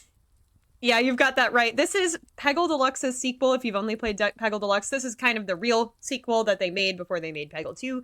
It's a really, really fun game. It adds a new character. It has all sorts of good stuff. I will talk about it as we go through. And yeah, I'm going to name the file CC for Creature Corner, because that is my hotfix show. If you do not watch it, it is all about games that feature non-human protagonists. So, you know, your Sonics, your Kirbys, your etc., etc. It's all welcome at Creature Corner, and it's on every other Wednesday night with Out of the Box as well, preceding it, which of course are absolutely lovely host to teachery hosts. We had such a fun time. It's a great night, so definitely come check it out. All right, we're going to be running any percent today, the main category of this game, and probably my personal specialty. This is the first time I've been able to run it on the GDQ channel in about 2 years, and I've gotten much better at this game since then. Yeah. There's a lot of really cool strategies that I'm going to get to show off. Loads and loads of cool pixel shots. We'll talk about it as we go. But yeah, we're going to just go front to back. Also, if you want to find me on Twitch, I'm Satan Isn't Herself on Twitch instead of Satan Herself. I know, it's confusing. But anyways. Satan, if you want to do me one big favor before you get that timer started. Yes, if you want to yes. give me something I can watch over in Discord. Ah, yes, so true. I'm so good at remembering to share my screen. Just as a note, if you're ever on GDQ Hotfix, remember to share your screen in Discord, because your lovely host will need to see. All right. It helps. You know, no big. You can just imagine what's happening on screen. It's fine. I'm sure you'll get it. Okay. Let's start that timer in 3, 2, 1, go. Go. Yeah. So first of all, what is Peggle? How does this all work? What is all this all about? So basically, the aim of every single level is to hit all of the orange pegs as fast as you can in any percent, so that you can move on to the next level. That's the clear condition. We have a lot of different ways to do this, of course. But in this first level here, we just have orange pegs, which are, of course, are a clear condition, and blue pegs, which just kind of get in the way and make the structure of the level what it is. This first level has a really interesting quirk called Microzen, which makes your shots quote-unquote better. The game kind of biases your shots to be more productive at 6 or fewer balls. So yeah, hidden mechanic, if you didn't know. There's a lot of those in PopCap games as a whole, but Peggle as well. So we're going to do our first pixel shot here, where I'm going to line up here with the end of this 3 and tap left on my keyboard so that the game will do this. So Peggle's physics system is completely deterministic, meaning that if you set up a shot the same way every time, it's going to do the same thing every time. So if you aim at the exact pixel on the screen, you'll get the shot you're looking for. There, I messed up a little bit, but I knew I messed up. Not a big deal. Yeah, which is really cool. That's how we get through the game super, super fast, is using those pixel shots, and also sometimes tapping on the keyboard to adjust our shots to the right place that we need them to be. Those are called tap shots. Very nice. And there I took advantage of Bjorn the Unicorn's power, who we're playing as right now, to go ahead and make that nice, precise last shot. When you get the green pegs, like that one right there, you get something called Super Guide with Bjorn, which lets you do more precise shots because it shows your first bounce, basically. Oh, I did that one wrong. I'm playing in a bit of an abnormal setup right now. I don't have my standard chair with the arm rest. So the control of where I'm aiming my cursor is a little bit lower right now than it normally is. So if you're seeing me miss pixel shots, that is mostly why. But hey, we'll get through it. It'll all be good. I'm not too worried about it. That armrest tech will get you. Exactly. How are you doing? What do you think of the run so far? Well, you know, the thing that occurs to me the most as I watch you run Peggle is, in many ways, it can look similar to a casual playthrough, but especially when you're running in any percent category, you actually have the additional goal of holding out on most shots as quickly as possible. You don't necessarily want to do what a casual player is going to be doing, going for score, getting as many blue pegs as you can in the same shot. You're really just focusing on one small subset, and occasionally, if there is a well-positioned green peg, which is that random for each spawn of the level, or is there some sort of deterministic? Is there like a global seed on RNG behind those? That is such a great question, and something we really need to talk about because that affects the speedrun very, very greatly. No, every single time, almost every single peg is completely randomly determined in the level. Not the layout itself, so like you're always going to get these waves here in this level, but the actual color of each peg is going to be random. There are certain levels that have some forced spawns, but that's mostly in Peggle Deluxe. Peggle Nights has very few of those. Peggle Nights is a harder game than Peggle Deluxe, just as an aside. They really decide to ramp up the difficulty in this game. So, yeah, sort of making it so that the player has less things to sort of rely on and expect is definitely the name of the game with that. Oh, that's... All right, interesting. You know, okay. as it often was for what then was add-on games or pseudo-sequels, is now kind of DLC stuff. They assume you've played the base game, and they figure they can make it so that, hey, here are some, like, you know, extra challenges, master challenges for people who think that standard Peggle is, you know, pretty simple. Exactly. And here I'm going to do a sort of good standard practice, which is aiming the ball directly into the ball bucket at the end of the level, where we can get our extreme fever, because that's faster. All right, really tight and precise pixel shot here that I'm going to want to do. Yeah, not quite. Depending on where you aim your pixel shots, it's easier or harder to kind of see what your lineup looks like, and this one's hard. So let's try it again. Really want to do this one. Excellent. So you can see the value of this. It just gets nice the slide. entire... I know, right? Isn't that cool? And Jimmy says radical. Thank you, Jimmy. Let's see if we can get the follow-up. No, not quite, but we got an okay alternative that is... Yeah, and you got the orange peg you needed. I feel like Jimmy, Exactly. at least, especially casually, is a lot of players' favorite Peggle master. Yeah, he's fun because of exactly what we just saw there. When you hit the green peg, it spawns a whole nother ball out of there, and then it goes and hits other stuff, which is really fun. And then, of course, Jimmy's personality is also really fun. Radical. Actually running low on balls. Gotta be careful with that. I think we'll be okay, though, because... There you go, that'll do it. Shoot the ball. Yep, exactly. All right. A little multi-ball madness to finish out the... The bonus fever score. Very nice. Yep. We gotta love it. It does nothing for you. No, but the it's Peggle fun. flex is still. Exactly, it's still real. Absolutely. Got both of our orange pegs. We're Nice gonna do start. a nice little slide here. Good fun. Yep, a lot of this is pixel shots. Some of them are tap shots, as I discussed before, where I aim all the way to the left and right of the screen and tap on the keyboard. Those are super easy. If you want to play Peggle yourself as sort of a speedrunner, tap shots are really, really easy to start with. It's a super accessible game. We have all sorts of good resources that you can take advantage of. So yeah, come on down. We love new players. Come on down to the people Peggle stuff. factory. Exactly. All right, this is a little rough. As I was talking about before, Peggle Nights is a harder game than Peggle Deluxe. And it's pretty common for us speedrunners here to take a little bit of a risky angle early in a lot of these levels just to try to go fast. So unfortunately, we're gonna have to restart this one, probably, unless I'm really lucky. There it Nope. is. I was going to say like That's 90%, okay. yes, but I could have tried to save that, but I decided it wasn't really worth it because there were moving pegs and those are very hard to free ball. So free balling is basically the act of hitting a peg and then going right into the free ball bucket afterwards to get a ball back, which is harder than it sounds, but something I'm pretty well practiced in, but not really in this level because usually if I don't win this level, I just reset the run.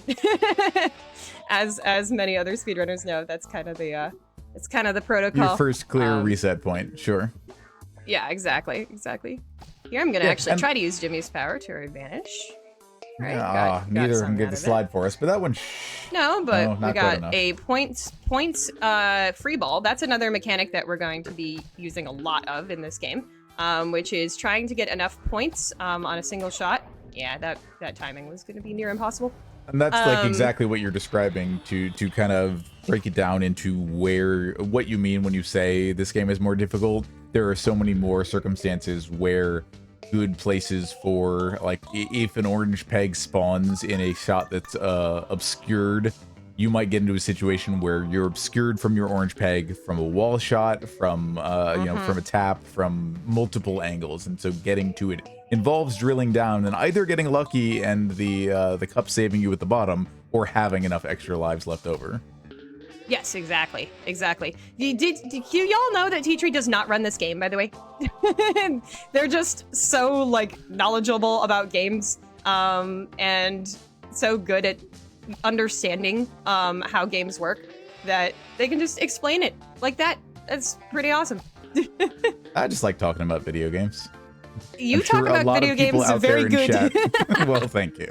Good talk. Ooh. Oh, the Video fling games, and the good. lucky bounce. Yeah, very nice. Not Not microsect. that, I was gonna say, not that you necessarily needed it. Yeah, combination of. The other thing to know, when Satan mentioned the score bonus, you see the fever meter there on the right. Every orange peg you finish in a level fills that fever meter, which actually changes your overall scoring for each peg across the rest of the level. So it's a natural kind of, you'd call it a pity mechanic in today's games maybe, but it's a natural difficulty adjustment mechanic so that the further into a level you are, the more likely you are to be able to clear free balls. Ultra Go for the Extreme Ultra Fever. Fever. I figured I'm probably not going to get very many opportunities through the rest of the run to try that, so gotta style when we can. That's an example of free balling, what we just talked about. Yeah, since I already lost a level, I'm not in any way going for PB here. You do have to be pretty much flawless with the caliber that my PB is at the moment. So, you know, let's go for some Ultra Extreme Fevers. Let's have some fun. That one was a pretty simple one to get done, so happy we got an opportunity to do that. And that really shows the randomness of Peggle also. You know, the previous level I lost, and then that level I full cleared. Sometimes the game's RNG really just lets you do cool stuff, or it makes your life hard. And you kind of just have to react to whatever situation that the game gives you. Yeah. All right. Jimmy, by the way, wants to be a scientist. Let's talk about Peggle Nights' theme a little bit. The theme is that everybody's dreaming. Everybody's in their bed, sleepy honk shoe.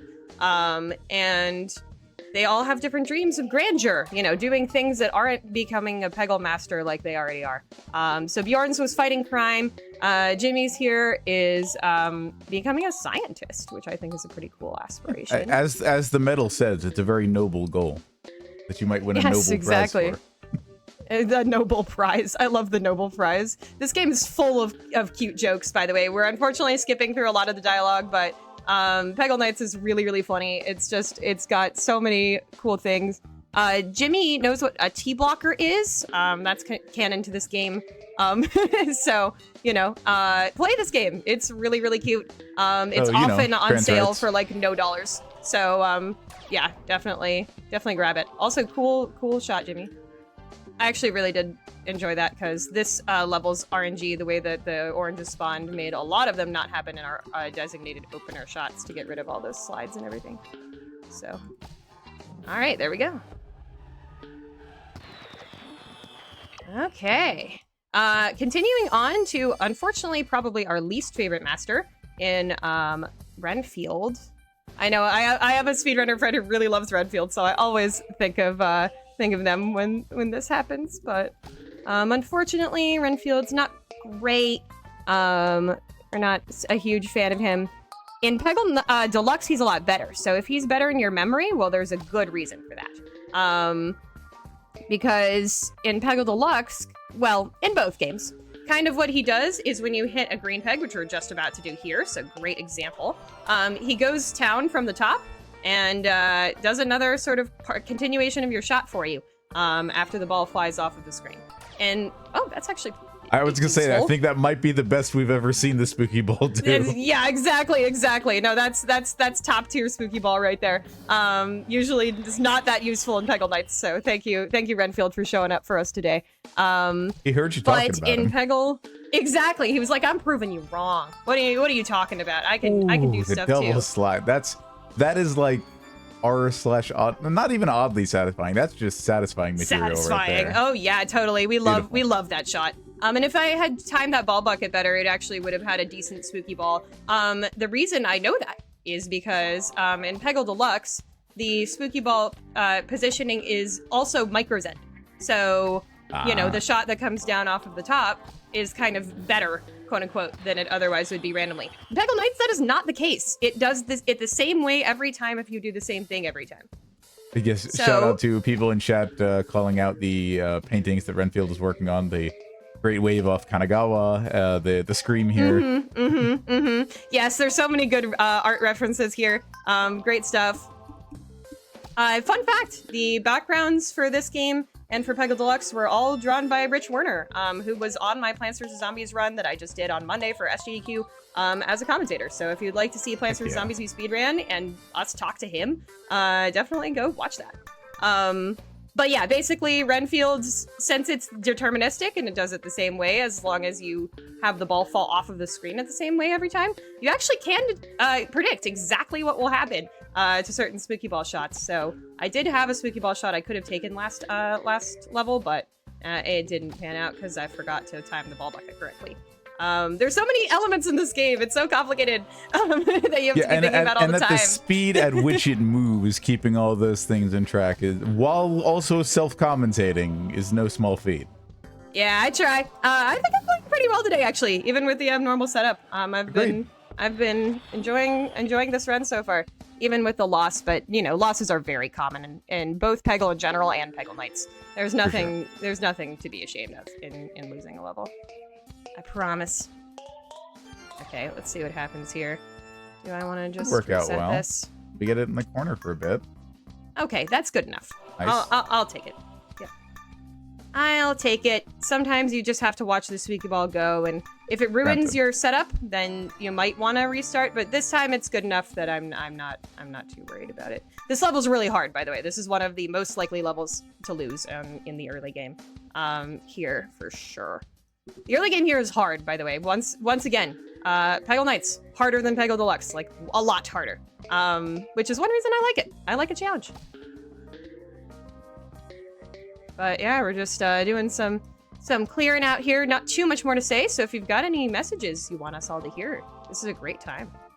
Yeah, absolutely. Just a quick explanation in case. I don't remember if you got to it earlier, but you do have the ability to speed up as you notice certain elements in these levels are moving. So you do have the ability to speed up that cycle in case you want to take a shot at a specific area. Usually you're aiming for a green or an orange peg in terms of where you start out a pattern around a repeating element or a moving element. So yes, that's definitely true. You can hold down the right mouse button to speed up between shots, exactly. And that's just an absolutely massive mechanic for us. As soon as the ball goes off screen, we always right click because, you know, we want to go fast. So unfortunately here, I'm going to have to just kind of clear out and wait for the right timing. And there we go. Yay. So that wasn't a scary level, although maybe it was spooky, who knows. But it can often be. So this one is the level of 1,000 years because there are some portals in this one. Basically these green ones at the bottom left and the bottom right. If your ball falls into them, it will transport into these funny little ducts. And it's possible for that to just go on basically forever. Not like really forever, but forever enough that it feels like forever. So hopefully we will not have that happen because it, you know, it combines with the spooky ball power too. Thank you, 3-5. Very cool. Also, you might have noticed every 5 levels, every pack of 5, we're going to switch into a new Peggle Master. So it's a really nice paced run. You get to see a new sort of way of playing every single couple minutes here. And you get to, you know, play a new way every couple minutes as well. Definitely a fan favorite category. We enjoy it a lot. Although there's lots of different ways to play this game. You can play all the levels with the same Peggle Master. That's a individual masters, so I could play this all with Renfield. It's a painful run. I don't recommend it. I don't doubt but that. You can though. Yeah, I'm sure you don't. Yeah, you certainly can. You can also play every level with the Peggle Master you choose. That's called NG+, which is really fun because there's different Peggle Masters that are better suited to certain stages. Okay, this is going to be interesting. Let's see what we can do. Yes, there we go. Got a question It's in very the chat useful to about be able to do what that. green pegs do. Green pegs activate your Yeah. active Peggle Master's power, which in case of Renfield is the spooky ball, which temporarily disables losing your ball at the bottom of the screen. And for each green peg you have active on your current shot, it'll do one extra loop around the screen. That's right. That's right. And then now we're moving on to Cat Tut. Meow, I like yarn. That's kind of the first thing he says when he introduces himself, so it's a big So meme in true. the community. But the way that his power works, as you can see on the bottom of the screen, the free ball bucket looks a bit different now. It has some pyramid stuff around it, and that in theory should make it easier to get free balls out of it. In practice, it makes it take a very long time. So Peggle, Cat is one of the slowest Peggle Masters in both Peggle Deluxe and Peggle Nights. Just a bit of a slow guy, if you will. Also, fun fact, one of the 2 characters in Peggle that has never had any canon pronouns. Nobody has ever referred to Cat with pronouns. So, there you go. But yeah, here, this level has a bunch of these sort of hard collision balloons that are going around, so that makes it a little bit harder to do stuff, and you have to use quite a couple shots to clear out the structures at the beginning. So this is actually one of the scariest early game levels, I think. Definitely a big run killer. There's a lot of runs to this. Okay, I was hoping to need a slightly different bounce there. So here, Yeah, you know, there was a certain kindness to the end of Renfield's levels where, at the very least, with the portals, you didn't have any sort of permanent obstacles blocking your way. Here you do with the balloons, so forming your shots gets just that much little bit more difficult. Exactly right. And here we have another one of those obstacles, this very big beach ball type thing that's going in between these elephants. And if you couldn't tell, Cat Tut wants to be in the circus, wants to be a circus performer. So that's kind of the shtick of their levels here. Here I did what's called a scroll strat. That's one I developed. I developed a lot of the early tap and scroll strats in this run, although the pixel shots are more so from other folks. But yeah, big shout outs to the Peggle community. Everybody is incredible. We have a really big community, by the way. If you want to run this game, there's so many good resources for it. Lots of people who are willing to help you all the time. That's a good shot. But anyways, yeah, scroll strat is basically like a tap strat, except for you just hold down the mouse button, or you just hold down an arrow key until you have a visual cue. So for me, it was getting just off of that peg, and then I was like, all right, I've done enough. So I don't have to worry about how many times I'm tapping. I just have to worry about tapping until I get to the right spot. All right, here's one where we're gonna do a timed strat. We would have done this in 3-4 as well, if we didn't have Renfield, but just missed it. So there I wanted to do that shot with a specific timing on this wheel so that the peg did not collide with it. And that would have made us do a nice slide, but that's okay. We'll probably be fine, right? Right? I'm sure we'll be fine. Everything's fine. Ooh. You know, one of those things I think you can develop. Nice. One of the things I think you can develop casually is a relative sense of like, hey, if I start here and it hits these elements, then it'll probably take about this long, and that's like 2 rotations of the bucket. So, like, I think that's one of the things that I can, like, if I'm not mistaken, you have a good sense for that. Like, the 2 shots ago, the bucket was right where you needed it to be. Yeah. No, that is a very intuitive and subconscious sense that you get after playing this game a long time, is where should you sort of put the bucket so that it's likely to get a free ball. That is huge. Now, of course, the downside to that is that sometimes then the ball will actually slightly miss and then bounce off of the free ball bucket. So I sort of try not to do that, but it's so intuitively plan B or ingrained. C if you're running low on balls. Yes, but it's so ingrained in my mind that it's honestly very difficult not to do it. Also, Peggle Nights is really hard, so sometimes just having the chance of getting balls back is actually really beneficial. So, you know, it depends on the situation, it depends on the level. It depends on the player. Placement on the right side of the screen for this really level, by the way. Yes, no, this has been this RNG is really good. I also did do some nice. What is that? Oh, I love this game. I did do some timed pixel shots there, so those actually did work. to get those slides every time. You know that you're going to get them as long as you do the right step, which is really fun. This level is super fun to go through because of that. If you aren't guaranteed to get the slides every time, then it's much more painful, but luckily we are. Hooray! Ring of Fire. Now we're about to go into a much less fun level. This one's kind of a crapshoot, a little bit. You have best practices, but as you can see, moving elements, there's lots of pegs blocked by other pegs. You kind of just have to be smart, and then in addition, hope the ball cooperates with you. Especially getting your ball pinched in midair like that. Yeah, for real. That can be really helpful. I liked getting rid of these garlands as early as possible, because then you just don't have to spend as much time lining up things with sort of that speed up that we were talking about. So, you know, better that way. So this is a pretty good start to this level. I don't think we're at risk of losing it, which is a big relief. No, I appreciate that it's clearly designed to give you a free ball, if at all possible, in the first couple of shots when you have that lowest layer of pegs available to you. It'll basically just bounce you back down into the pyramid. Yes, yes. So that is actually a really smart design from a casual perspective. I completely agree. But sometimes when you're trying to go fast, it doesn't work as well.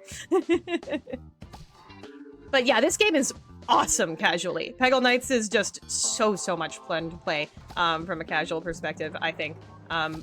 And for me, I like the speedrun better than Peggle Deluxe. But a lot of people like the speedrun of Peggle Deluxe more because it's easier and the vast majority of levels are more well controlled. There's less moving pegs that you have to worry about, and the moving pegs make it so that you have to do more improv. There's less strategic stuff that you can do. Welcome, Splork. So Splork is the second character who has never had any gender pronouns referred to them, which I think is fun because they're an alien. But their power is Space Blast. You just saw it there.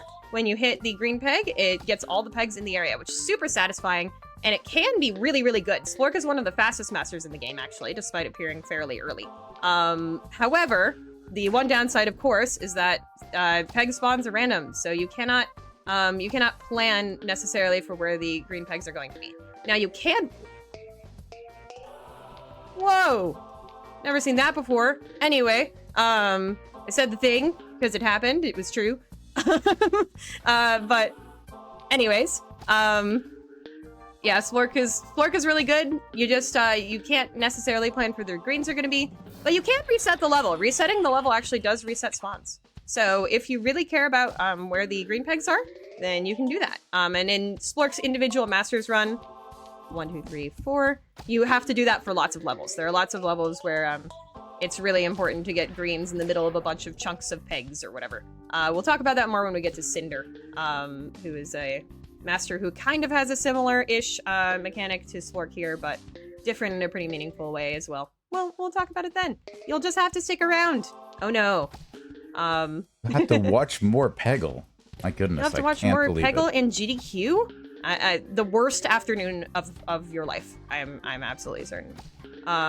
But anyways, yeah, doing this one here. This one's really simple. Just a lot of regular old pegs. Good shots at the beginning to get big slides. It can go wrong pretty quickly though, unfortunately, this one. So what I'm gonna do is do this. Okay, yeah, no free ball from that. That's fine. You can just go off the wall anyways. And there we go. Knowing that you can go off the wall is a really important skill that I often forget. It's very important for being able to catch those stragglers that otherwise your brain doesn't have an intuitive way of getting to. Another one of those things you develop after playing this game for a long time, like I have. I think I've been speedrunning this game for, I think it's getting close to 4 years now.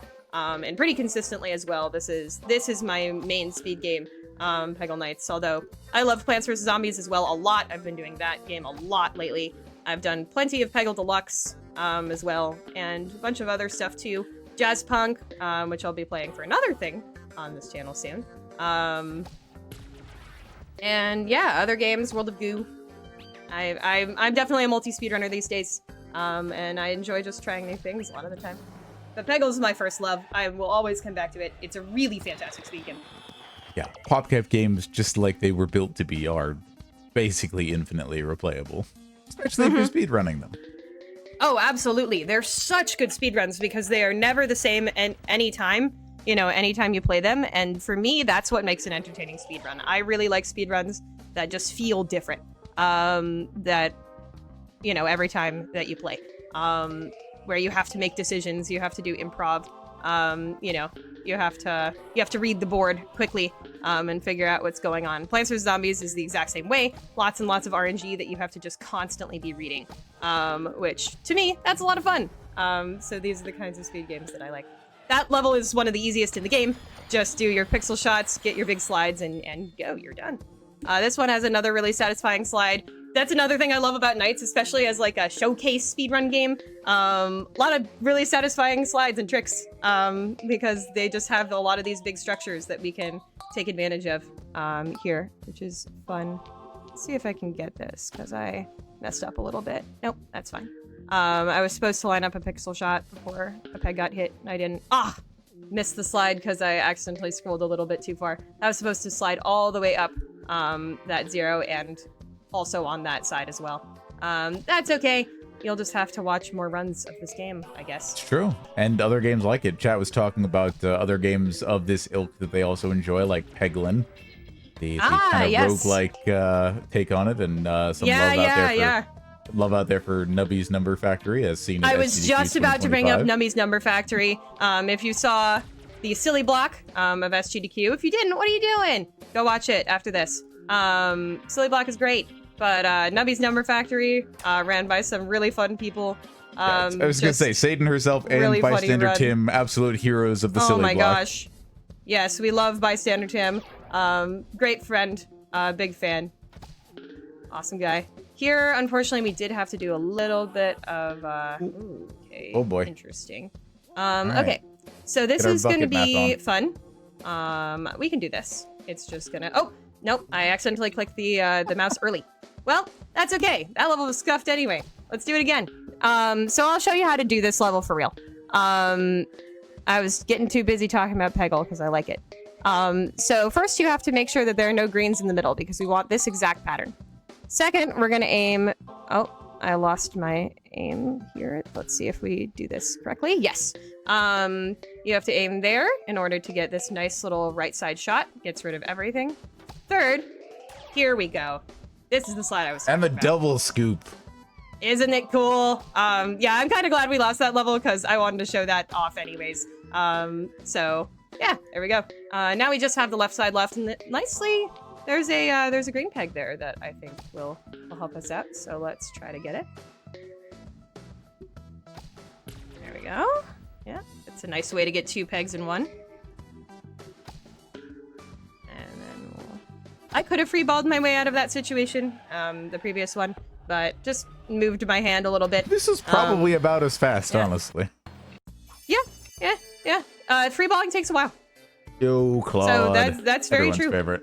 It's Claude. Claude, of course, the big favorite among, yes, exactly, among Doug fans. Claude is of course a fan favorite. It makes the game into pinball. As you can see, once I hit that green peg, we got these flippers on the bottom left and right. If I click my left mouse button, they're gonna flip. Whap, whap, whap. And if the ball is on them, of course, that's gonna make the ball go flying, which is pretty cool, and can be helpful in a lot of situations, but unfortunately ends up most of the time being slow. Claude's one of the slowest masters in the game. But he is fun. I have gotten a deathless run of Claude before, actually, which is one of my most recent greatest claims to fame, because that is very difficult to do. So, proud of that. I don't even know if it's on YouTube yet. I'll put it up later. But yeah, this level just has a bunch of movers. Moving pegs, of course, very important for Claude levels, because, you know, it's like pinball. You want to kind of keep everything bouncing from a casual perspective. But from a speedrunner's perspective, we don't like that. So we try to be as straightforward as we possibly can. This one, these purple things are not for decoration, they are bumpers, which actually makes this level a lot harder. This one, I really like to have these opener shots go correctly, and I like them to get free balls. If you do the same shot every time and you don't have movers, you can actually place the free ball bucket on the bottom screen by doing that fast forward in the correct way to be able to get a free ball guaranteed from them. So being able to do 2 basically free shots at the beginning is really huge to be able to consistently complete this level. By the by, on the not topic have of to worry about YouTube upload schedules and the like, shout out to one of our earlier runners, Church and Sarge, who is frequently on the YouTube uploading job for the Games Done Quick channel. If you appreciate how quickly all of those VODs went up during SGDQ, thank Church. They were all up so fast. I was very impressed. Yeah, very cool how you're just able to watch something live, and then if you want to refer back to it, if you want to share it with a friend, you know, whatever else, it's right there for you already. Yeah, one of the biggest things for the viewer experience, everybody watching at home, in my mind, over the last year or two, has been the decreased time between run and YouTube upload. Yeah, no, it's really, really nice. Here we have Eiffel Power. This is a really tough level. One of the hardest in the game, I would say, especially for newer runners. As you can see, there's a lot of buried pegs. There's a lot of moving pegs. It's really hard. You have to strategize well, get lucky, and just be good at the game to consistently complete it. And even then, sometimes you lose. That's Peggle RNG for you. So let's hope we don't. Like right now, this is looking pretty good, I would say. That was a good flip. I'm not too worried about this level. But of course, we still got to take it cautiously because this one can just decide you lose at any given time. Yeah, so we got to figure out how to handle our lasagna. Thankfully, not too many of the orange pegs are down there, but...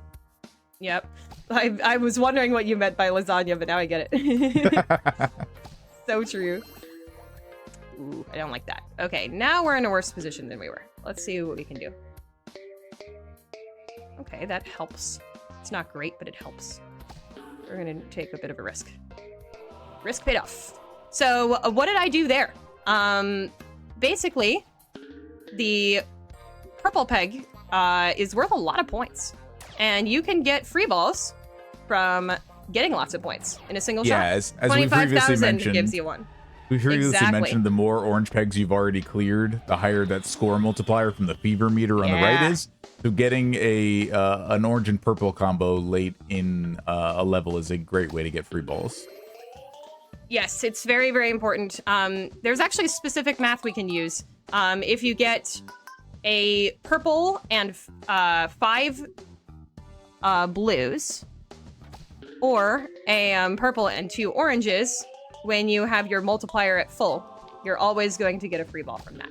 So if you can come up with a shot that's going to get those, then you know you're going to get a free ball from doing that shot. Or you can just take a risk, aim at a purple that's in the middle of a bunch of other pegs, and hope that it hits enough that you get a free ball back. And sometimes those are the kinds of risks you have to take in this game to be able to succeed in it. It's a lot of risk-reward calculation. Which is, again, what makes Peggle one of the most interesting speed games on the market, in my opinion. It's very unique. Alright, unfortunately here, I just had to bury a little bit for that. There weren't a ton of great bounce shots could have done.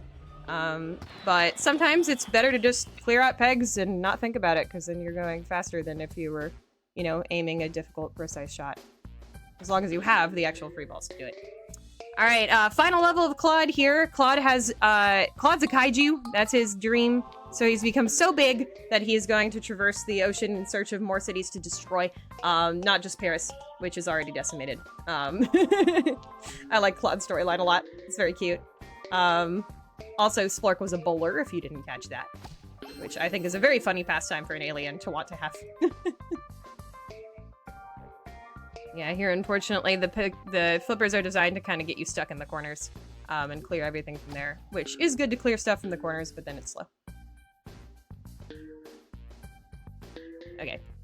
Got something from that. That was good. Take it. This one has killed a lot of my runs lately for no reason, so I'm glad it's not doing that right now. Nice. The music just is such a banger in this game also. Slong shot. Very good. Alright, moving on to Tula.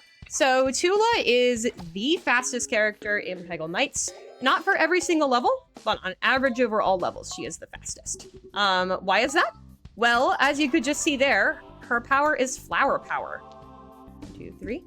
And the thing that does is when you hit the green peg, you will get about 20% of remaining oranges on the screen. which is obviously really helpful. We want to hit the oranges as fast as possible so that we can go. So that's already really important. Does it favor the oranges that are closest to the green peg? Yes. The closest, it's going to be always the closest oranges to that green. That is exactly right. Good point. The really cool thing about that is that not only is that just fast in general, no matter when you hit the green, but in Peggle Nights, she's actually buffed from Peggle Deluxe, even though she was already really powerful. In the sense that we're gonna get that orange. So sad. In the sense that if you leave a green till the very end of the level, you can actually get 2 orange pegs instead of 1, like you would have gotten in the other game that I am now blanking on. Peggle Deluxe. Yeah, Deluxe. Yeah. So if you have just 2 pegs left and a green, you can get the both of them as opposed to just getting 1 out of 2. Yes, which is just a massive change because that means that you can basically leave some really, really tricky oranges for the end of the level, save a green, hit that green, and then you're good to go. So you don't have to spend time digging for those oranges, and you can just go. Absolutely massive change, actually. Makes her so much faster in this game than in Deluxe, where she already was a fast master. So yeah, Tula's awesome. Let's go, women. Very, very true. Yeah, there's 2 canonically female characters in Peggle. Although, as I mentioned, there are some characters in Peggle that we're not quite sure of what their gender is. And in Peggle Nights, they're 2 of the best. So, big fan of that. in the classic Peggle games. There's more in the general Peggle expanded universe. Which I'm not quite sure I know much about. I'm more of a classic Peggle girl. But, you know. Yeah, I was trying to remember the name of the ghost girl in Peggle 2. Oh, goodness. Yeah, I don't remember their names. Great character designs, Luna. though. Luna, I think. Yeah. No, that's a really cool character design. I just am not a very big Peggle 2 fan. Right. And then I think you've also got Windy in there, who kind of has the like obverse version of Tula's power, where instead of clearing out oranges, it turns more pegs into purples. Oh, I didn't even know that. Y'all, T-Tree does not run Peggle. No, I just play video games. I just want to say that again. My gosh, they're so talented. A second run in a row with a 10 out of 10 comment in chat. Tula is a woman in STEM. Oh my gosh. I took a second, right? That was a visceral reaction. No, yeah, I figured it out after a moment there. That was so good. Whoever you are, big ups to that comment. That was really, really good. Like, honestly, chat. As my friend Claus would say, +2. Very much. If these are like, if you could bring this level of commentary to a live stream and you have an idea of the kind of games that you'd want to see on this channel, Games Done Quick Hotfix is hiring. So now through July 20th, if you want to show your skills and the kinds of runs that you're passionate about, submit a pitch over at gamesdonequick.com/jobs. That's right. Become one of us. One of us. One of us. No, I thought we didn't do that until they came. You know what? Never mind. One of us. We can do a little bit of that now. One of us. It's a really great job. It's one of the best jobs in the world, for sure, is being able to platform amazing runners, learn about new games all the time, connect with communities, and yeah, it's generally just a really good time there. Oh my gosh, I'm so glad I got that shot. That was a tight one, but that saved a lot of time versus having to dig for that peg. So love that. Sometimes you just swing for the fences if you know that you have enough balls to do so. It's a good thing to do.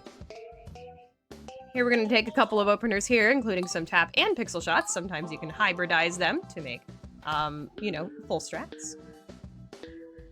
Here, yeah, I knew that was going to change this shot a little bit, but I don't actually mind, because getting rid of that structure is kind of nice anyway. Sometimes Tula, if you hit the green peg early, can mess up your later opening shots.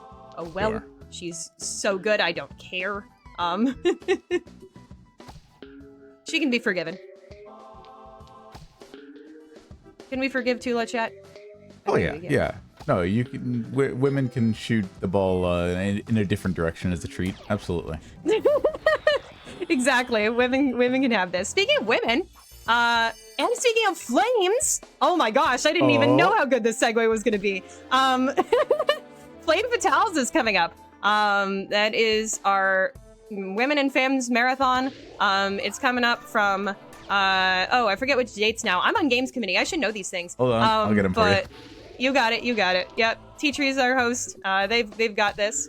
But yeah, it's coming up really soon. The schedule is out, so go check it out. There's all sorts of incredible games on there. I'm going to be playing Children of the Sun, which, if you've never heard of it, is a single dev indie game that is absolutely incredible. It's basically if Super Hot met bisexual lighting and was a shooter, and a puzzle shooter. So yeah, it's really cool. Yeah, those dates are September 7th to 14th, benefiting Malala Fund. Yeah, let's go. So yeah, check out that schedule. It's going to be really, really awesome. Speaking of July 20th, really awesome? The other thing that is available until that date, in addition to Showrunner applications, is applications for Flame Fatale's 2025 ambassadorship. So if you like the SGDQ ambassador program, Fatales is doing one as well. Yes, it is. It is super cool. In fact, Frost Fatales last year was the first time we ever did ambassadors, and it was tons of fun. I was involved in that. I highly, highly recommend getting your applications in for Fatales ambassadors as well if you are a Fatale. And if you aren't a Fatale yet and you want to be, go become one.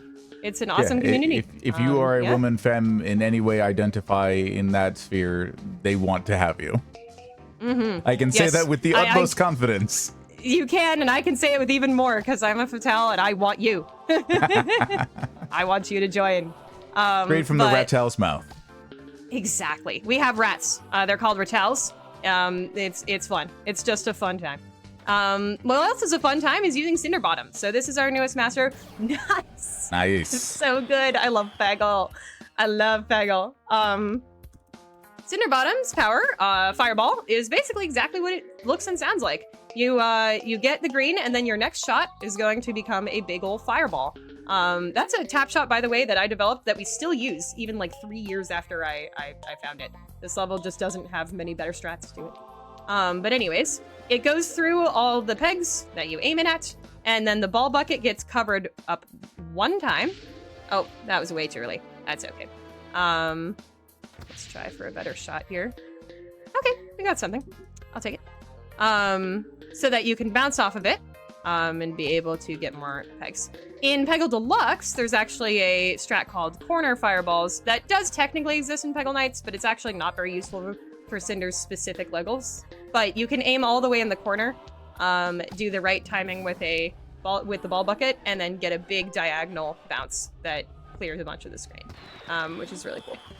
I appreciate just how, like, both in the last level there, the background, Cinder doesn't necessarily want to be a firefighter per se. He wants to be able to be the ladder to help people. Yeah. Yeah, he's right here blowing smoke to try to put out this fire. I don't know how useful that is, Cinder. But you're doing great. You're doing fantastic. Exactly. He's got the spirit. Ooh, he's a little confused, but he got the spirit. Yeah, Tula's a world traveler, which is really funny because she doesn't have legs. So her dream is to get legs so that she can go all around the world. This game's really funny. It's just got so much personality, so many cute little jokes everywhere. It's a great time. So here I'm relying on the strength of my bounces, very nice, to sort of clear out this circle down here. Sometimes you can clear out all the orange pegs in the circle in one fireball, depending on the RNG and depending on your bounce, but here I had so many oranges that I couldn't do that, so I just saved it for both, which is fine. Yeah, the fact that you have 2 green pegs, you can do a lot of strategy with that with certain masters. This is the last Cinderbottom level, and Cinder is once again blowing smoke to try to alleviate whatever disaster this town is experiencing. He really wants to save cats. That's big thing for him in his dream. So there's kitties on screen. Always love kitties. I also love this little slide strat that we set up for with those shots there. Very satisfying. Here we're gonna do this. Try to clear out some stuff here. And yeah, that's this level is not too exciting. but soon we're gonna come across a very exciting master. Warren's next, by the way. You didn't remember it, Tree? You know what he's about. I do.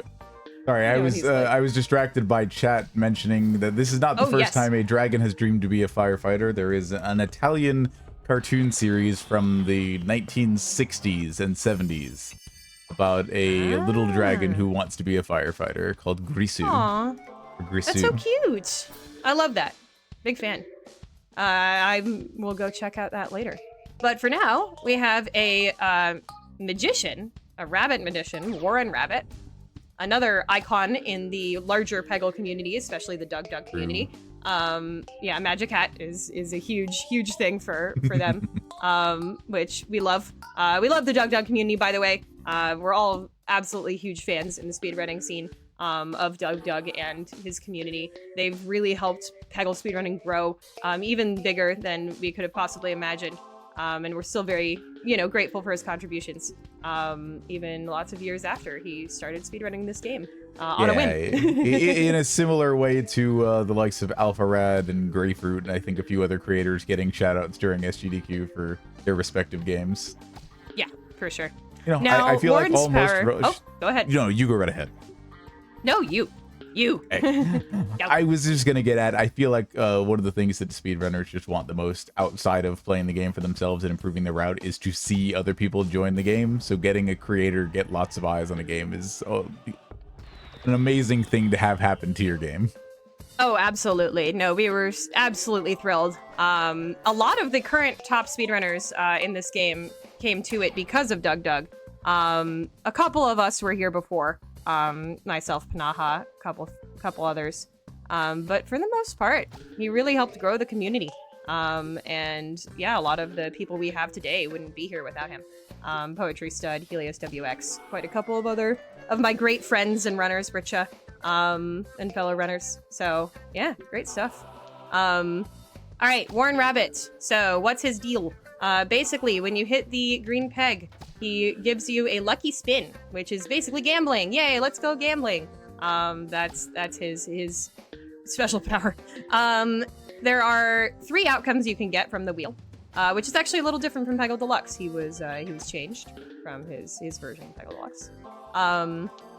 One of them is Magic Hat, which we've been seeing a lot of, which basically increases the hitbox of your ball. Well, the selection box without increasing its hitbox, actually. So you can just hit more pegs on the top of your ball when you get that. Oh, okay, I missed that slide. That's okay, actually. I'm fine with that. The left side was the more important slide to hit. Not pixel shots, we just eyeball those. And the vast majority of the time it works just fine. But yeah, Magic Hat's really, really good. It's Warren's exclusive power. It's really quite good. If Warren just had Magic Hat, he'd be one of the best masters in the game. We're gonna see it again here. As you can see here, gets a bunch of stuff. Oh, we're gonna have Magic Hat Fireball. Love that. And then the second option, as you just saw there, is we can get other masters' powers.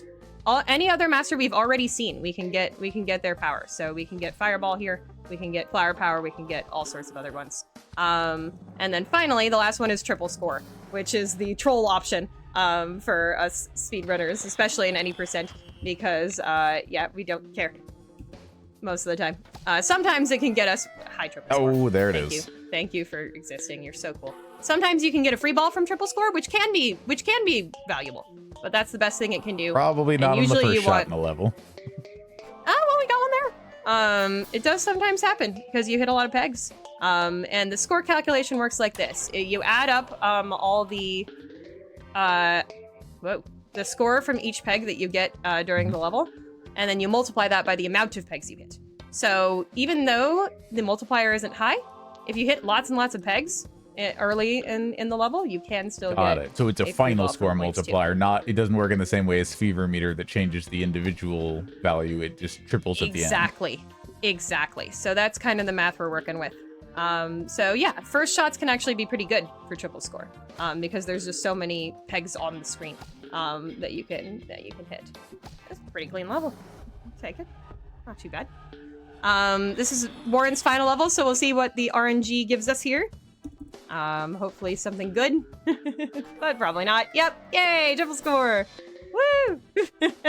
But getting free balls is never as fast as like getting more oranges in that same shot. So even though triple score can be useful, we're still almost never hoping to see it. Magic Hat is usually preferred, but also sometimes getting other Peggle Masters powers can be good too. Depends on the scenario. Okay. Yay, triple score. No, Woo. you don't have to worry about having enough balls, but other than that. Yeah, which it's valuable. It's just not as valuable as it could be. That's all. Nice. All right. Yeah. If you want to see more of this game in depth, by the way, this one's reminding me because it kind of has a terrible challenge attached to it. Because this game has things that are not just the adventure mode. It has a challenge mode, which is really cool. It has you can free ball all the levels and full clear them to get that special ribbon. You can get all sorts of stuff. And I did an all challenges run on GDQ Hotfix a little while ago on Do All the Things, which is Mr. Shasta's amazing show. So if you'd like to see that and see all of the challenges in this game completed in about 3 hours, that is also on the channel. It's a pretty cool run. I'm really happy he let me do it. All right, let's do 1, 2, 3, 4, 5. Here we have Who, Master Who, this sort of Zen master, and he's gonna let us cheat. Oh yeah. Yay! Yay! I love cheating. Not really. Look, it's his officially power is sanctioned Zen ball. cheating. That's the difference. Yes, exactly. It's native to the game cheating. It's fine. But his power is called Zen Ball. What does that mean? Basically, when you hit the green, the shot after that shot is going to be altered in a similar way to that micro Zen we were talking about earlier, where the game calculates a higher score shot that is near the shot that you took. So I often actually try to aim either near the purple or completely away from the purple, because Who loves the purple? It's lots of points. It's yummy. It's yum, going yum to alter your shot to favor purple over oranges. Right, exactly. Whereas oranges are worth more points than blues. So usually if you just don't have the purple, if you didn't have the purple, Who would just go for the oranges. But yeah, so you kind of have to strategize as to where you aim when you have the Zen shot. It's pretty interesting, actually. Playing the entire game with Who is one of the most interesting, I think, individual masters, because you really learn how his algorithm ticks and get a really good chance to sort of, use that to your advantage. Oftentimes, I like to let Who happen once at the beginning of the level to sort of clear things out, and then once at the very end, because he also can finish the level in situations for you by finding bounces that you wouldn't be able to find yourself to get the final oranges. So saving him for the end can be really valuable if you're able to do that. Sometimes you're not, though, because the green is just out and you can't do anything about it. So, you make the most of what you got. That's Peggle in a nutshell. Yep. Also, you'll notice that Who's levels have a much higher proportion of moving pegs than most levels do, because his power can obviously see things you can't. So, the game designers were like, may as well let him flex. He also loves slides, because they get lots of pegs. We'd be done shot? Oh, okay. Sure. You do that. There we go. So this is one of those levels with a lot of moving pegs. It's pretty scary. Hopefully we'll be okay, though. Here I gotta do a pixel shot with an additional scroll. There we go.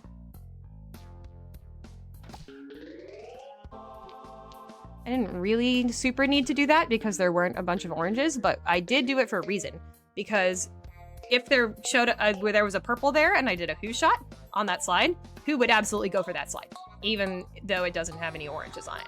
So getting rid of the slide, as long as you can do it ball neutral, is going to be better for you later. Ball neutral meaning, I got a ball back from it because I placed the free ball bucket correctly. So yeah, as you can see there, he went through the purple there, even though it wasn't objectively the best as a general shot. So, you gotta be careful. I imagine those numbers that 470% is focusing on the fact that it involves the purple peg and the likely maximum score of a shot. That much yeah, higher. we're pretty sure it corresponds to the proportion of points that you would have gotten from your earlier shot versus now. There is a maximum Zen achieved that I think is 500% or more. Nice. And there's also a no improvement that you can sometimes get as well, which is really funny. I love no improvement. You're just like, well, yeah, this was useless. Master Cool. Master Who approves of this shot. Yep, Master Who's just like, well, I'm not finding anything better. Couldn't have done it better myself. Yeah, Literally. exactly. Sometimes he still changes the shot and says no improvement. Oh, nice. Which I always find really funny. So, you know, maybe we'll see that. Probably not. 50% more there. Yeah, it's always fun to see. So, like, yeah, that's another example of aiming near that purple. Can be really good. Who just got all sorts of the oranges as well as the purple in that area, because, you know, he's greedy. More points, more good. Oh. Funny little slide there. Didn't plan that. The best thing about Peggle is all the stuff you don't plan. It's so much fun. Like, it's also very frustrating, of course, sometimes when you lose a run because of, you know, things that you wouldn't have expected to happen. But for the most part, Peggle RNG just creates some of the most memorable moments I've ever had in speedrunning and streaming. And is just a gift that keeps on giving, really, truly. All right, let's see if Who can complete our level like we were talking about. Yes, it can! Thank you, Who. All right. Feel the Noise. This is the most random level in this run by a long shot. And one that people don't like very much. Sorry, 10-5. If you hear me calling a level by its designated name, it's because it's one of the levels that we don't like. Makes so sense. we call it the name that it actually has instead of the number a little bit more. So Feel the Noise is They stick out, and that's not usually a good thing. Exactly right. But luckily Who is going to help us out here, get some more pegs that we wouldn't normally have access to. You can see how random it is just based on all the moving pegs. It's much harder to aim at things properly. Here I'm going to aim at some oranges that I think are easier to get, and then I'll go for the purple or the green here. Okay, nice. It's really good. Give Who options by aiming it near the moving pegs. Okay, sure. I'm probably not going to lose this level now, at least. So I'll take it. So while you're finishing up, in a case of life imitating art, there is, of course, the classic rock band The Who, WHO. But there is also a more modern rock band that has a crossover with video games called The Who, HU, whose songs appear in Star Wars Jedi Fallen Order and Jedi Survivor. No way, The Who is real? Right? I didn't even know that. So maybe Master Who's dream came true after all. It really did. His band's called The Who. We see it in the previous level background for 10-4. So that's actually really funny. I did not know that. Oh, so here nice. we have Marina's power. Ain't that satisfying? The second woman character in Classic Peggle, and a brand new master to this game actually. Marina, welcome Marina. Marina's cool. Everybody say hi. She of course does a big old line between herself and the ball bucket, or between the first peg that you hit and the ball bucket, and that's her electro bolt power. All right. This one is interesting. Actually, I'm going to restart because that shot will do literally nothing, and I don't want that.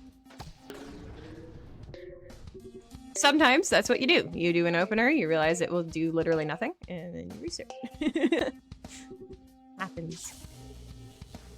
Yeah, there are some levels that are really built for Marina, like that one, where it's just lines, and then you shoot on the lines. This one's a little bit more nebulous as to how you want to use Marina.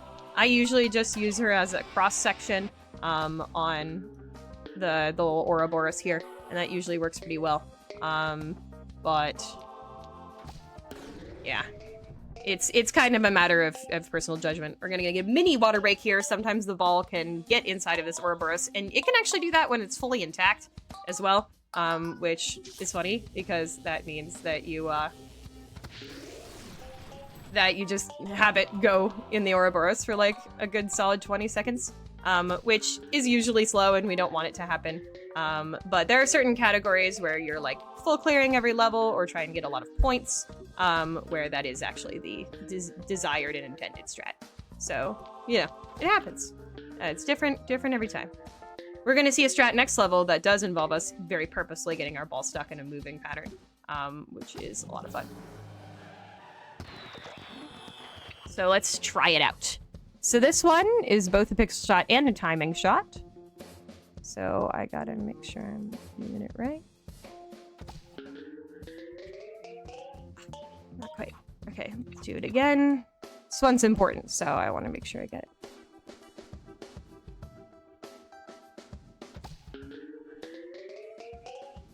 Man, it's usually not too mean, but the setup I'm working with right now is not my standard one. Ah, there we go. Beautiful. Take a little water break. A well-earned break. Yeah. So, yep, you have to time it with the ball bucket a little bit. Have it go in the right location. And then, there you go. And then you just use Marina's Electro Bolts to clean up the left side. There is a way to get into the left side, but it's much less consistent than the way to get into, into the right side. So I usually just do left side cleanup with Marina. Or right side cleanup with Marina. You know what I'm talking about. Yeah, well, like hardly necessary at this point, too. You managed to clear all but 2 of the orange pegs from that side anyway. Yeah, no, it was nice and clean. Once we got the opener there, very, very good level. All right, this one has a nice little slide at the beginning. That one's pretty easy. You just kind of aim slightly off of the peg, and then you get the same thing every time, that slide. So try it at home. Here I usually use at least one Marina on the left side to try to get rid of a bunch of the pegs on these slides here, because there's not actually a very good way to consistently get into that structure. So often good to use Marina on it. And then usually I'll use a Marina again on the right side. Yeah, we're going to see what we can do with the Nebula on the right, especially as we clear up the pegs on the left. Any lucky bounces might help us out. Exactly. Peggle's a lot of wait and see.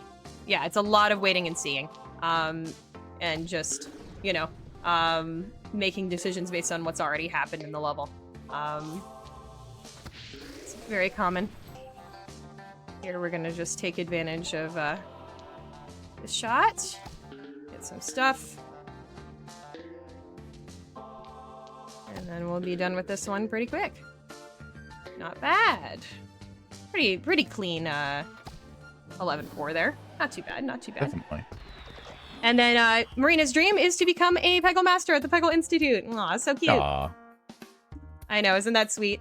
So she's graduated. Yay! Everybody's saying That's everyone's dream except Satan herself, because she already is one. So true. Okay. Good news. I forgot the strat.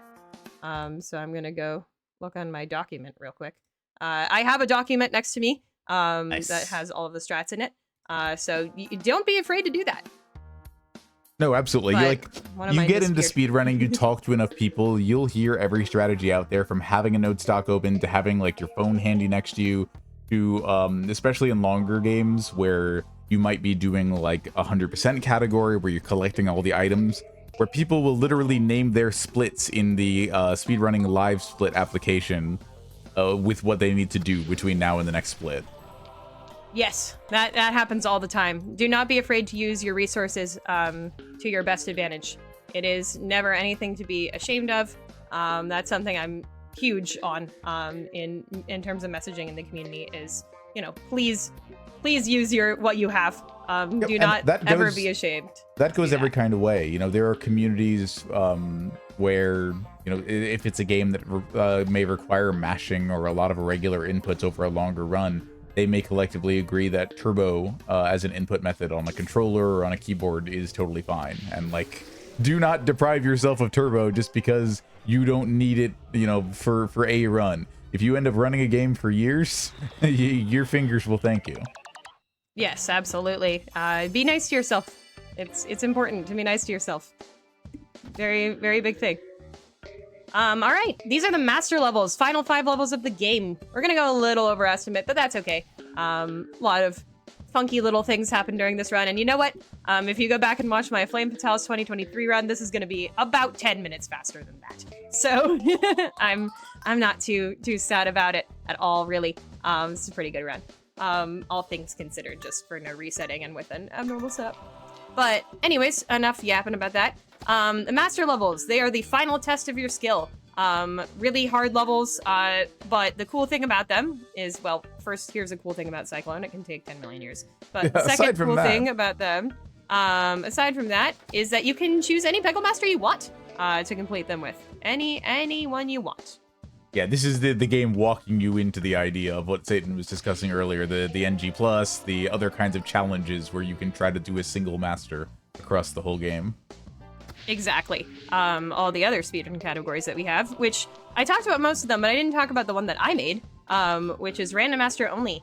A very, very fun category in which you do random masters for every single level. That one really requires a really good understanding of the game. And feels so satisfying to go fast on as a fast, experienced master of Peggle. Because you really just feel like, you did it. You're good at the game. It's a miracle. So here we've got this little butterfly level, which we can use Marina for. There are some people who use Marina for this. There are some people who use Tula for this. Both are common and popular picks. I like Marina, but again, you can't really go wrong with either one of them. Let's go women once again. Always. But Cinder is really the standard pick for Cyclone. There's almost no one who uses anything else. I do think Bricha might use Tula for that too. Bricha's very big on Tula for the master levels, but it's pretty uncommon. Yo, press 1 in chat if you love Peggle and also women. I better not see anybody not pressing 1 in chat. Yep, all ones. Ones must flood the chat right now. Please. we love Peggle and women. Also, if you're a woman or a femme who wants to play Peggle, please do it.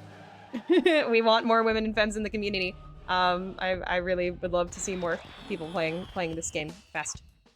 I'm seeing the ones come through. Oh my goodness. There's the one spam. Heck yeah. There they are. Thank you. Thank you, everyone. That's awesome. Everyone. I get it. Heck yeah. So here we've got Worm Sign. Shout out to Worm, by the way, one of our fellow GDQ staff. Where you've got these really fun little bouncers in the middle that move up and down all over. You'll see that's a theme in the master levels. These sort of pinkish, purplish bouncers are very, very common. They're kind of everywhere. Also, this one's very much built for Marina. You can still use Tula with it. That's still a fast option, but it's very much Marina biased in terms of design. Oh, that shot got almost everything I wanted it to. That was nice. Love to see it. Oh, nice. Okay, we're very safe here, which is good, because this level can be really, really difficult. Definitely has killed good runs of mine. Quite a lot of them, actually. These master levels are hard. This is one of those speed games where the hardest stuff is at the end. So you have to be really mindful with practicing and be good at what you do. All right, second to last level here. This one is brutal. This is another big run killer because of all the stuff that's in it. All these bouncers, they make direct shots difficult. You have to clear out a lot of stuff to get clean lines. It's just hard. Marina and Tula, again, both good picks for this. Can't super go wrong with either choice. Okay, here we're gonna do this. Okay. Yeah, maybe not the best choice, because that shot was gonna mostly get things. That's the thing with Marina as opposed to Cinder, sort of her unique strength, is that her power goes off, but then the rest of the shot still goes as well. So you can kind of plan her power to get different pegs than the shot that you actually take. And so then you can make a really, really effective shot out of doing that. Unfortunately here we have a little rough spot. We just have to dig to get to this one. There's not really anything I can bounce on. That'll make sense. until we clear. There we go. Last level of the game coming up. We got the final one, Shadow Shine. Also another one where you could use Marina or Tula. No big deal either way. We have a really nice opener sequence for this one that has made it so much easier to deal with. So big shout out to people who develop openers. By the way, that's super easy to do too. You can develop openers. It's not too hard. You kind of just get in the game, look at shots, see what's good. And blammo, you might have invented a strat that we are very thankful for. You never know. Here I'm gonna do this on the right side, even though you can see there's a ton of stuff on the left. And that's because 1, 2, 3, 4, 5, 6. We're gonna do some left side shots that are gonna get a lot of stuff for us. And I don't want to mess that up by using Marina. This shot's so good, it's almost, it's ridiculous. You do have to set it up with a slow shot before, but it makes it so safe. And for marathon settings, you know, that's obviously really, really nice. I think I'd rather have this, actually. Nice. Had to think about that one, but it worked out the ones well. that are trapped under the obstacles on the far left. That was a good call. Yeah, exactly. You sometimes want to just do the tougher ones. All right, last peg. Yay! That's time. GG's. Woo! Yeah, it's about 10 minutes off my PB. I'm not too surprised with solo comms and a couple of losses, but that was still really fun. I think that was a really good showcase of the game. I enjoyed myself a lot, and I hope y'all did as well. We're gonna look at some of the dialogue that these masters have at the end here. They're super cute. Yeah, this game's writing is great. Thank you so much for having me. I have been Satan herself, or Satan isn't herself on Twitch. I love playing Peggle Nights. I love showing off Peggle Nights. This is the first time I've been able to show it off on the channel in about 2 years. And I just hope I get to do it more. Well, except for Peggle Nights All Challenges. I did that a couple weeks ago. Definitely check out that VOD. But first time I've been able to do just a classic full game run in a while. Yeah, this is my beloved game. It's my favorite speed game, pretty much. Although, again, I love Plants vs. Zombies. Did a run of that on Monday for SGDQ. So if you'd like to watch that, that VOD is up. We've got the developer on commentary there, the artist for the game we had on commentary. So if you want to hear his amazing commentary, and some of my friends' amazing commentary, and yeah, see that gameplay, definitely go there. Yeah, and come follow me on Twitch. It's kind of what I do these days. Satan isn't herself on Twitch.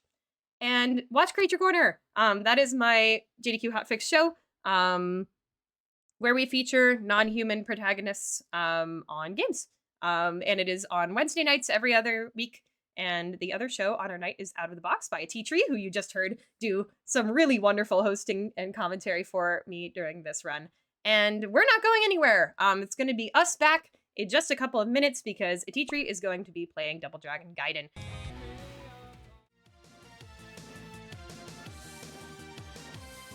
Thing we do the day after GDQ ends. I'm so excited to be here with y'all hosting for it. And of course, we're going into our final run of the night. I know it's gone by way too quickly. But that just means that after you watch this amazing run, you can go and cozy up with some SGDQ VODs. They're all live on our YouTube at gamesdonequick.com/ or YouTube or wherever. YouTube.com/gamesdonequick. There we go. So go ahead and queue up some amazing runs to watch after this. The GDQ never ends. But before you do that, it is time for Double Dragon Gaiden Rise of the Dragons by my very, very good friend and fellow Wednesday evening showrunner, T-Tree. This is all bosses present good ending.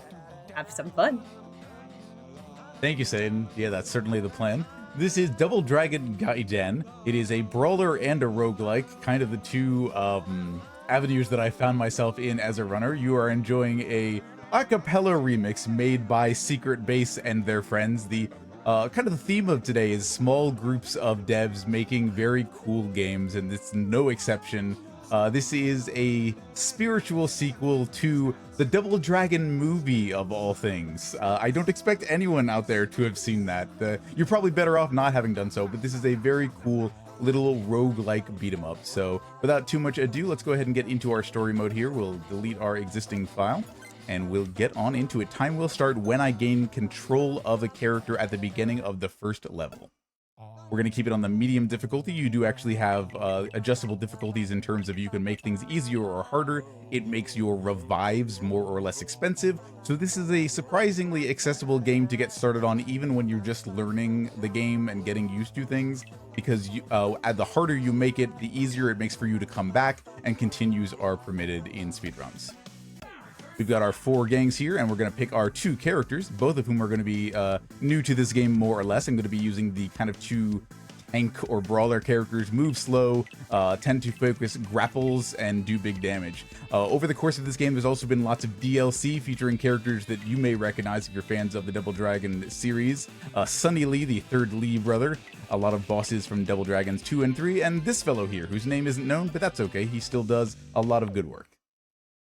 We'll go ahead and get into it. There are going to be 4 levels to this run, and as a roguelike, each level gets longer and more complex than the last. So every level technically has all these segments to them, but depending on the order in which we play them, things will go differently. So we'll start at the Okada clan headquarters, because if you take this after the first level, there is an outside segment with rock slides and lots of hazards when you are outside of bounds. So that's no fun, but the run starts now.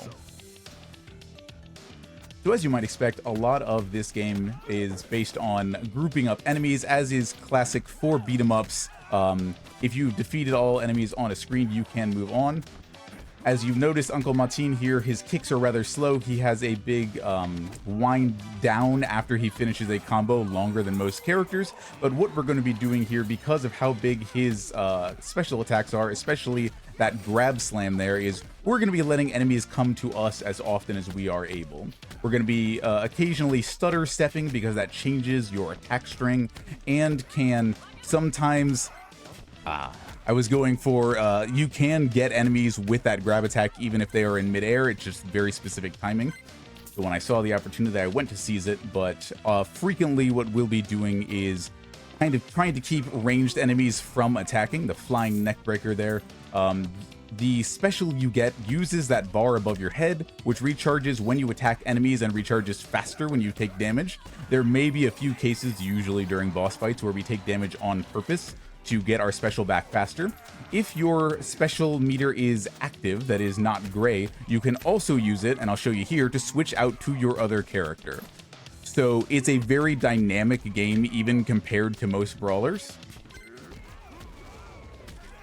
So you can do combos like that where you switch in as one character, switch out, and switch back. Got a little tied up in explaining, and let some of the enemies who dodge the first hit you throw at them get through. We're on into the second to last screen of this level. It's very short, obviously, because it is the first level. So when you do not have too many powers just yet, they don't want you to have to do too much.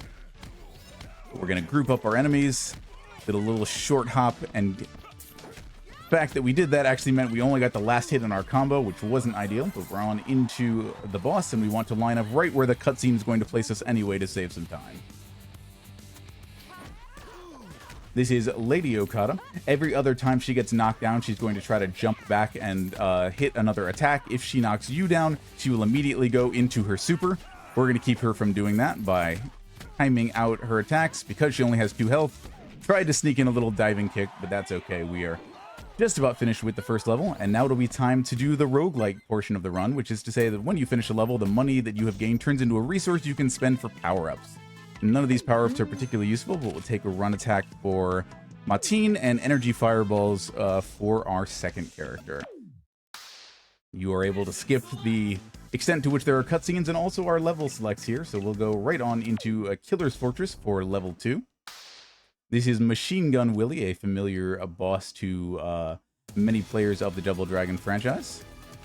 And right as we get started here, we're actually going to have to do another, essentially a cutscene trigger, because the game wants us to be over here at the entrance to the security hut. So that's where we'll be. Satan, So I if don't I'm know that getting you've this seen right, this game before. Yeah. No, I What do you really think? have not. Yeah, so I'm really excited to be learning about it. This looks very improv-y as well, so just like we were talking about with Peggle Nights, it's so much fun to have games where you sort of get in there and you, on the fly, figure out what you're doing a little bit. But I wanted to ask, so are all these level layouts expected, and the only RNG element is what powers you get and sort of how you react to the enemies? Or is there more? Correct. And over more recent DLC, they have added more powers. So the overall kind of range of times that speedruns can come in has changed since I was running it really regularly. So there are powers that are really more utility focused, which there weren't too many of when the game was new or newer. We're gonna let these two try to come closer to us. Thankfully, because we are playing as this character, nice. that energy field is quite wide. It's basically the largest range or like AoE attack in the game.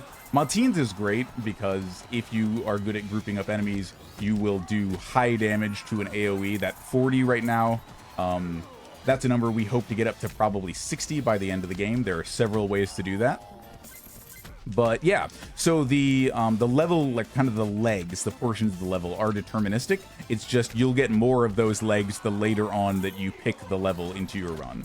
I see. And then, so you kind of know the amount of enemies and which ones are going to show up? Correct. Just the spawns based on are also, the spawns are also predetermined.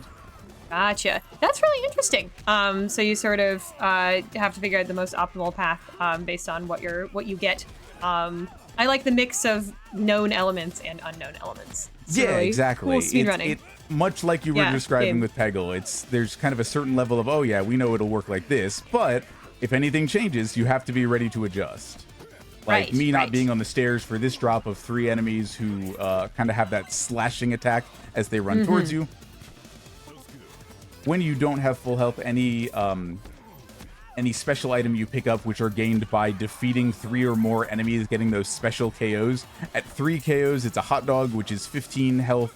At 4, it is a burger, which I think is 40 health. And at 5 or more, it is a turkey, which is quote-unquote a full heal, but you can have more than 100 max health. So it's all based on how you choose to play the game. Nice.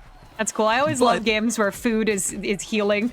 Oh, yeah, no, classic. I wish it worked like that in real life. I just ate a whole turkey, and then I felt less sleep deprived. Like, I wish it was like that. Fresh out of the wall. Fresh out of the wall. Time for a quick drink That's break. where I get my turkeys Enjoy from. our music.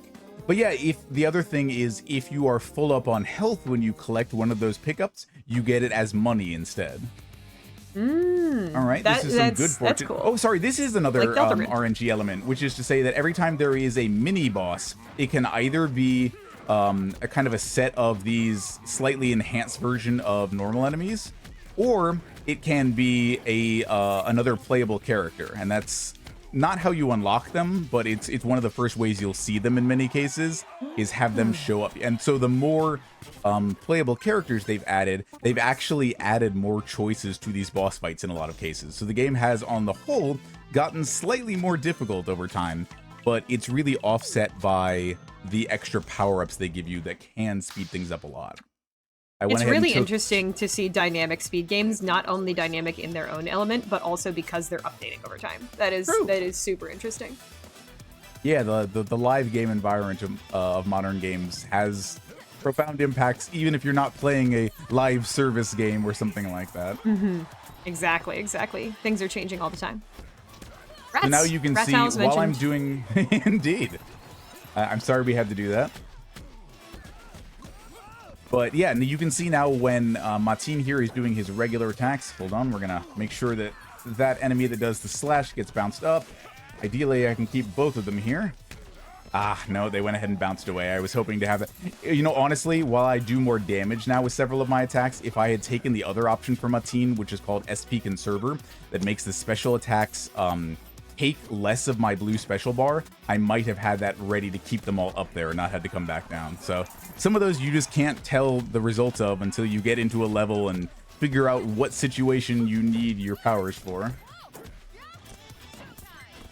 We've got our dynamite lobbing ladies. The ladies can certainly have a little bit of dynamite as a treat. Unfortunately, they have a bad habit of standing where they threw it. Not the most effective. No, the dynamite is does not discriminate. Exactly. I'm also seeing this level bringing in a lot of platforming elements. So looks like you got to do more than just brawling, huh? Yeah, this is probably the level with the most of it, which is, I think, part of why we don't take it last. If we continued on, if you took it either third or fourth, you'd have to do all 3 legs of the level.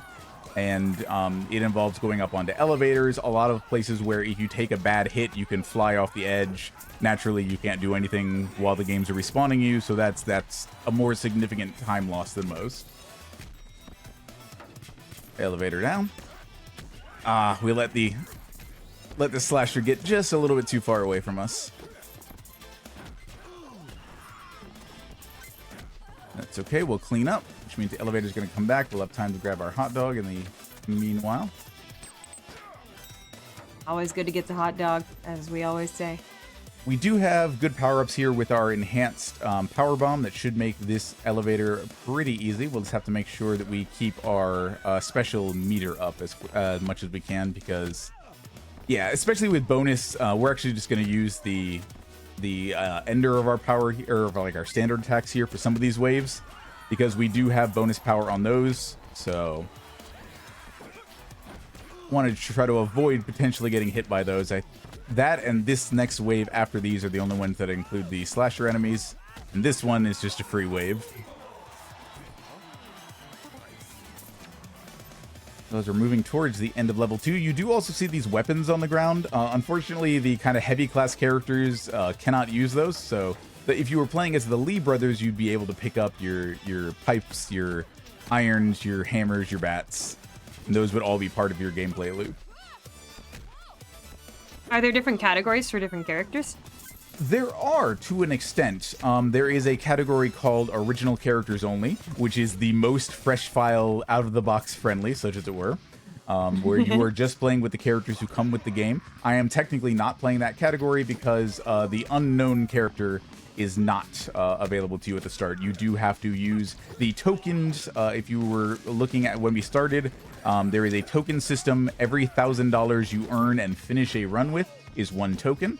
And you use those tokens in the shop to unlock things. That's fine. I did want to take more special meter. So you can also kind of bump enemies, which is useful in a lot of cases. Not with these enemies that have a propensity to dodge so much. But if you bump an enemy, you can avoid some of their attacks. And a nice slam there to finish just about everybody off, including the drones. I don't know how that works, but the AoE does go into the air. We take that. We got here. I'm seeing, in reference to that weapons thing, a comment that says, "Don't need a weapon when you got guns like that." Yeah. No, absolutely not. Our guns, as it turns out, are significantly more powerful than machine gun willies. Right on into the junkyard. Anubis and his cult reside here, and this is once you see the inside of the junkyard here, you'll understand the theme. Anubis definitely understood the assignment. We have now taken Quick Feet on Mateen, which, to the extent that he wasn't already, Mateen is now definitely the party lead. The unknown character will come in probably just during boss fights, especially this one, because Quick Feet just straight up doubles your movement speed. So if you're trying to get from point A to point B, there is no better way than the game saying, okay, you can just go faster. Wave on the left here. Yeah, the fact that we have several base attack speed, or like attack damage up on Mateen here, means he really will be our anchor for the rest of the run. But that could change. Player 2 or Character 2's, I'm just going to level with you. It's the mayor. He is technically the antagonist of the run, in that if you take the bad ending, you agree to work for the mayor after taking down the gangs, and you become his enforcers of New York City. And if you don't agree to join him, then you have to go to a special final level where you face him and the entire rest of the mayor's office. So if there's anybody out there who likes the old Nicktoon Rocko's Modern Life, remember that you can, in fact, fight City Hall. Unfortunately, I don't think that was of my time. No, that's barely of my time, so. Yeah, exactly. So, not quite. No, it did come back on, I couldn't even tell you what. Yeah, no, they had a revival. They had a little revival of it. Yes, I remember that. Yeah, well, Nicktoons are great, though. Granted, and this game is, Saturday morning cartoons in video game form, as brawlers often were. It totally were. Is. Yeah, it totally is. It's even got the, sort of pixelated style. Very retro. But very well done. The game's art and animation are really pleasing to look at. Oh yeah, it's like incredibly fluid. Clearly, industry veterans to make such a small team make something that looks and feels this good. The fact that like so the specials, one of them you get by standing still and doing your special. For Mateen, that's the slam. For the mayor, that's the energy field that goes around him. The next one is you get by doing up and the special button. So that's the jump up move for Mateen, and is actually a move that we haven't seen for the mayor. He basically does the M. Bison Psycho Crusher, in that he powers up and then flies towards the enemy. And then the third one is you get that move if you are running when you use the special. You Scorpions? Sorry, go ahead. I love that you drop kick into some scorpions. Or whatever that move is called. This game's really fun. Yeah, the zip, like, for a big guy, even the big guys in this game move quickly. And the biggest delineation, I think, that makes the smaller characters feel more dynamic is that most of their specials involve moving. Like, the Lee brothers, a lot of their specials are like, they flip in an arc over the enemy, which is better at avoiding enemy attacks, which is very friendly to newer players, and then also does damage. But the damage, I would say, is less consistent than the AoE-based specials of the likes of Mateen and the Mayor, and that's why I tend to favor them. But yeah, you can do this, the kick by either double jumping and then doing the attack, or if you run and then jump and attack. So you basically double tap either your jump or your movement, and then you'll come out with that diving kick instead, which also picks enemies up off the ground. Who do we have here? All right, Sunny Lee. This is actually one of the newest characters in the game, and one of the few I don't have that much experience fighting. I think he's kind of a drunken master sort of reference. We'll let him get back up. And again, because we can on the ground with that attack, we're going to let him do that so he can come back up and join us sooner. Probably don't want to drag him all the way It's kind of a rhythm game, screen. honestly. A little bit, yeah. Brawlers definitely have those elements. The AoE from our slam didn't quite... He was already in a diving attack, so he avoided us for one extra set of attacks, but... You got the ka-chunk, so it's all good. Finishing up with maximum health gives you that extra bonus to your money, which helps us buy things. All right. We may actually see more of the mayor than we expected to, because that is the power-up that can make or break, or in some cases both, on a run. That is called Devil's Dare, named after a Marvel comic character with a very similar name. It halves your health and doubles all of your damage, which scales with any other damage up power-ups you may have received. Oh, you love power-ups like those. Those are so much fun. You saw, like, these primary hits were doing, like, 6 damage when we started. Now every one of these machine gun punches does 22 damage. Wow. All right. Well, that'll do it. I dared you, I guess. Yeah, the problem is now that I have less than half as much health as Mateen, so... Yeah. Mateen will still be the character to transition us between fights and probably be useful situationally, especially if we need to do some switch outs to keep from getting downed when fighting bosses. Knocked down, not necessarily defeated. Although, if a character is, if you switch out from them, until they have actually left the screen, they are technically still vulnerable and can be defeated even if you've already switched out from them. So sometimes you have to time that sort of thing very carefully, and sometimes you just have to mash the button and hope. There's definitely elements of both. Mash and pray.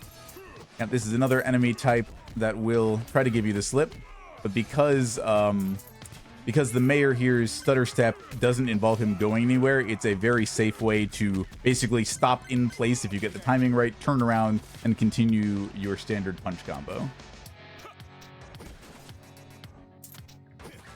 So Where while are it doesn't we, look by the like I'm way? doing a ton, there are a lot of little movement little optimizations. things. Sorry, you No, were for saying sure. something. Oh, I was just wondering where we are. Like, what's happening? Yeah, so this is inside the pyramid of Anubis and his gang. They made a giant pyramid out of trash. Cool, trash pyramid. Right? That's my favorite location. I mean, if you've ever seen a junkyard of a sufficient size, they do, sure. the giant piles do kind of look like pyramids. Here, we'll take a chance to see the... Yeah, That I mean, I does, think Wally kind of made a whole environment out of that. A little bit. All right, let's draw everybody in.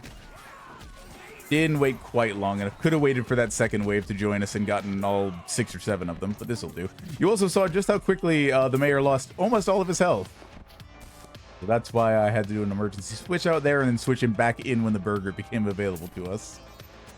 If you lose a character, they are knocked out until the end of the current level. So that can be a rather long time, especially on these later levels here that have multiple legs.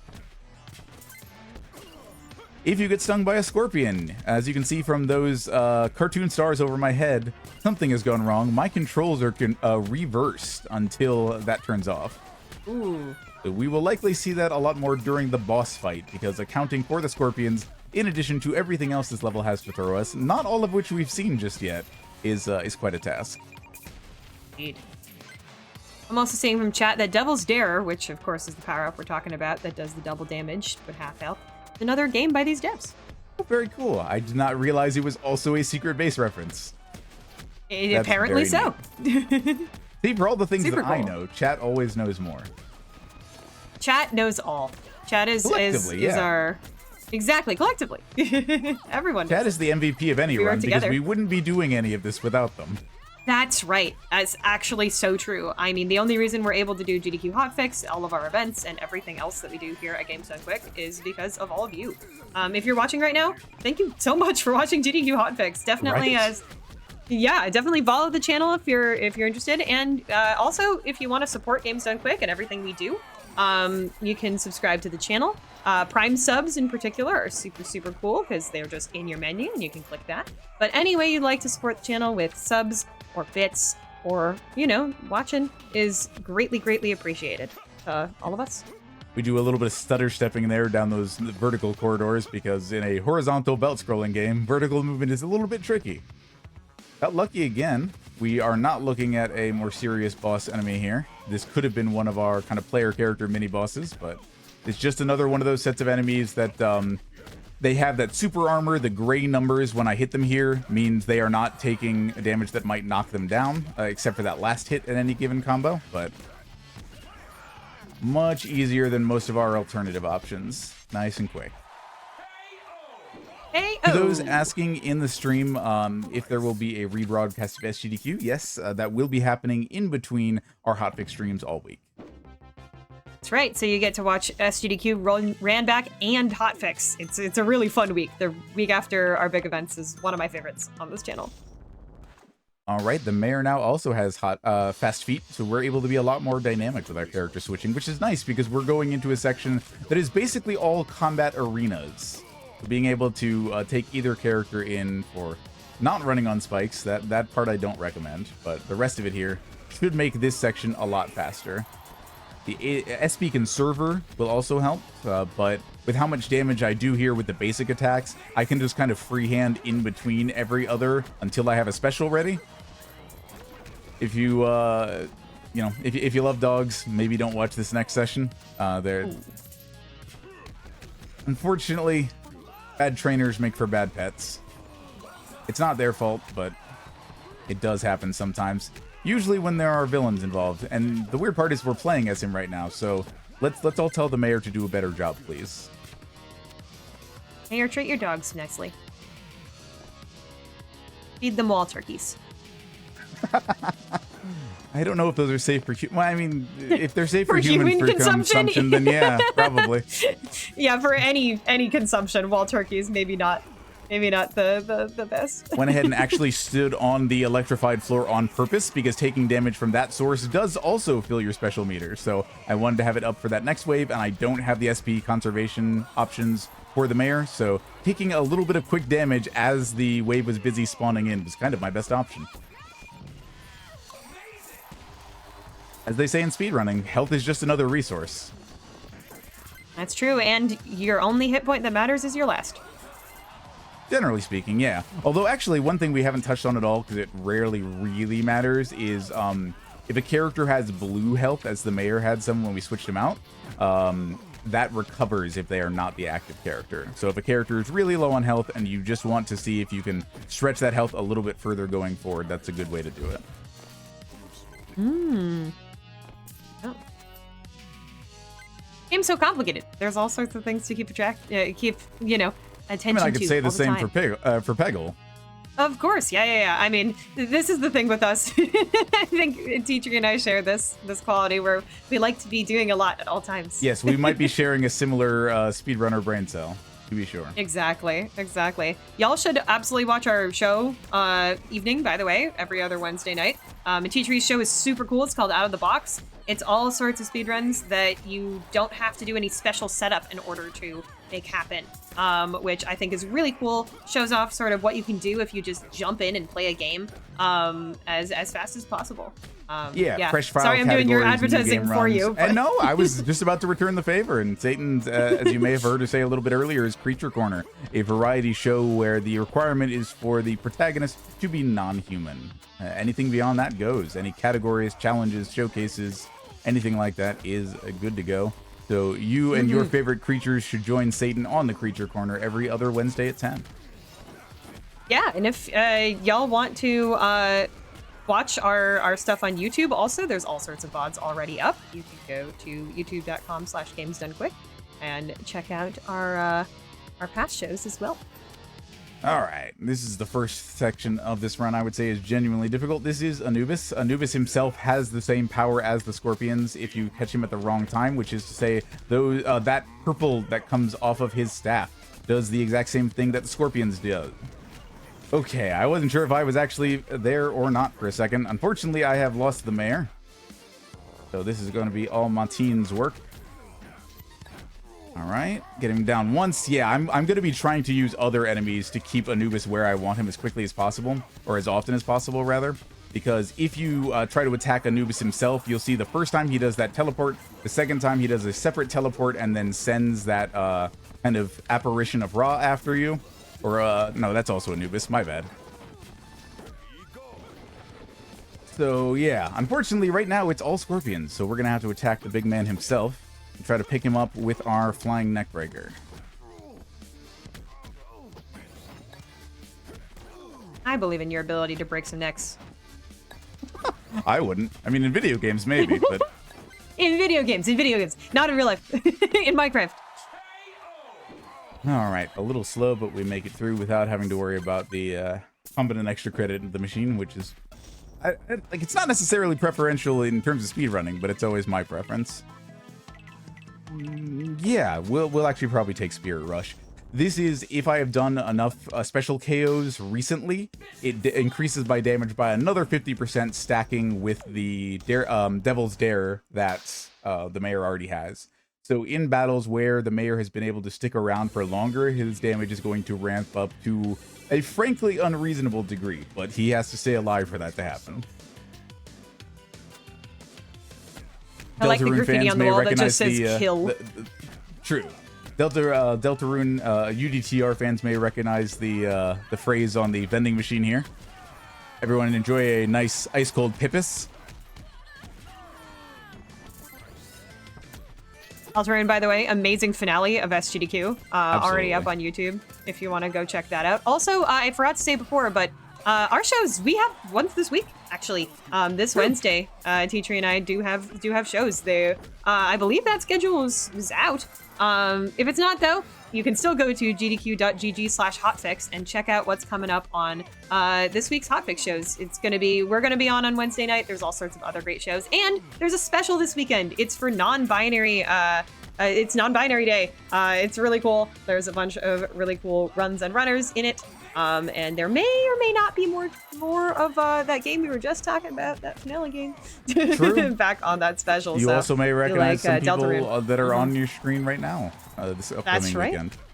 That's right, exactly. So come join us. It's going to be a lot of fun. Make a quick stop off at the back of the train car here, and then on towards the front. This is a pretty chill section if you do it right, especially at this point once you've got enough power-ups. I did try to take at least one power-up for each character to make it so that their SP either regenerates faster or is used less per power-up, or per like special that I do. So as long as I'm defeating 3 or more enemies with basically every special, I will pretty much always have special up. And at that point, it's basically just, hey, be where the next wave of enemies spawns, hit them before they hit you. Hit them before they hit you, I think, is a good general rule. Usually, although early on, as I mentioned, you know, if I need special bar back quick, fast, and in a hurry, I will take a hit or two because I'm managing that health resource against my special bar. Hey, so much chill out up front. Put it out with the bottle throwing. Those bottles are red. I feel like... Go ahead. Are they filled with ketchup? Could be.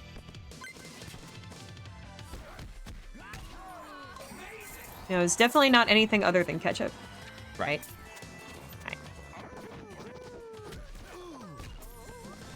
Tried to take care of both sides of the screen at once, but we'll make a little trip back over. I saw a comment before that said the dogs are paid actors. They're trained. They get lots of treats for this. That is a good headcanon. They're Thank happy. you. I appreciate you altering the narrative in a way to better suit what's happening here. No, I agree with this. The dogs are treated very well backstage. They've got a makeup team and everything. All right, once more, some friendly mini-bosses instead of something more severe, so that's nice, but we'll switch back out to Martin. He definitely has a better weapon in the Flying Neckbreaker to take care of these enemies, because any grounded attack will cause them to try to jump away from you. So the fact that I can keep on top of them with that definitely brings that boss fight down by, like, at least half. Take a few quick burgers for some health and some cash. I don't really need to worry about cash at this point in the run. I can take pretty much everything I want. Take extra speed, and we'll take some basic attack up for the mayor, because that'll be nice if we need to switch out to him later. But yeah, I believe my team will now be even faster than he was before, as long as I have full special. Yeah, that's a full screen. Oh, he looks run really there. fast. Yeah, he's zipping. That's awesome. So yeah, now even if I fall asleep for a minute and forget to get over to the other side of the screen, as long as I've got full special, I'll make it over there in plenty of time. That's awesome. One thing I love about roguelike speedruns, I've only ever done one, so now I have a little bit of appreciation for it, but I still, you're in that spot where you have appreciation for it, but you're looking at the experts and going, wow. Is just the ability to look at your options and choose extremely quickly. That's always something I really admire with roguelike speedrunners, is just, you know all your items, you know what combos you need, you can see it at a moment's notice and just formulate a new plan. Just ton of respect. I can say the same to you watching you play Peggle. True, it's a similar vibe, but it's a little different. Yeah. There you go. That jumping attack from the mayor has a very low hitbox relative to where he is, so it's kind of hard to hit enemies that stay low to the ground. Once they're knocked up, it gets a lot easier, but also, considering we do double damage, just one hit will do. So, it's actually not a bad clear option for these guys. As long as I can finish the attack on top of them, they're taken care of. On to our next screen. I have one extra job here, which is that I should not break the crates behind us. I'm going to use those in just a little bit to do basically the only skip of the run. It's not really a skip. It's a ladder skip, which is to say that I don't have to go back there where the first set of enemies came out of.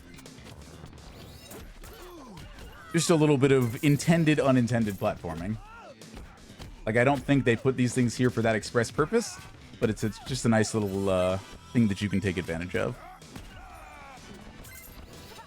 I'm on the edge of my seat. I can't wait to see this. Honestly, I might not even need them with how fast Martin is going, because I believe that does also change your jump height. So normally you'd have to go around and up here, but because we have this extra, we can just easily make the leap to there. I didn't even have to run for that because both of those were there. If you have one, you have to be a little more careful, but I think because Martin is so dang fast, I might have just been able to raw jump up there. Yeah, that was really clean. I don't take both of these powers at the same time usually, so this is as fast as I've ever seen a character in this game go.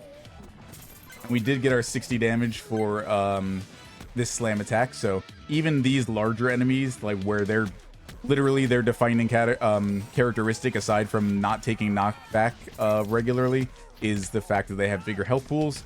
That's no problem. The same slam attack will take them down just the same way. Case in point. I love that the RNG gave us fastest character. Right? I will not complain. That's great. Yeah. The live magic. All right. A couple more mini bosses here. All right, a Bobo, everybody's favorite. I already love this guy.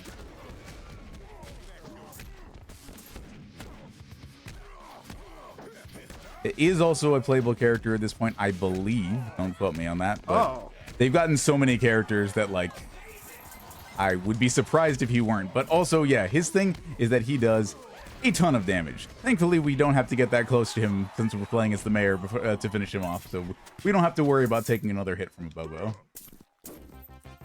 Bobo down.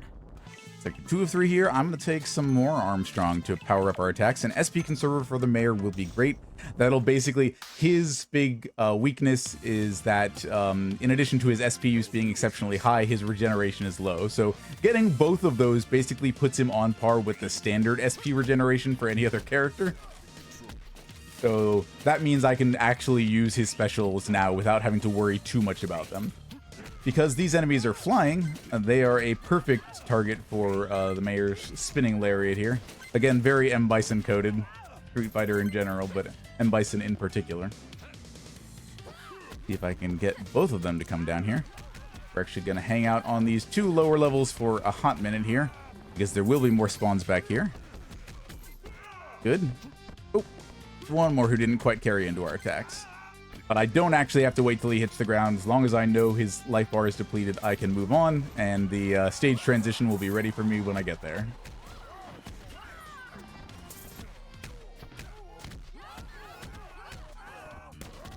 All right, somebody was standing up. That's all I needed. That's the classic somebody get in my way.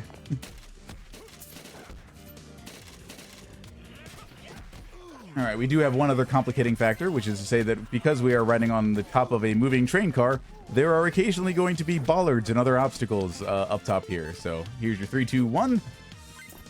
That will actually attack enemies if you give it the chance, but in most cases, we will probably finish our waves before that becomes an issue one way or the other. Nice carry. Fortunately, that means we can't just do the slam, but it does knock enemies to the ground for us, so we have our on-the-ground attacks to make that relatively trivial, if not as quick as it could have been if we'd gotten over there a little faster. Now, these dogs I don't feel as bad about. They're This is the robo-dogs. kind of thing that, like, yeah. This is the kind of thing that you'd expect an evil mega corporation to come up with. To be doing, yeah. Exactly.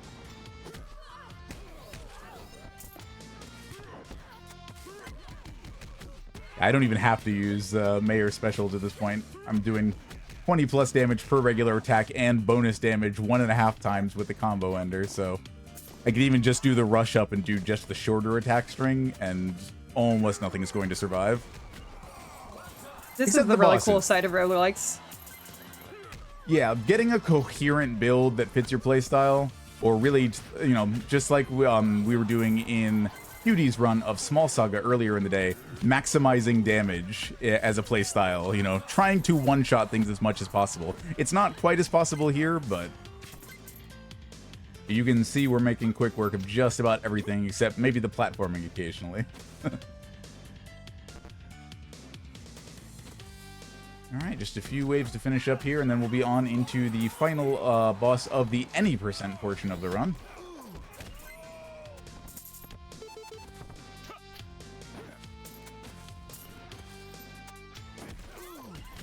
You want to hear about some stuff while we go?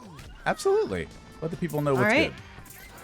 As doing a little Wolfenstein 2 reference, a black character in a game, in my video game. Right. And that's a segue into talking about Black in a Flash. So Black in a Flash is a community that uplifts and connects black speedrunners of all levels, hosting special events throughout the year to raise money for charity and celebrate black voices in the speedrunning scene.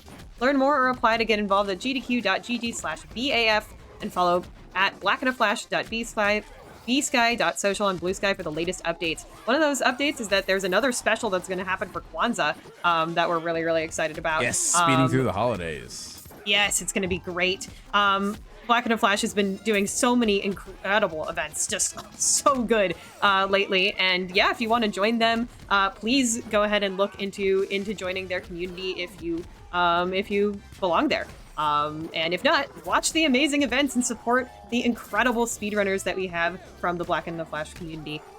They're they're just amazing people. And Yep. do Shoutouts to incredible Bobby, work. absolutely killing it on the prize team. Oh, so good. And on that Castlevania Rondo of Blood run, just beautiful work all around. Anarchy with both of her runs, Wolfenstein 2 and Backyard Baseball. Peas with the Mario Kart World run. True. Yes, Liney with Touch and roll and comps Touch for and several Roll runs. and Quake. Yeah. Just Some of the absolutely best to ever killing do it at SGDQ. Some of the best to ever do it is exactly right, and more. We're just mentioning a subset right now of the incredible Black speedrunners that were at SGDQ and are part of Black in a Flash as well. We are not going to take the mayor's deal, which means we get a special invite to the mayor's office. Which is to say that he'll be chasing us down if we don't, so we might as well go there and settle the score ourselves.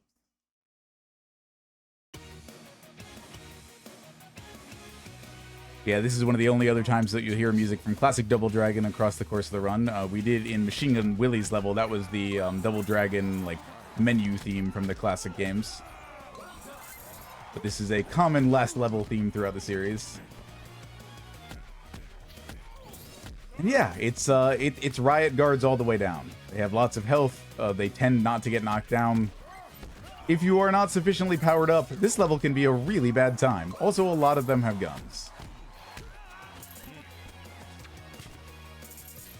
But, like Chat mentioned earlier, who needs guns when you've got guns like these? Exactly. These guns are well enough. I really enjoy the sound design in this game, by the way. I'm just appreciating the sounds that the enemies are making. There we go. Managed to combo right into, from the charging shield into the slam. Got damage from both. There's kind of a dial-up combo system, which is a very fighting game term, but that's the one that comes to my brain when I think about it. In that between being able to go from normals into specials, switch characters and keep fighting, you can do some very dynamic things.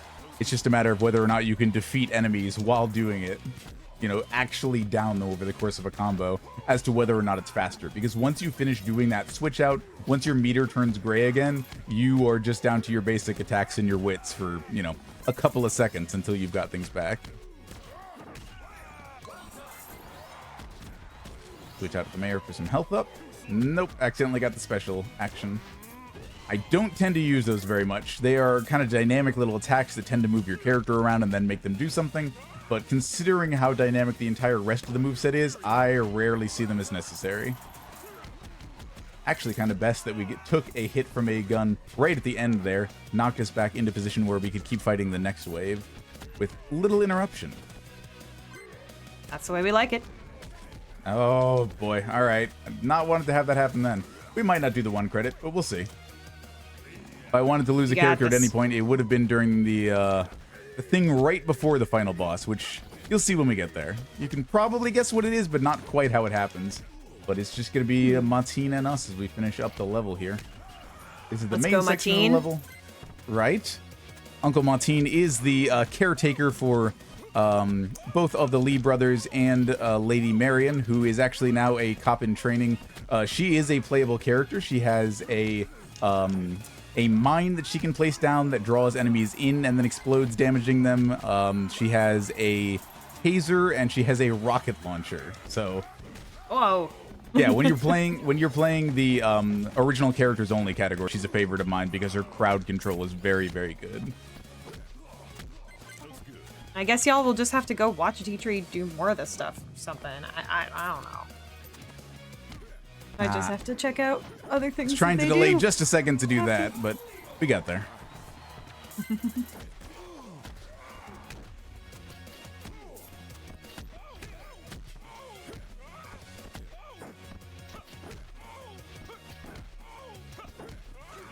Ow! I love that. There we go. Because he's that far behind the others, we'll use him to carry into the other enemies. Manage to get the pickup. That's what we like to see. The reflexes finally came online at the end of the run here. You're doing it. You got this. No, I was just seeing a question in chat as to when our shows are. We are on the same night every other Wednesday night. And Out of the Box and Creature Corner have an episode this week. So stick around for Wednesday. You'll see us.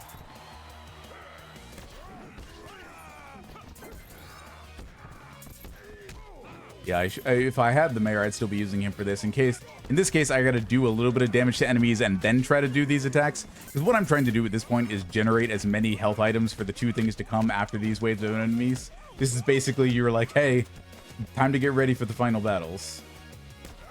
I do love that technically the mayor is down, but also is here. Yeah, he had to go costume change to get over there. Exactly. You've seen a boss rush. What about a boss horde? Enter stage right, 2 of our 4 bosses, and enter stage left, our other 2 bosses. Oh no! Ah! I did not expect that at all. Guess that's why we got so many wall turkeys. All right, there we go. That's very much classic somebody get in my way material. As long as somebody was there to take the attack, I can reform, able to do the wall turn, throw Anubis towards the other enemies. He's definitely the one I want to keep CC'd the most, even over the leader of the Royals, our last boss here, who has really nasty get-up attacks, but doesn't quite do as much damage or as much CC.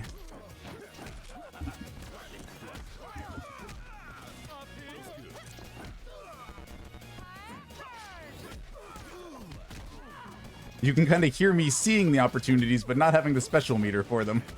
That's what was me mashing the buttons trying to get things. Do I have to do the 1 credit clear? No, but I'd always prefer to. So we're going to keep trying on that until the mayor downs us or we down the mayor, even if that might put us just a minute or 2 over estimate.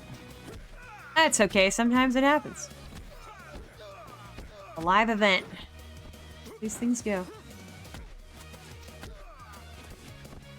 All right, I'm on into the final boss.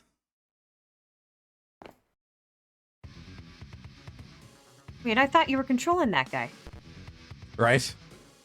Wait a minute. I mean, every time you bring him in, he does say, I'll do this myself. And that's unspoken just now, but that's absolutely what he's saying there. Yeah, he is uninterruptible anytime he's doing a special. His are almost always going to take priorities over yours, unless whatever you do has a knockdown property, like the final hit of a combo attack. But we're just going to try to pile it on. We're going to let him get up, because that makes him vulnerable just a little bit faster. Use him to damage the other enemies in the area. The less attacks he gets off at all, the happier we are. Ooh, managed to have a special prepared there, which saved us from getting downed. Didn't down anybody for bonus health, but that's fine. We've still got 1 health bar left to go, and so does he.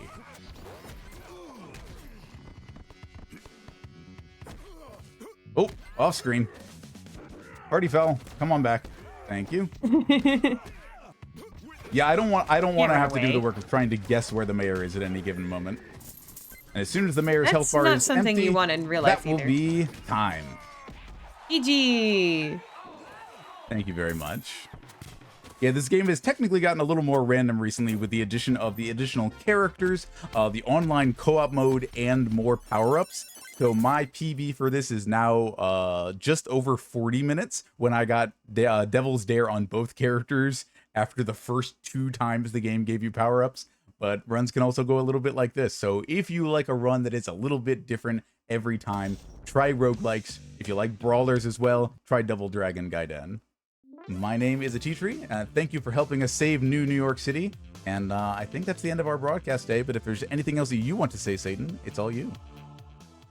Absolutely. I just wanted to let y'all know that today was a day of all GDQ Hotfix hosts. So if you'd like to see us on the weekly or the bi-weekly, you should check out GDQ Hotfix. This is where you're on right now. We have yearly programming, both regular shows and also specials. There's weekend specials, there's special Affinity Day specials like the non-binary special that we're having later this week. So, you know, GDQ doesn't have to go anywhere. Even after SGDQ, even after AGDQ, we've got events all year round here on GDQ Hotfix. And you get to see all sorts of incredible games that you might not get to see at one of our bigger marathons shown off here in a really cool setting. So please go ahead and follow the channel. Support us in any way that you want to. Go to gdq.gg/hotfix and check out the schedule for this upcoming week. And we will see y'all very soon back here for more cool hotfix stuff. Yeah, don't go anywhere.